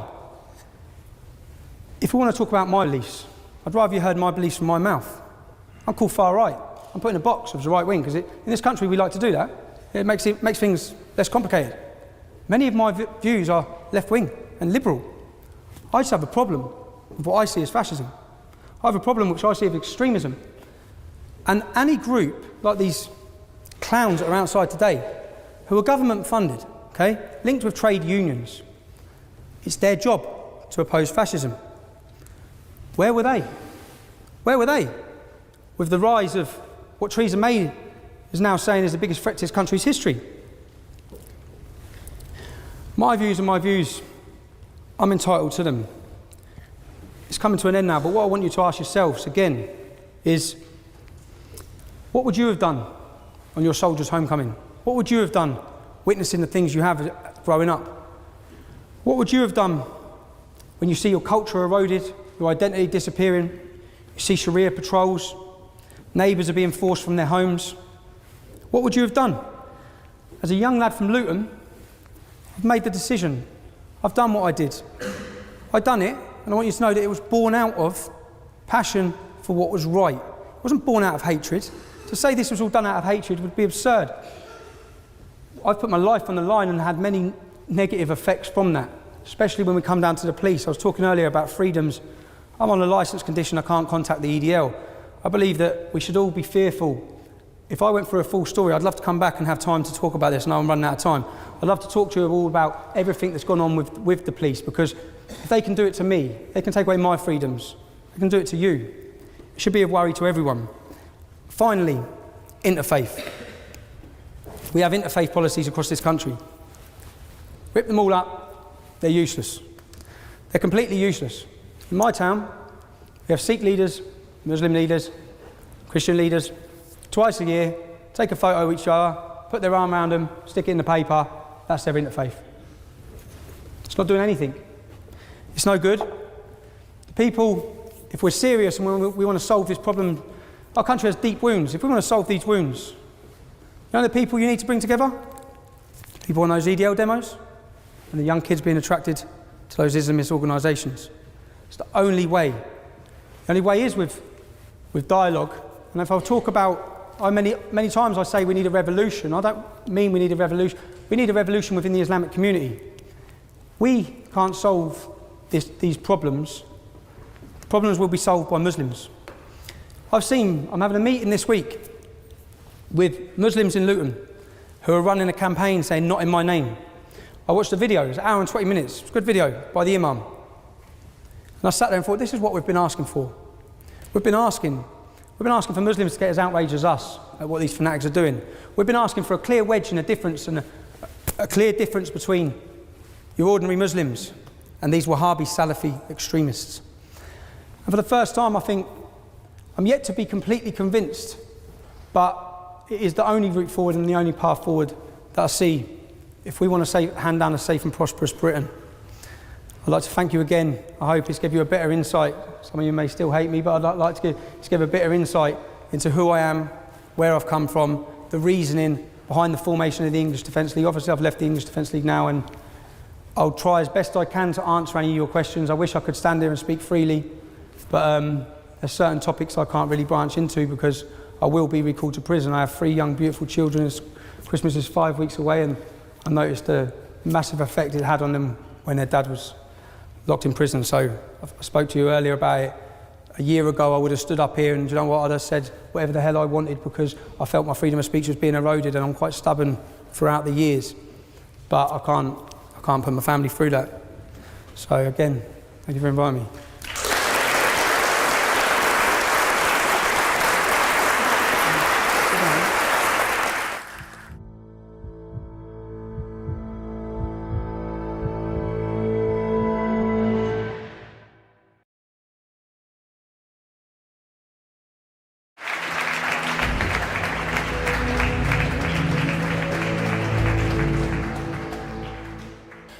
Thank you very much, Sir John, for those fascinating opening remarks.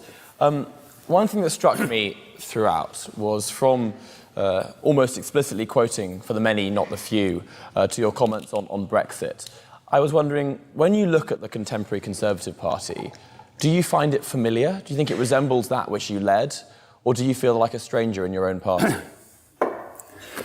Well, I'm glad you start with an easy question. I'm very grateful to you for doing that. Things change, things move on. And the Conservative Party began to become more ideological, I think, in the 1980s. And what happened in the 1980s and in the 1992 election is that the members of Parliament who had either served in the war or who had lived and understood the immediate post-war years and that determination that never again would we be split away from our European neighbours, retired from Parliament. And a new and younger generation who hadn't had those experiences came in. And it was a more ideological intake. So it has evolved since then. Parliament's always changed. There's nothing especially novel about that. So it has changed from the period where the Conservative Party was much more consensual than it has subsequently become. It has changed. And do you feel disconnected from it? Well, it's difficult to be disconnected for something you joined in 1959. I've been there quite a long time. So I don't feel disconnected from it, no. It still has the same basic underlying principles, but it just places them, I think, in a different order of priority at the moment. Politics is like a stream. It will carry on, and it will change back again. So no, I don't feel disconnected from my party. I think it has changed. Many of the things that it gives priority to would not have been my priorities. Things change. They may change again. I'm sure that they will. One of the things you attributed to being the cause of the breakdown in politics of recent years was the ability of fringe ideologues to take control of mainstream parties. There's always been influential ideologues from our ex-president Tony Benn, people like Enoch Powell or Sir Keith Joseph in the Conservative Party. Why do you think that nowadays the ideologues are able to get more power and influence in the parties than they were in the past? There are more of them. It's as simple as that. I mean, in the period that I was in Parliament, of course we had a right wing. At one stage we had the Empire Loyalists, then we had a whole range of different groups that formed. But two things have changed. One, they knew that they were a minority, and they expressed their views to keep the flame of their ideals alive. But they didn't actually press it in the way that happens these days, now that there are more people in Parliament who have non-mainstream views. And so I think that is what has changed. There's been a slight change in culture, and there's been a change in the number of people who are actually in Parliament who have those different views. What I think lies at the core of this is the change in the constituency parties over the past 40 or 50 years. 40 or 50 years ago, when I first joined the Young Conservatives, there were 1 million members. It was the greatest and most successful marriage bureau the world has probably ever seen. But there were huge numbers of people in the Young Conservatives, and the Conservative Party was a really mass membership party. There were far fewer distractions in the 1950s and 60s than there are today that people can do. And the same thing has happened to the other parties as well. So the constituency parties have hollowed out. Now, who has left? The people who have left are those who are least political, but used to ally themselves to either Labour or the Conservatives or the Liberal parties. They have left. And the people who have remained are the people who are most convinced of the philosophy of those parties. So that instinctively makes them a little more ideological, and it is they who pick candidates for the next Parliament. It's not just a problem for the Conservative Party, it exists right the way across politics. And I don't see a day in which the political parties are going to be mass movements in the way that they were in the post-war years. I think that is extremely unlikely. What is important is to make sure that increasingly we seek a proper mixture of people in Parliament, and that we try and persuade some of the most able people that it is a career that is worthwhile. There are many people who turn away from politics these days because they don't like the way it's conducted, because it doesn't pay very well if one takes a mercenary view, because they don't want the harassment that one actually gets from social media and elsewhere. There are a whole range of good reasons why not to be in politics. But if all the most able people were to turn away from politics, it would certainly diminish the quality of government successively the more that happened. So one does need a fair proportion of the best people to take an interest in it, because it does involve running our country. Taking it then a level above the constituency party to party leadership, you were one of the last leaders of the Conservative Party to be selected purely by the Parliamentary Conservative Party before the reforms in the 2000s, which made the leadership determined by a ballot of the members. Do you think that, particularly given the events of the last 12 months, this leads to that level of ideological takeover? And would you think it would be a positive step for the Conservative Party and perhaps other parties to go back to a system where the parliamentary parties have more control over the leadership selection? That's a splendidly double-edged question. I think it's quite difficult to go back. I mean, the truth of the matter is that when the mass party votes for the leader of the Labour or Conservative Party, they don't know the person they are voting for. They know what they read about the person they are voting for. They see the prospective candidates through the filter of the media and through the filter of social media, but they don't know them. They haven't sat with them. They haven't talked with them. They don't know what their strengths and weaknesses are. They don't know how firm they would be in times of crisis, how compassionate they would be in times of difficulty. So I have always thought the wisest way is for the choice to be made by the people who know them best, that is, their parliamentary colleagues. But that isn't the most democratic way. You can quite see why members of the party in the country who pay their subscription, who knock on doors, who do the work, say, but hang on, you rely on me to get you elected. Why shouldn't I have a part in electing you as the party leader? So I can quite see how we have moved to a mass party choice. But I do think it has disadvantages as well as advantages. But you wouldn't seek or advise the chairman of the 1922 committee or chairman of the Conservative Party to look at leadership, alternative leadership selection processes? Believe you me, if I were to advise them to do that, they certainly wouldn't take any notice. So moving on then to Europe, Brexit, the Windsor framework. In a few months' time, the country will celebrate the 25th anniversary of the signing of the Good Friday Agreement, something that you spent a long time working on in your tenure. May I first start with a personal question? Does it annoy you, or did it annoy you, that the Good Friday Agreement was signed less than a year, or just about a year after you left office, and Tony Blair was able to take a lot of the credit for it, despite it being years and years of your work? You won't believe this answer, but I'll give it to you anyway. The answer is no, I didn't. We thought, a long way towards an agreement in 1996. But we were also a long way behind in the opinion polls. And it became perfectly clear that the IRA thought they would get a better deal from any party other than the Conservatives. They remembered the Bobby Sands affair. They remembered all sorts of difficulties that had been over recent years, and they simply would prefer to have signed the agreement with someone other than us. So I was perfectly well aware of that. When Albert Reynolds and I started on this in the early 90s, we both realized that it may not be concluded in our premierships, or in Albert's case, very sadly, in his life. So my principal thought afterwards, I should say this. When I first began the Northern Ireland process, I talked privately to John Smith, who was then the leader of the Labour Party. And we sat in my room sipping whiskey one evening after a debate. And I told John exactly what we were planning to do under Privy Council terms, and in those days they were invariably honoured.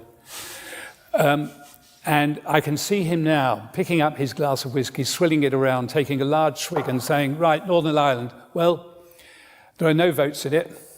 We'll support you all the way. And he did. And so did Tony Blair. The Labour Party were absolutely honourable in the way they supported that. And when Tony went ahead, my principal thought was pleasure that he had taken it so seriously and that he reached an agreement. And to be absolutely fair to Tony, he has never hesitated to indicate the role that was played by his predecessors. So my principal concern was pleasure that it had happened. And if you had seen the way Ireland lived in those days, the fear that existed on the streets, the news bulletins that began routinely, a soldier was killed, there was an explosion, and all that ended. And Northern Ireland is a wholly different place from the one it was. And the relationship between the north and the south of Ireland, wholly better than it was. The UK's relationship with Southern Ireland, the Republic, infinitely better than at any time in history it has been. There's a short blip a couple of years ago for reasons I don't immediately recollect, but it is on balance much better. So the whole relationship has changed, and that's something I'm very pleased about. Do you think that the Windsor Framework fixes many of the problems caused by the Northern Ireland backstop? Well, the previous protocol was very poorly designed, I think. There were always, Tony Blair and I went together during the referendum to Northern Ireland to warn of the dangers of leaving the European Union precisely because of the problems it would create with Northern Ireland and the difference between North and South also being the border of the European Union. And we were told by the then leader of the DUP and the then Northern Ireland Secretary that we didn't know very much about Ireland between us, and they proceeded. I think things have changed so much. I think the protocol was badly negotiated, the first one. I think what has been done this time is much more detailed, much more effective. It still has some problems. There are still some problems with it. I mean, one conceivable problem with the Northern Ireland, the Good Friday Agreement, is that it requires agreement from both the major parties before the Assembly can sit. And that is a lacuna. I think that is something you might want to look at in due course. But I think it was an excellent negotiation, the Good Friday Agreement, and I'm full of praise for the way it was done. In terms of the barriers to now, the framework going through, again, it's that ideological wing of the party that you're referring to and a certain blonde ex-president of ours. Do you think that that will be a barrier to the framework passing, or do you think it'll be more of a challenge to Rishi Sunak's party leadership and the unity of the Conservative Party? I'm no longer in Parliament, so I must preface my answer with that. And so I don't know all the members of Parliament in the way I once did. So I can't be absolutely certain, but I would be surprised if it didn't go through. If the Prime Minister puts it before Parliament, he will have the support of most of the Conservative Party, perhaps overwhelmingly the support of the Conservative Party, and I think almost without exception the support of the Labour and Liberal parties as well. So yes, I think it will go through, and I think it should. You say then you're not in Parliament. This leads me on to a question I wanted to ask, which is that after you stepped down from the House of Commons in 2001, you turned down the then customary peerage that Prime Ministers were offered. Why did you do so, and do you regret it now? No, I don't regret it, absolutely not. I mean, I'd spent a long time in Parliament and before that involved in politics, to the extent it wholly dominated my life, really. And I thought I'd finished with politics. I didn't see at any point in going to the House of Lords, and I didn't think it was proper to take a title, go to the House of Lords and not do the work. So I had no hesitation in not accepting the offer of a peerage. I have never regretted it. I'm not in the House of Lords. I don't intend to go to the House of Lords. I much respect the work the Lords do, but my active party political days are finished.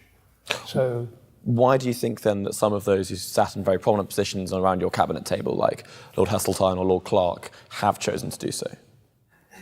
Well, you must ask them. I mean, in terms of Ken Clarke, Ken eats, sleeps and drinks politics. I mean, politics are the oxygen of life to Ken. Well, that and jazz. And cigars. And cigars and eating. And the occasional drink are absolutely the component parts of Ken's life. So I'm unsurprised, and Michael is an instinctive politician to the end of his fingertips and far beyond, as you probably saw here, I think only a fortnight or so ago. So they have different priorities. It just wasn't for me.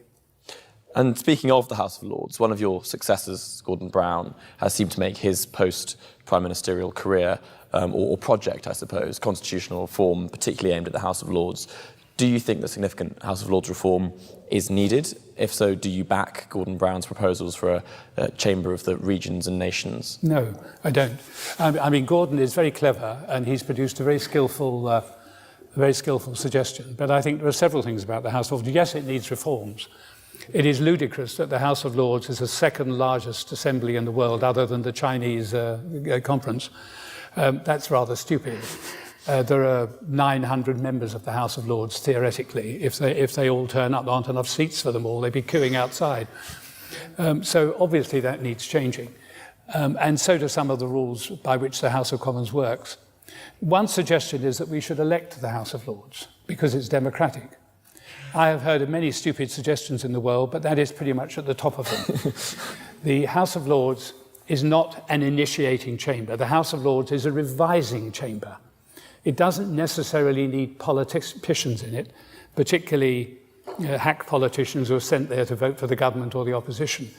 It needs people who have experience of life, who can revise serious bits of policy to make sure that the legislation eventually passed is the best legislation we can properly frame. It's a totally different proposition from the House of Commons. And if you produced an all-elected House of Lords, which many people, without thinking, I suspect, actually favour, you would get a second-rate version of the House of Commons. I have always taken the view that if the answer to any question is more politicians, it's the wrong question. So, no, I don't favour election. So the reforms I would make would be, or perhaps to some of the ways they're nominated, perhaps some of the ways they are approved, certainly to some of the ways it works, but I would not change it into an elected chamber. And I would halve its size. 900 is ludicrous. 400 to 500 would be ample. Speaking more then about the general culture of politics, you said that obviously the Conservative Party has changed a lot in the last 20, 25 years. One of the big changes, or reversals, I suppose, when you're talking about politics being a stream in post-war British politics, is that from the period of 1964 to 1997, every single British Prime Minister had been state-educated. And yet from 1997 to the present day, we've had two Etonians, Rishi Sunak, Tony Blair, who attended private schools. Do you think that social mobility in politics has gone downhill in the last 25 years? And do you think as someone who left school at 15 now, you'd have the same ability to progress in politics as you did? Well, if you progress in politics, you need an extraordinary amount of luck, wherever you come from, whether you come from a privileged background or a pretty ordinary background. I think politics used to be the preserve of people from a fairly narrow part of our national constituency. It's a good deal wider now, and I think that is welcome. So it seems to me not to matter too much whether one went to public schools or state schools. What matters is whether you have the ability to do the job, and whether also, for this matters, whether you think the person chosen as Prime Minister can actually empathise with the difficulties the country is facing. Because we have faced huge difficulties. When people are in difficulty, if somebody can understand the difficulty, understand what they're facing and what they're going through, they are more able to do something to help. And I think that is an important part of politics. So I welcome the fact that people from far more diverse backgrounds now get both into Parliament. This might be cheeky of me, but I assume from that comment that you don't believe all your successors have had that ability to empathise with the problems people are facing. You might say that. I couldn't possibly comment. I'll ask one or two questions about foreign policy, then we'll open up to questions from the audience. I was interested by what you were saying about, again, to quote a phrase I don't normally like quoting, global Britain and Britain accepting its place as a leading major power, but accepting that it's not a superpower. I remember listening to a recording of you speaking, I think it was at the Hay Festival a couple of years ago, about the withdrawal from Afghanistan, and you were decrying it as being Britain firmly abdicating her responsibilities to the people of Afghanistan and Britain's role on the world stage. Do you think that Britain should play an active and interventionist role in promoting democracy and liberal British values across the world? Or do you think that all of that stuff needs to go along with the idea that we are global Britain, the superpower? No, I don't think that at all. I think we certainly have a role in promoting democracy. I mean, a great deal of the world's democracy is actually a variant of what we introduced first in this country. And I think we do have a moral obligation to continue to play a role in that. I mean, I referred to the fact that we were scuttled from Afghanistan largely at the insistence of the United States. It wasn't practical to say if they were going, and they were going. But look what has happened. There's been this vast increase in migrancy. A great deal of it is from people fleeing from the rigid nature of the Taliban in Afghanistan. Afghanistan and Syria are two of the nations that are providing the largest number of these additional migrants. And you can see how desperate they are.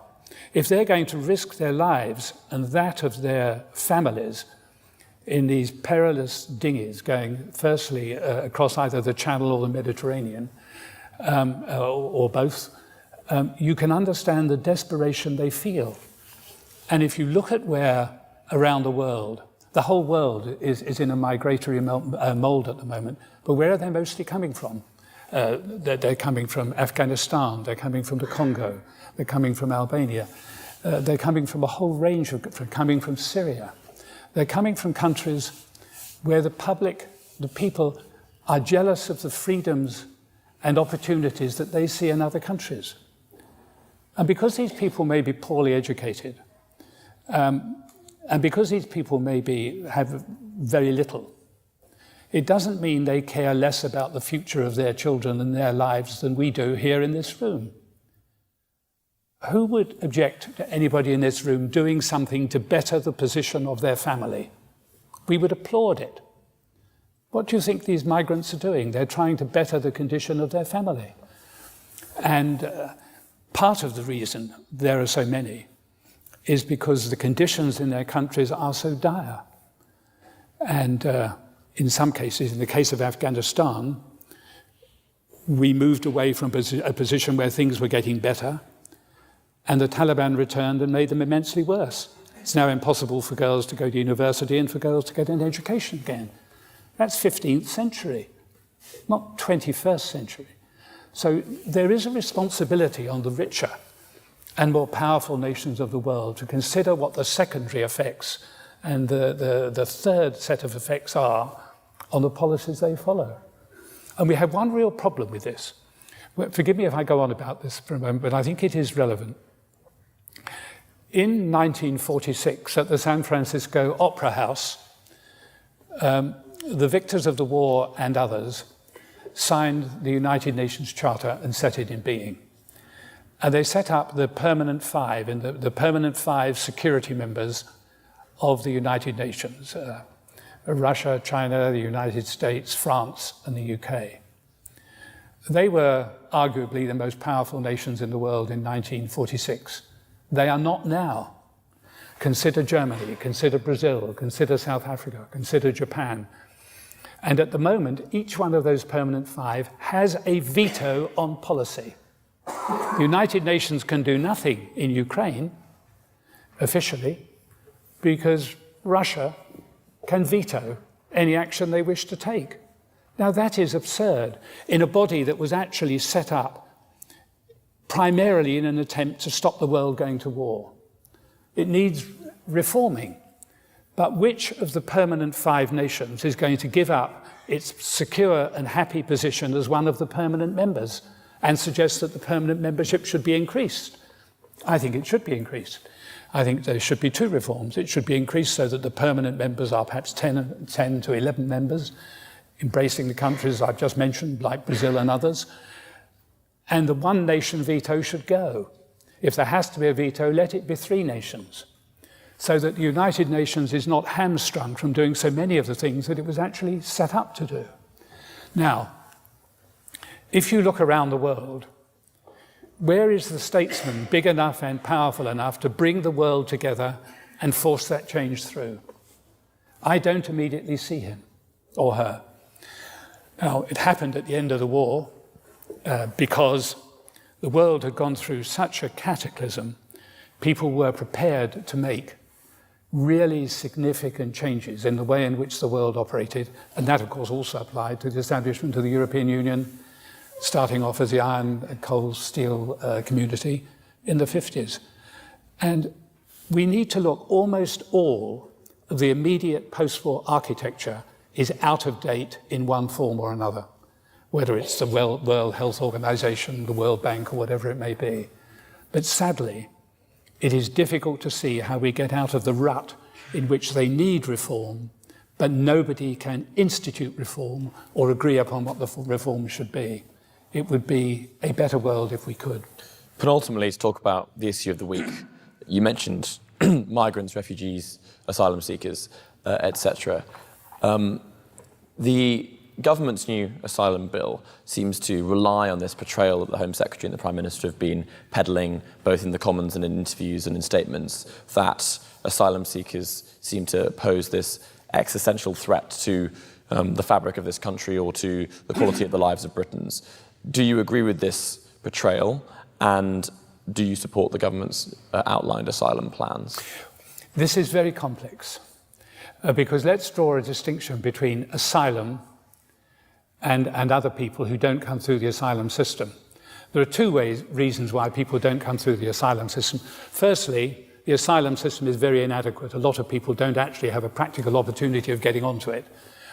And secondly, there are lots of people who seek to come here who aren't genuine asylum seekers. So there are those two strands. Sheer practicality says we cannot take everybody in our small island who wishes to come. That is a very difficult problem, and we can't possibly do it, and neither can Europe. Europe accepted over 1 million people over a very short period of time, collectively. But the demand now is absolutely astronomical, and it needs a real international effort to deal with it. But when people run asylum together with other people, what is really causing the trouble is the people who are coming in the rubber boats. They are less than 1/10 of the people who actually migrate to this country. We need to actually look at the figures more carefully. And the whole things are sort of bled together as though it was a single problem. It's not. There are a whole series of different component parts to this problem. I don't have an easy solution to it. Some of the solutions that have been proposed are not the solutions I would have proposed. I put it as mildly as that. But there is a problem, and we need to try and deal with it. Now, it does need to be dealt with collectively. The Prime Minister is meeting the President of France on Friday. And that's very important because we need a collective action with the European nations that we once had when we were members of Europe and now don't. We need to reconstitute that.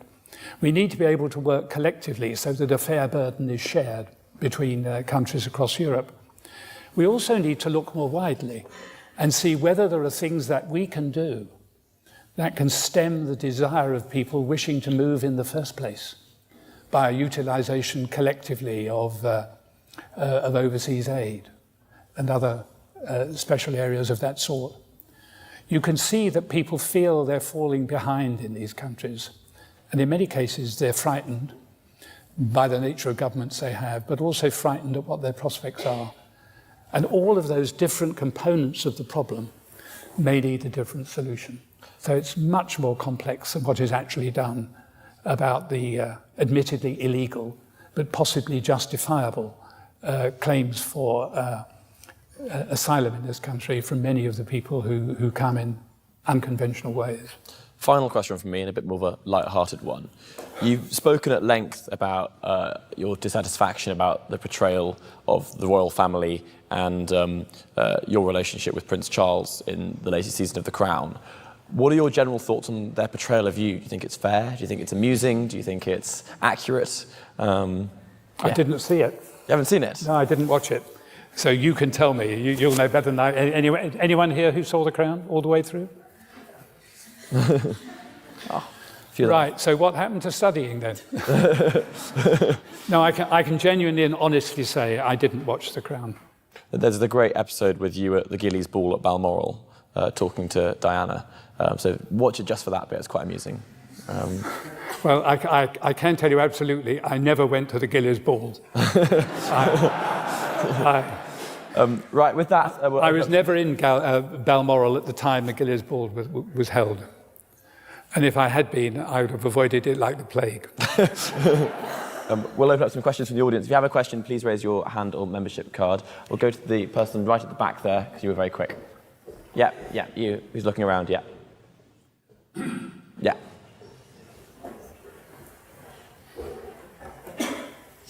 To the left there, yeah. On there, yeah. Thank you. You've talked briefly about public policy, domestic policy, and a sensible domestic policy. With the benefit of hindsight, do you think the privatisation of railways was a sensible domestic policy? I had that question written down, so thank you for asking it. I suggest there may have been collaboration here. I don't know, forgive me from saying this, but I doubt you're old enough to remember the nationalised railways. And the reason for privatising the railways, the reason essentially for privatising the railways was that there was no investment going into them, and there has been the most extraordinary investment in the private sector. What I think has gone wrong is two things. We were originally intending to privatise them with rail part of the privatisation on a regional basis. And we persuaded by experts that that would be a bad idea because the investment wouldn't actually go into the rail, it would all go into the rolling stock, and that would be dangerous. And I think actually the split of rail away from the main part of the privatisation, in retrospect, I think that was a mistake. The other thing I think that has been happened, of course, what we originally did was changed quite considerably by the incoming government in the late 1990s who'd opposed the privatisation. And I think you might equally direct that question to John Prescott as well as to me. And I would be extremely interested to hear what he has to say about it. So I don't see how any British government is going to be able to afford the investment that British Rail needs. Whether you can change and improve the management, whether you can change and improve the structure, I've no doubt now with the experience that we can. But I don't think taking it back into public ownership, unless you're prepared to see your taxes rise quite substantially just for that single issue, is a practical proposition. Next question, please. We'll go to the member over here. Sorry, I'm making you lots of walking, Finlay.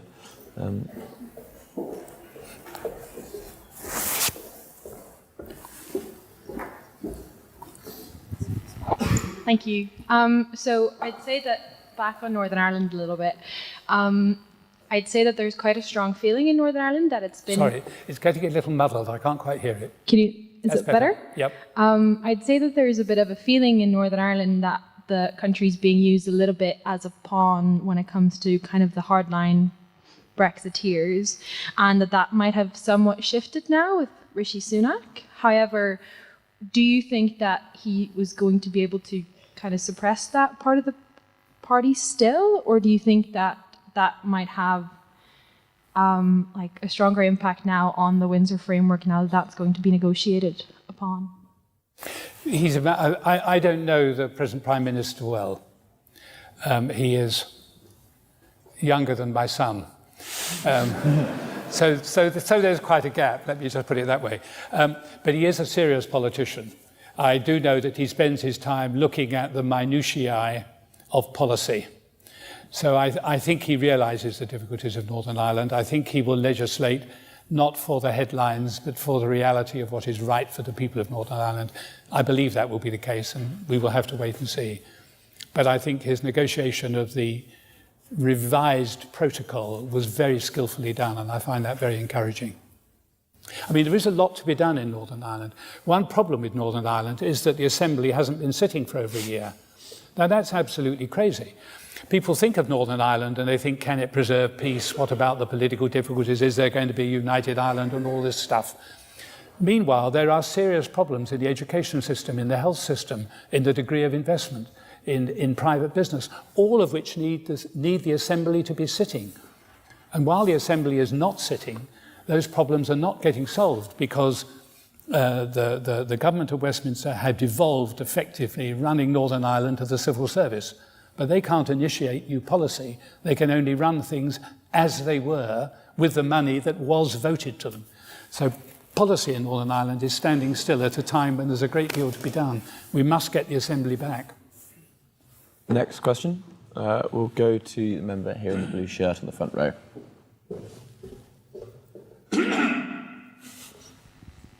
Thank you. I was wondering, you've talked a lot about the... Could you get it a little closer? Yeah, sorry. You've talked a lot about the effect of Brexit on Northern Ireland, but I wonder what you think the effect will be on Scotland, whether you think Scotland will get independence, and whether you think perhaps the resignation of Nicola Sturgeon is the bailout for the Union that it desperately needed.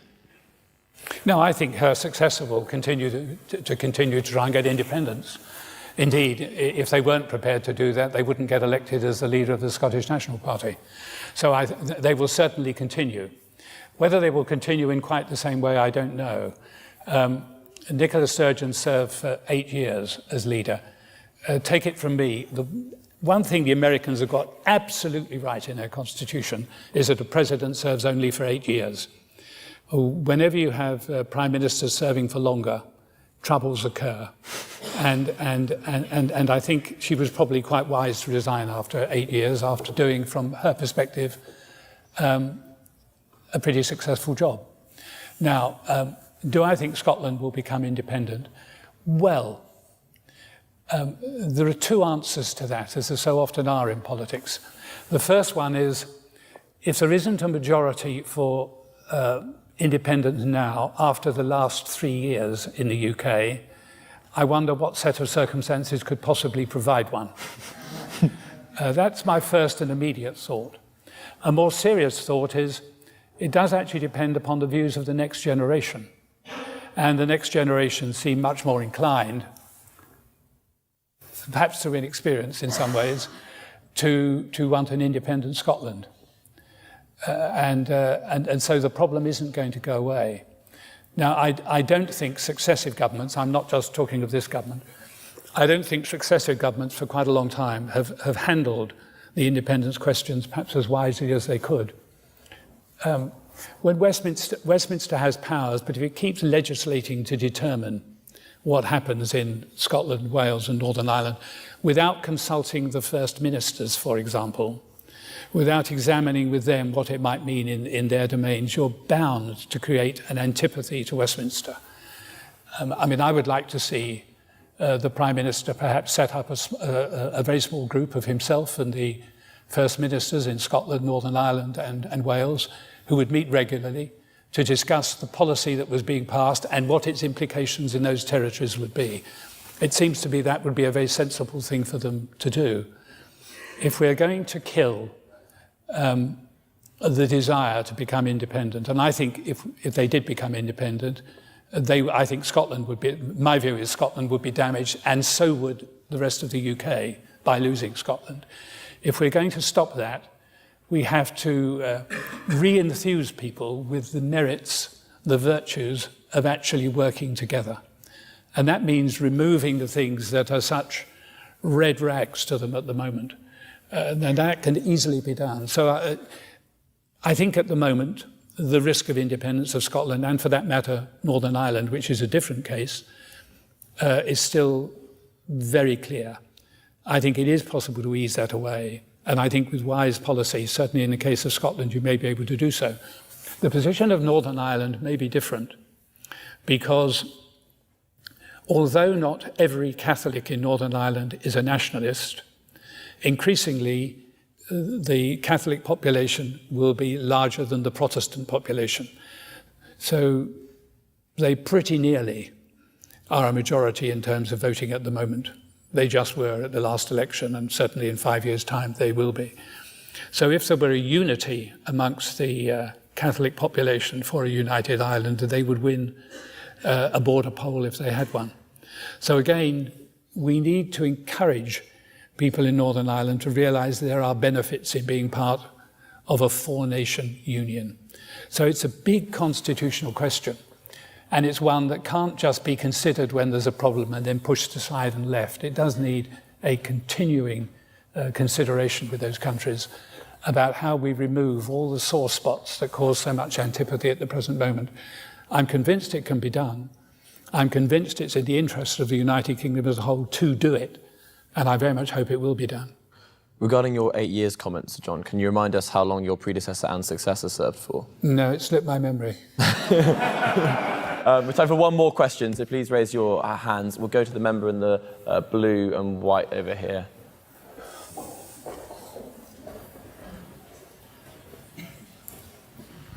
You've spoken about how Labour are the clear favourites to win the next election.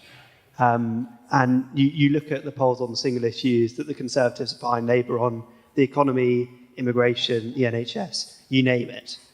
Apart from hoping that something will turn up to change their fortunes and relying on cold comforts that they believe that Keir Starmer isn't particularly popular or embraced, what do you think the party you used to lead can and should do to turn their fortunes around? Well, history is really what I have in mind. On the day I became Prime Minister in 1990, we were in an almost identical position. We were well over 20% behind in the opinion polls. There were a maximum of 20 months to go before the election. Labour were absolutely odds-on favour to win, and yet we won the election. So I rely on the fact that it has happened before. And whether it will happen next time is out of my hands. I am merely these days an observer. But since it has happened before, I do believe it can happen again. And it was upon that I based my comments that nothing is certain in politics. I mean, some of the policies of the Labour Party, well, the Labour Party very wisely haven't produced many policies. There are two that spring to mind. They've decided they will remove the charitable status of private schools, which means private schools would have to pay VAT. Now, many of you may have gone to private schools and have had one of your two parents working just to pay the fees to send you to those schools, in many cases. They're not going to be very pleased at that. There must be hundreds of thousands of votes that would scurry straight back to the Conservative Party because of that particular policy. And the only other policy I'm absolutely aware of, though I think Labour are about to produce policies, but the only other one is the probable abolition of the House of Lords, which will not win a single vote anywhere. Indeed, since Lords would then be given the right to vote, it might even lose some in future elections. So I think there are a range of things to be considered. The polls and by-elections are always a different proposition from actually considering who might win the next election. And you may be right. It could be that the Labour Party will win it handsomely. Looking at today's opinion polls, you would certainly think so. I merely look back at history and say it doesn't always pan out as you think. Before we thank Sir John for his time and his wise words, in recognition of decades of service to free speech, public discourse, and generally the cause of political engagement amongst students and education, the trustees and standing committee of the Oxford Union have voted to elect Sir John Major as an honorary member of the Society. So please will you join me in congratulating John. Thank you very much. Oh, thank you very much indeed. Thank you. Well, I'm a pleasure. Thank you. Thank you, Charles.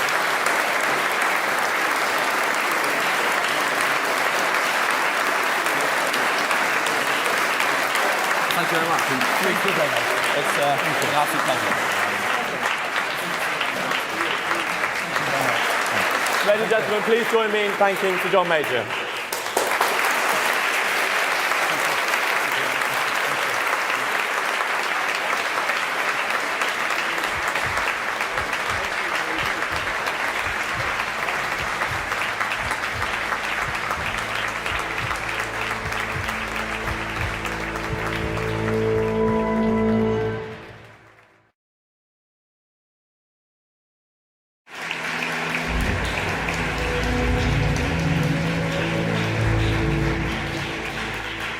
Good afternoon, members.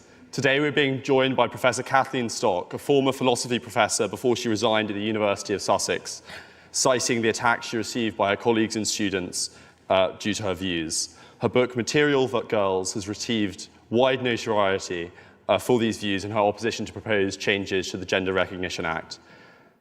A quick word from me about the format tonight. We'll be doing the Q&A from the dispatch boxes.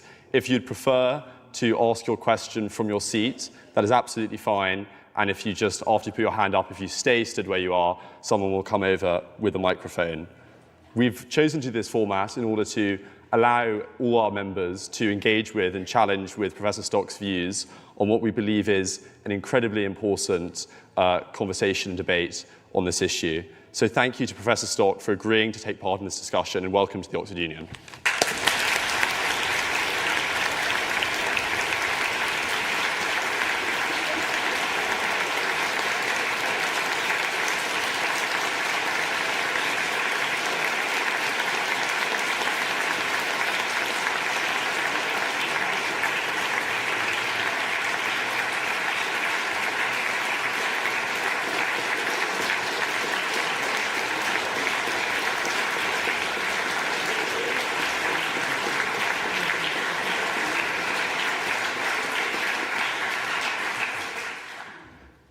So, Professor Stock, I thought we'd start just by sort of setting the intellectual parameters of this discussion. And so you've said in your book that one thing that you don't care about is sort of people having their own inner gender identities, but it's when these private beliefs become reified into law that you have a problem. I was wondering if you could just sort of clarify exactly what your problem is by what you see as a reification of a fiction. Oh, well, I don't think gender identity is a fiction, actually. So, and when you say I don't care about it, actually, I think gender identity, unlike some of my fellow feminists, I actually think people can have gender identities. I just certainly don't think everyone does, but I think some people feel some kind of way about their sex bodies that leads them to feel that they're more masculine than their female body, or they're more feminine than their male body. But what I think is crazy is to try and have laws and policies based on what is essentially something totally internal that no one else can see. And trans activism tells us all the time that no one can tell you what your gender identity is, only you can know. And we're supposed to accept what someone says about their gender identity as soon as they say it. And if that is the basis on which people are getting access to certain spaces where women are vulnerable, or sports teams, or shortlists, or whatever it is, it's just way too open to malfeasance. And on that sort of question of the morality of trans women's access to those spaces, in your book, you set this out in fairly utilitarian terms. And you say, and I quote, that the harms to trans people, quote, need to be considered alongside the potential costs of effectively allowing any male at all into places where females are unusually vulnerable to sexual assault. On balance, I don't think the former harm outweighs the latter. And I think that most people would perhaps agree with you if the evidence suggested that allowing trans women, or perhaps their male impersonators, into female-only spaces would result in a marked rise in sexual violence against women. My question to you is, if the evidence actually showed the contrary, that there was no increase in the violence committed to cis women, and that, on the contrary, by not doing the proposed changes, trans women experienced greater harm themselves, would you change your view on their inclusion to these spaces? So no evidence